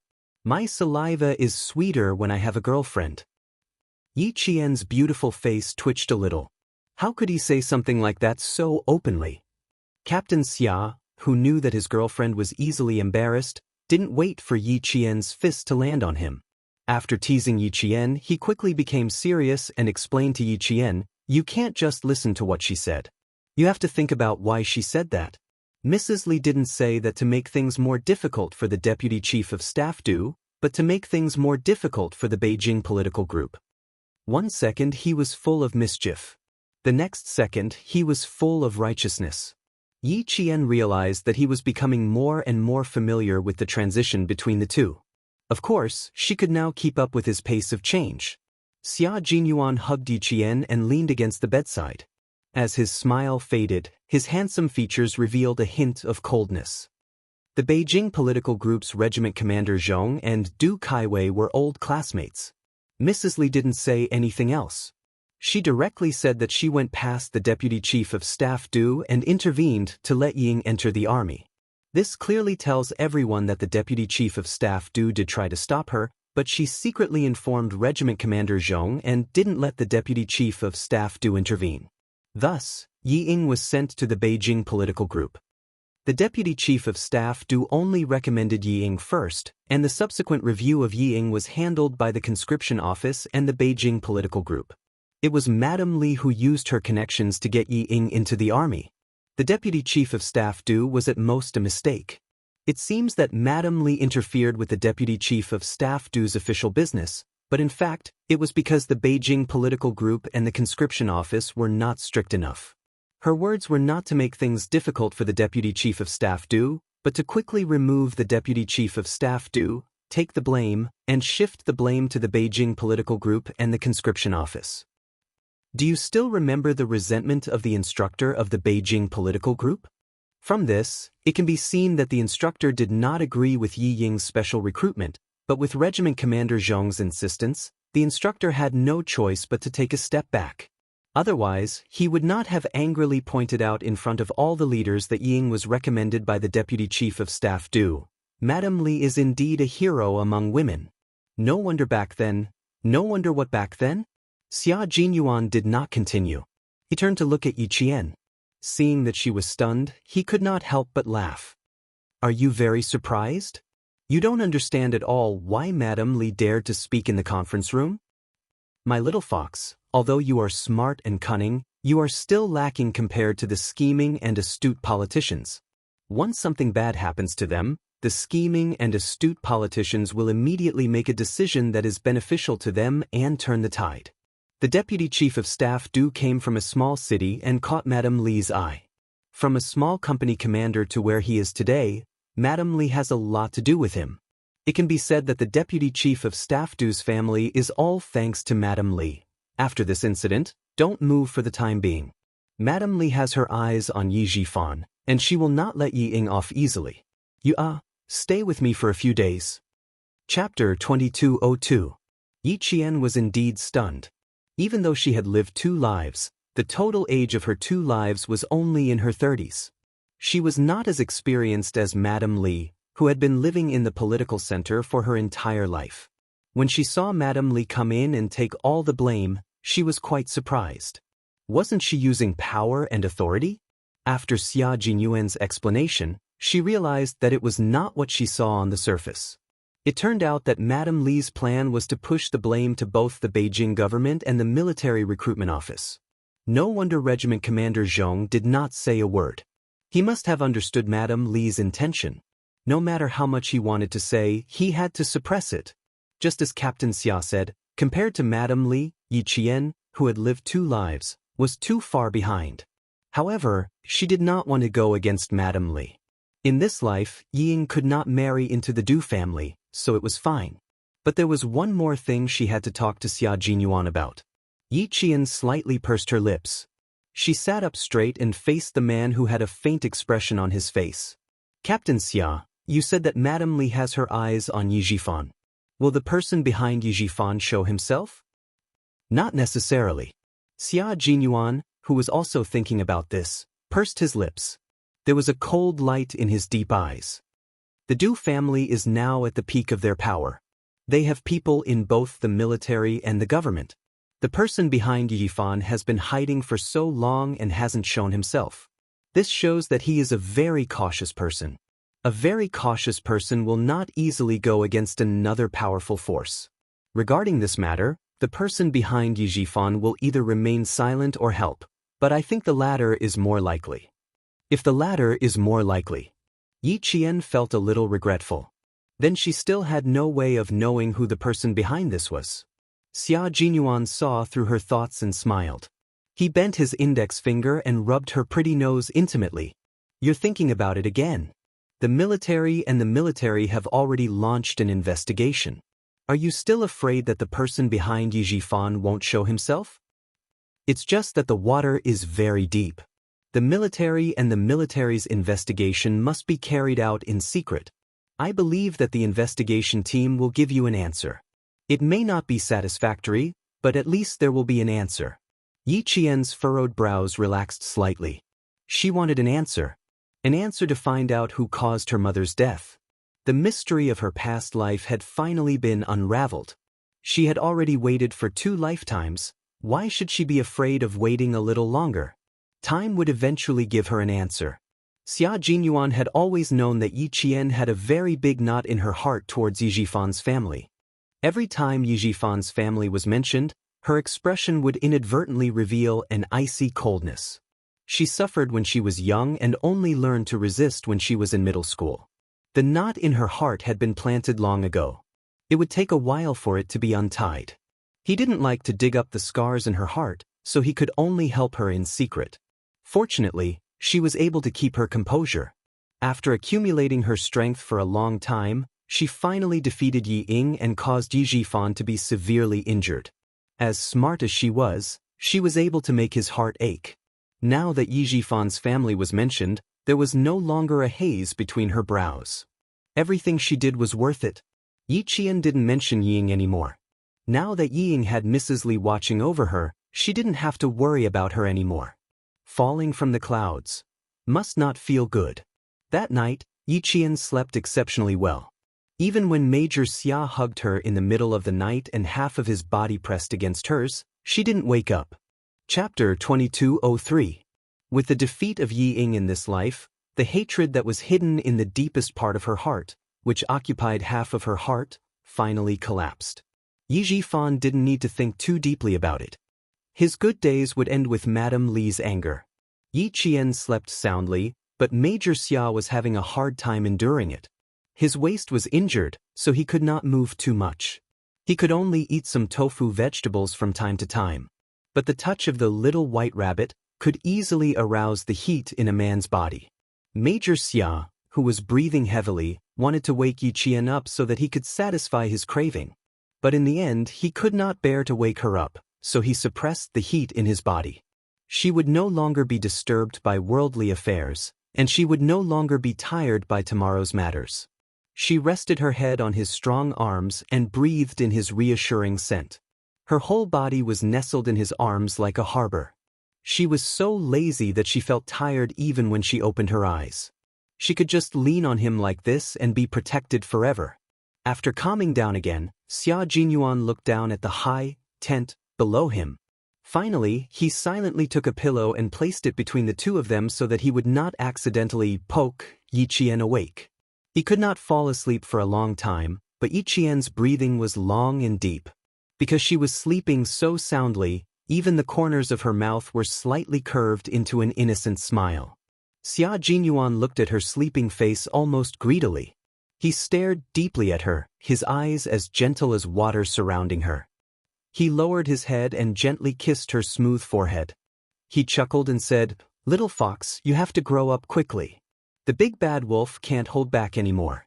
If one day he really wants to do you, it won't help even if you hold a gun to his head." Yi Qian did not answer him. Perhaps his gaze was too focused, but she moved slightly in her sleep and took the initiative to snuggle into Xia Jinyuan's arms. Her plump and round little white rabbit just happened to be on the side of Xia Jinyuan's chest. It was really sweet torture. The sweet and tormented Xia Jinyuan knew that he would not be able to sleep tonight. Even if he wanted to sleep, he would not be able to. Of course, he couldn't bear to fall asleep either. He could just look at her like this for the entire night. Commander-in-Chief Xia, who had rushed over early in the morning, met eyes with Xia Jinyuan, who hadn't slept the entire night. He silently looked at Yi Qian, who was in his son's arms, and then silently looked at the brat, who was signaling him to leave. Commander-in-Chief Xia raised his hand to signal the guards to stand guard outside and then pushed the door open and entered. Xia Jinyuan was speechless. Didn't he say he would stay by his wife's side? So what if he came to disturb her early in the morning? Yi Qian, who had never slept so deeply before, only woke up when Commander-in-Chief Xia walked into the ward and heard the sound of a chair being moved. When she opened her eyes, the first thing she saw was a languid, handsome face. Following his greeting, Yi Qian looked out and saw Commander-in-Chief Xia smiling kindly at her. Commander-in-Chief Xia. Yi Qian's mind quivered, and she suddenly stood up. Chapter 2204. There was nothing more embarrassing than what was happening right now, and she believed that there would never be anything more embarrassing in the future. Yi Qian, who was sitting upright, tried very hard to adjust her facial expression. She tried to look very normal and not let Commander-in-Chief Xia see the awkwardness on her face. It was too embarrassing. The Commander-in-Chief came over early in the morning and had already walked into the ward, but she didn't notice at all. She continued to snuggle in Captain Xia's arms. Did she do anything else just now? Did she put her hands on Captain Xia? What about her feet? Did she put her feet on Captain Xia's legs? Her body? Did she lie on Captain Xia's body? Yi Qian, who always had an extraordinary memory, had temporary amnesia. She couldn't remember anything from the moment she opened her eyes to when she got out of bed. But she slept quite well and was worried about Captain Xia's waist injury, so she probably didn't put her hands and feet on Captain Xia's body. Yi Qian thought uncertainly. Go and wash up first. How could Xia Jinyuan not see Yi Qian's awkwardness? At this moment, she was uncomfortable all over. It couldn't be helped that she was shy, unlike him, who had to take care of her and help her out. Yi Qian really wanted to wash up, but the Commander-in-Chief was looking at her with a smile, so she didn't dare to. Xiao Yi, go and wash up first. We'll talk about business after breakfast. Commander-in-Chief Xia naturally also saw Yi Qian's awkwardness. He originally wanted to make Yi Qian feel uncomfortable, so he just sat there and stared at her to see how anxious his son would be. However, he didn't expect to wake up Yi Qian, who was sound asleep. His son's calm expression made her feel awkward. With the Commander-in-Chief's instructions, Yi Qian stood up as if she had been granted amnesty and rushed to the bathroom. Please sit down first. I have to wash up too. Xia Jinyuan wasn't embarrassed, but his expression was a little cold. He was sleeping with his wife in his arms and was disturbed. Even if it was his biological father, he was still unhappy. Commander-in-Chief Xia was in a good mood as it was rare to see his son being humiliated. However, he didn't show it on his face as he said coldly, I didn't rush over early in the morning just to see you throw a tantrum at me. Hurry up and pack up and have breakfast with me. How many years has it been since you last had a decent breakfast with me? Go quickly. The last sentence touched Xia Jinyuan. His handsome face softened a lot. He walked over and put his arm around the Commander-in-Chief's shoulder like a good brother. He said, Dad, you know that Yi Jian and I only see each other a few times throughout the year. Every time we meet, I really want to put her and me in a sealed room so that no one can disturb us. It's been so many years since I've had breakfast with you. It's unfilial of me. When Yi Qian returns to school, I'll spend the remaining 6 days with you every day. What do you think? Since ancient times, loyalty and filial piety were difficult to achieve. It was the same for Xia Jinyuan. Commander-in-Chief Xia sighed as if he was touched. He patted Xia Jinyuan's shoulder heavily and said in a deep voice, You're already an adult. It's better for you to live your own life. I won't disturb you. Don't come back to have breakfast with me. My appetite hasn't been very good recently. If you come back to accompany me, I'm afraid my appetite will worsen. I appreciate your filial piety. Go to the hospital and have breakfast by yourself. Don't come back and affect my appetite. When you're discharged and I'm hospitalized, one of us will be sick and the other will be injured. In the end, little Yi will be worried. Xia Jinyuan took a deep breath, adjusted his expression, and then smiled at Commander-in-Chief Xia. So I'm raised by a stepmother. My grandmother doesn't love me, my uncle doesn't love me, and my biological father despises me. Well, I'd better stay by my wife's side. You don't have to wait for me to eat breakfast. Just eat something first. Don't overeat. Chapter 2205. Now that he thought about it, It was true that he hadn't had breakfast with his old man for several years. Just as he was starting to feel guilty, reality was cruel and once again proved that he had been overthinking. After slipping out of Beijing, Commander-in-Chief Xia patted his son's shoulder again and pointed out the mistakes in his words earnestly. You're not loved by your grandparents and uncles. You've lived for almost 30 years. Why haven't you accepted reality yet? That's why I'm reminding you that it's important to stay by your wife's side. Sixth brother, just look at old Master Xia and old Madam Xia. You have a son and a daughter, right? In the end, who's going to stay by your side? Children and relatives will only drop by occasionally. The person who's going to stay by your side for the rest of your life is still the person you sleep with. The person who's going to stay by your side for the rest of your life is still the person you sleep with. Commander-in-Chief Xia never thought of restricting Xia Jinyuan. He only hoped that his only son could find true happiness. As for him, he just wanted to watch from the sidelines. Commander-in-Chief Xia couldn't bring himself to say such sentimental words. He also believed that his son knew what he meant. It could be considered as a special communication between father and son. They couldn't be too serious or too formal. Communicating through arguments was the most effective and peaceful way for a father and son to communicate. It was a valuable experience he had gained from arguing with his son over the years. Xia Jinyuan didn't say anything else. He just held his father's shoulders even tighter. He would find his own happiness. When the time came, he would bring his happiness to accompany old Master Xia, who had divorced and refused to remarry because of him. In the bathroom, Yi Qian moved quickly. From going to the toilet to washing his face and brushing his teeth, he took less than 2 minutes. He then spent another 30 seconds tidying himself up. When he opened the door and came out, he saw Xia Jinyuan pushing the door open. Help me wipe my back. Without waiting for Yi Qian to come out, Xia Jinyuan squeezed his way in and pushed Yi Qian back into the bathroom. Old Master Xia's appetite hasn't been very good recently. He's worried that watching me eat breakfast will make him lose his appetite even more. Let's clean up before going out to accompany him. Otherwise, he'll vomit. Yi Qian knew very well how the father and son interacted with each other. When he heard that, he pursed his lips and said with a smile, "The commander-in-chief doesn't think you're dirty. He thinks you're dirty. Little fox." Xia Jinyuan, who was about to take off his clothes, paused and said meaningfully, "You can't say things that you already know. If you do, I'll lose face." Yi Qian was tidying up his toiletries with her back to him. When she turned around, she saw that his upper body was empty. Moreover, his head was lowered as he undid the belt of his hospital pants.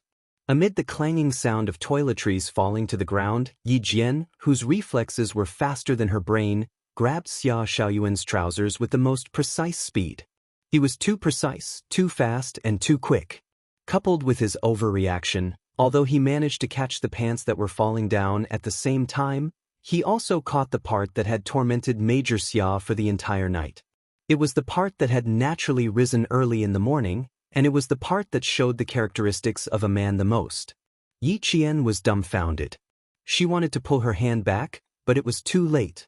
Xia Jinyuan, who had a handsome face and a forbearing expression, held her right hand very tightly. She subconsciously tried to pull her right hand out, but then she saw the man, who would not even blink if Mount Tai collapsed in front of him, fiercely suck in a breath of cold air. His noble and elegant face was no longer calm. There was a prelude to a storm. Especially that pair of unfathomable dark eyes, there seemed to be something struggling inside, as if it wanted to break free. Chapter 2206. Sorry, let go of my hand first. How could Xia Jinyuan let go of her hand? Early in the morning, the benefits suddenly came at the drop of a hat. It was really a surprise. Not only did he not let go, he laughed deeply and said, "No, you took the initiative. I can't bear to let go." That's right, the once #1 hedonistic prince in the capital was starting to act like a rogue. I didn't do it on purpose. You, let go. Xia Jinyuan, who was tortured to the point of breathing heavily, did not stop her. He only held her hand and did not let go. His strong and muscular chest was undulating, and his smooth and beautiful muscles were stretched taut. Occasionally, one could even see his lean and beautiful chest muscles twitch. His body's most faithful reaction was not that he was being tortured, but that he was enjoying it. You already took the initiative to molest me. It's too late to say that you didn't do it on purpose. His handsome face was enduring, and his voice was hoarse and intoxicating like red wine. Hold on tight, little fox. But don't pull too hard. It'll be troublesome if you break it. Yi Qian. This rogue. Don't stop. Control your strength a little and be gentler. The big bad wolf said very gently. His dark eyes, which were as deep as the sea, stared deeply at Yi Qian. It was as if there was a whirlpool in the depths of his eyes that could suck in Yi Qian's soul. Yi Qian did not dare to move. Her unintentional action had turned into her taking the initiative to molest him. Moreover, the part of molestation was so special. She could not move, could not pull away, and could not shake. But if she just held on like this, she would be embarrassed. Last time at the hotel, the two of them had a certain level of restraint. In the end, they stopped at his upper body. Although Xia Jinyuan was thinking of how to make Yi Qian study the physiological structure of his lower body, he did not have the opportunity to let her study him. Who knew that good things would happen so suddenly? He was so caught off guard that he almost missed the opportunity. Fortunately, he reacted quickly. While her attention was on the pants he was taking off, he held her hand down and completed the process of studying a man's body structure and physiological changes. He finally made up for the regret from last time. Relax, little fox. Can you feel the changes in me? Without being impatient, Xia Jinyuan patiently tried to lure Yi Qian. The changes you're experiencing now are the changes I experienced last night. Over and over again, back and forth. Can you feel it? He took a few steps closer to Yi Qian. Then he pressed his waist against the basin. Xia Jinyuan pressed her hand with one hand and lowered his head to whisper into her ear. It's a very real reaction. Baby, do you feel it? She could feel it. The process of turning from soft to hard made her face red like it was on fire. She was so nervous that her throat tightened. Yi Qian pressed his shoulder against his chest. His voice was as soft as a mosquito's buzzing. Captain Xia, I'll go out first. You take your time. Although she didn't have any romantic experience in her 2 lives, she more or less knew what was going on between a man and a woman. Now that the alarm was blaring, she wanted to escape. Chapter 2207. Be good. Touch it again. Touch it properly. It was in pain the whole night, and it was waiting for you to comfort it. Don't be afraid. It doesn't want you to be afraid, because it belongs to you. Do you understand? Her low and sexy voice was saying the most seductive words. It was not lewd words, but a sincere message to Yi Qian that no one else could comfort it other than her. Nothing will happen. Touch its shape and we'll go out. Trust me, little fox. I mean what I say. Touch its shape. Yi Qian was flabbergasted. This, how could he say something like that? He looked up and glared at her. Captain Xia, don't say something like that. He said it shamelessly, but she was embarrassed to hear it. Although she said she was glaring, in Xia Jinyuan's eyes, it was not threatening at all. Her eyes were like water, surrounded by a thin layer of mist. There was no threat, only seduction. Even her voice was soft and soft. When it fell into his heart, it caused his chest to ripple. He wished that he could rub her into his body. Although his heart was rippling, Xia Jinyuan's voice was very serious. He said, every object has its own shape. I'm not wrong. When you were blindfolded, didn't you have to touch the shape to determine which part to use? Mine also has a shape. Why should I be embarrassed? When it came to being thick-skinned, Xia Jinyuan, who used to be a rich playboy in Beijing, was invincible. After his explanation, the shameful words could not be more serious. Yi Qian, who was so embarrassed that his face turned red, sighed softly and said, You're twisting words and forcing logic. You are indeed twisting words and forcing logic. Xia Jinyuan admitted it boldly. He pressed her hand down a little and rubbed his chin against the top of her head. He had a hard time holding himself back and said softly, I couldn't sleep the whole night because I was thinking about whether or not I could get the attention of the mistress.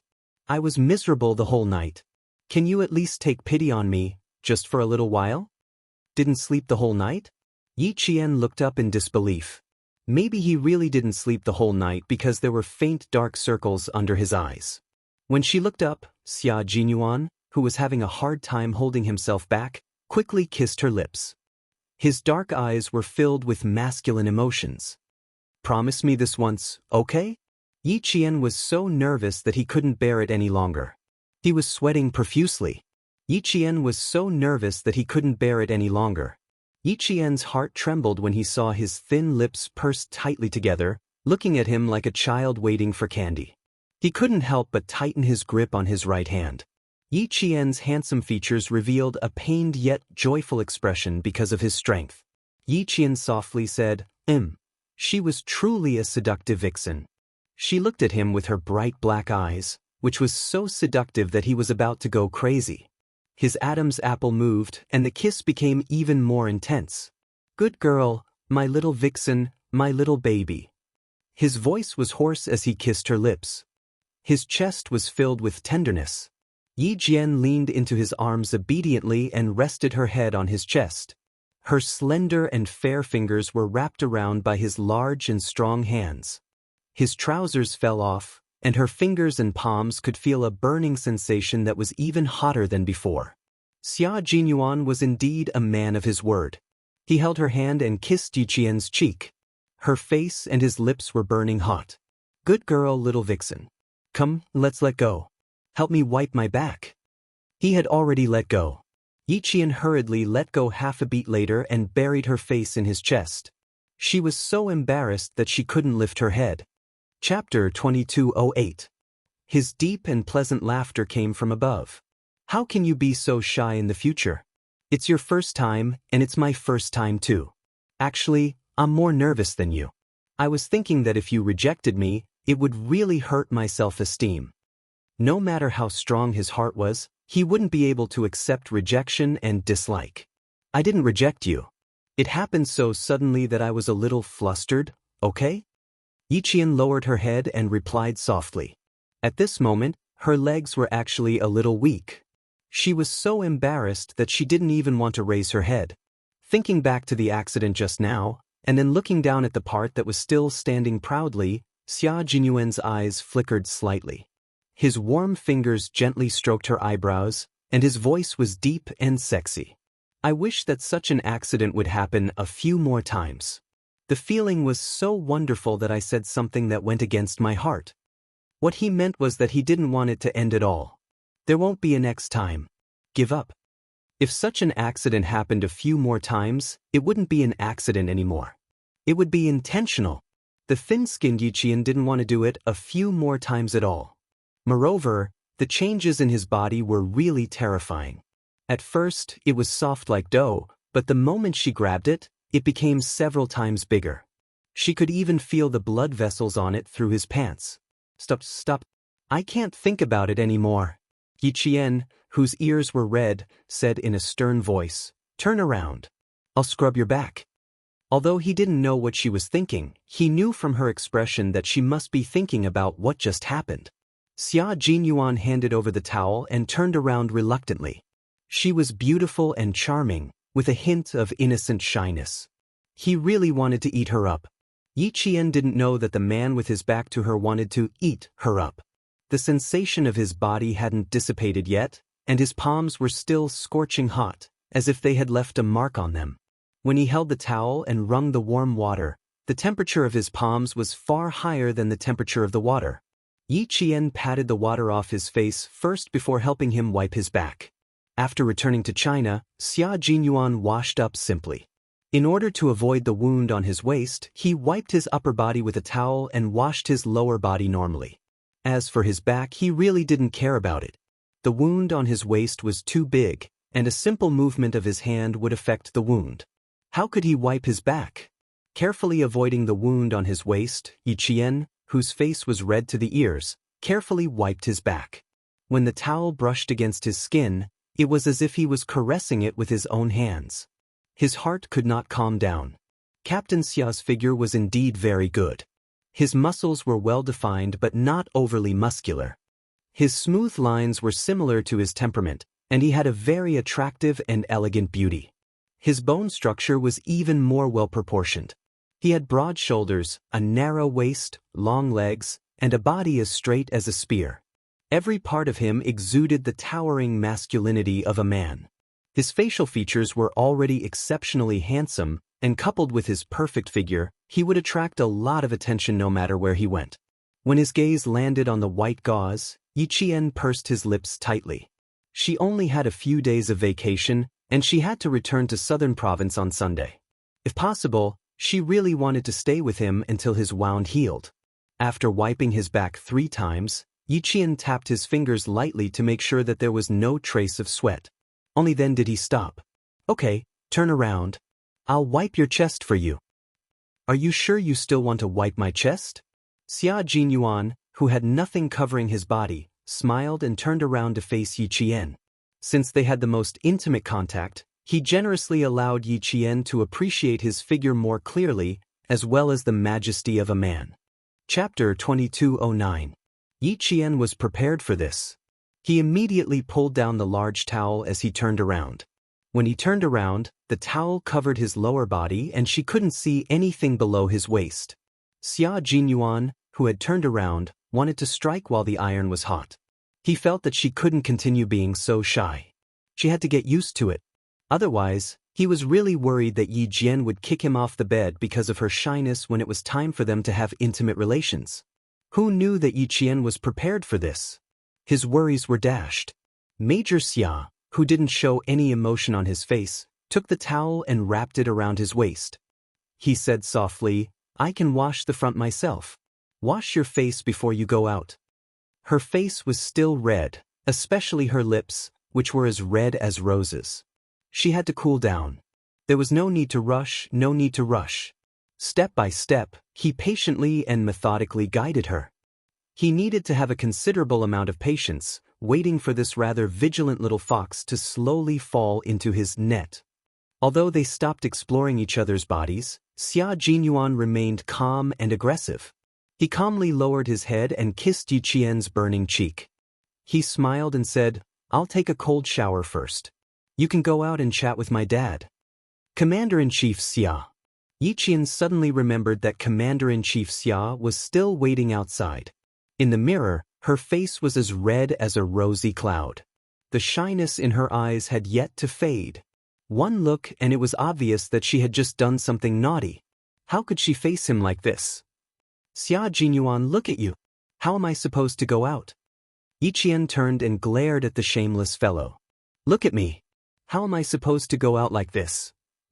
Xia Jinyuan, who was holding a bath towel, looked at her and smiled.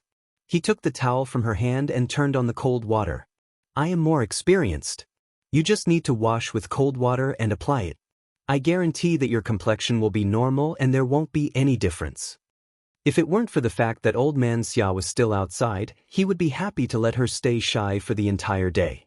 She was so sweet and delicious that he was deeply addicted.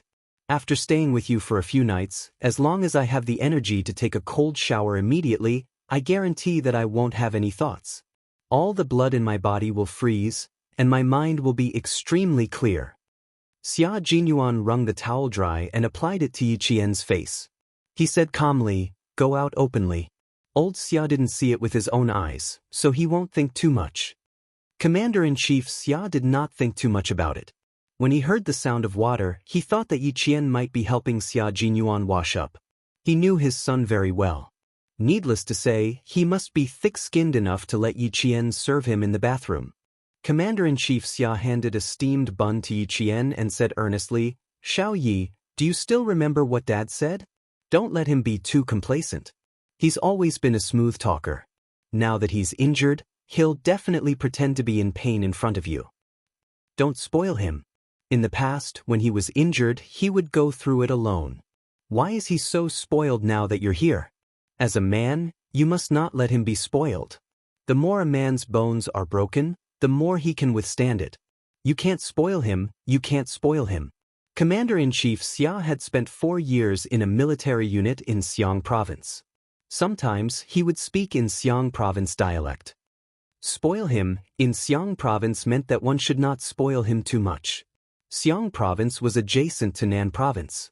Fujian Town's military unit also had soldiers from Xiang Province. Therefore, Yi Qian more or less knew some Xiang Province dialect. Upon hearing this, Yi Qian pursed his lips and smiled.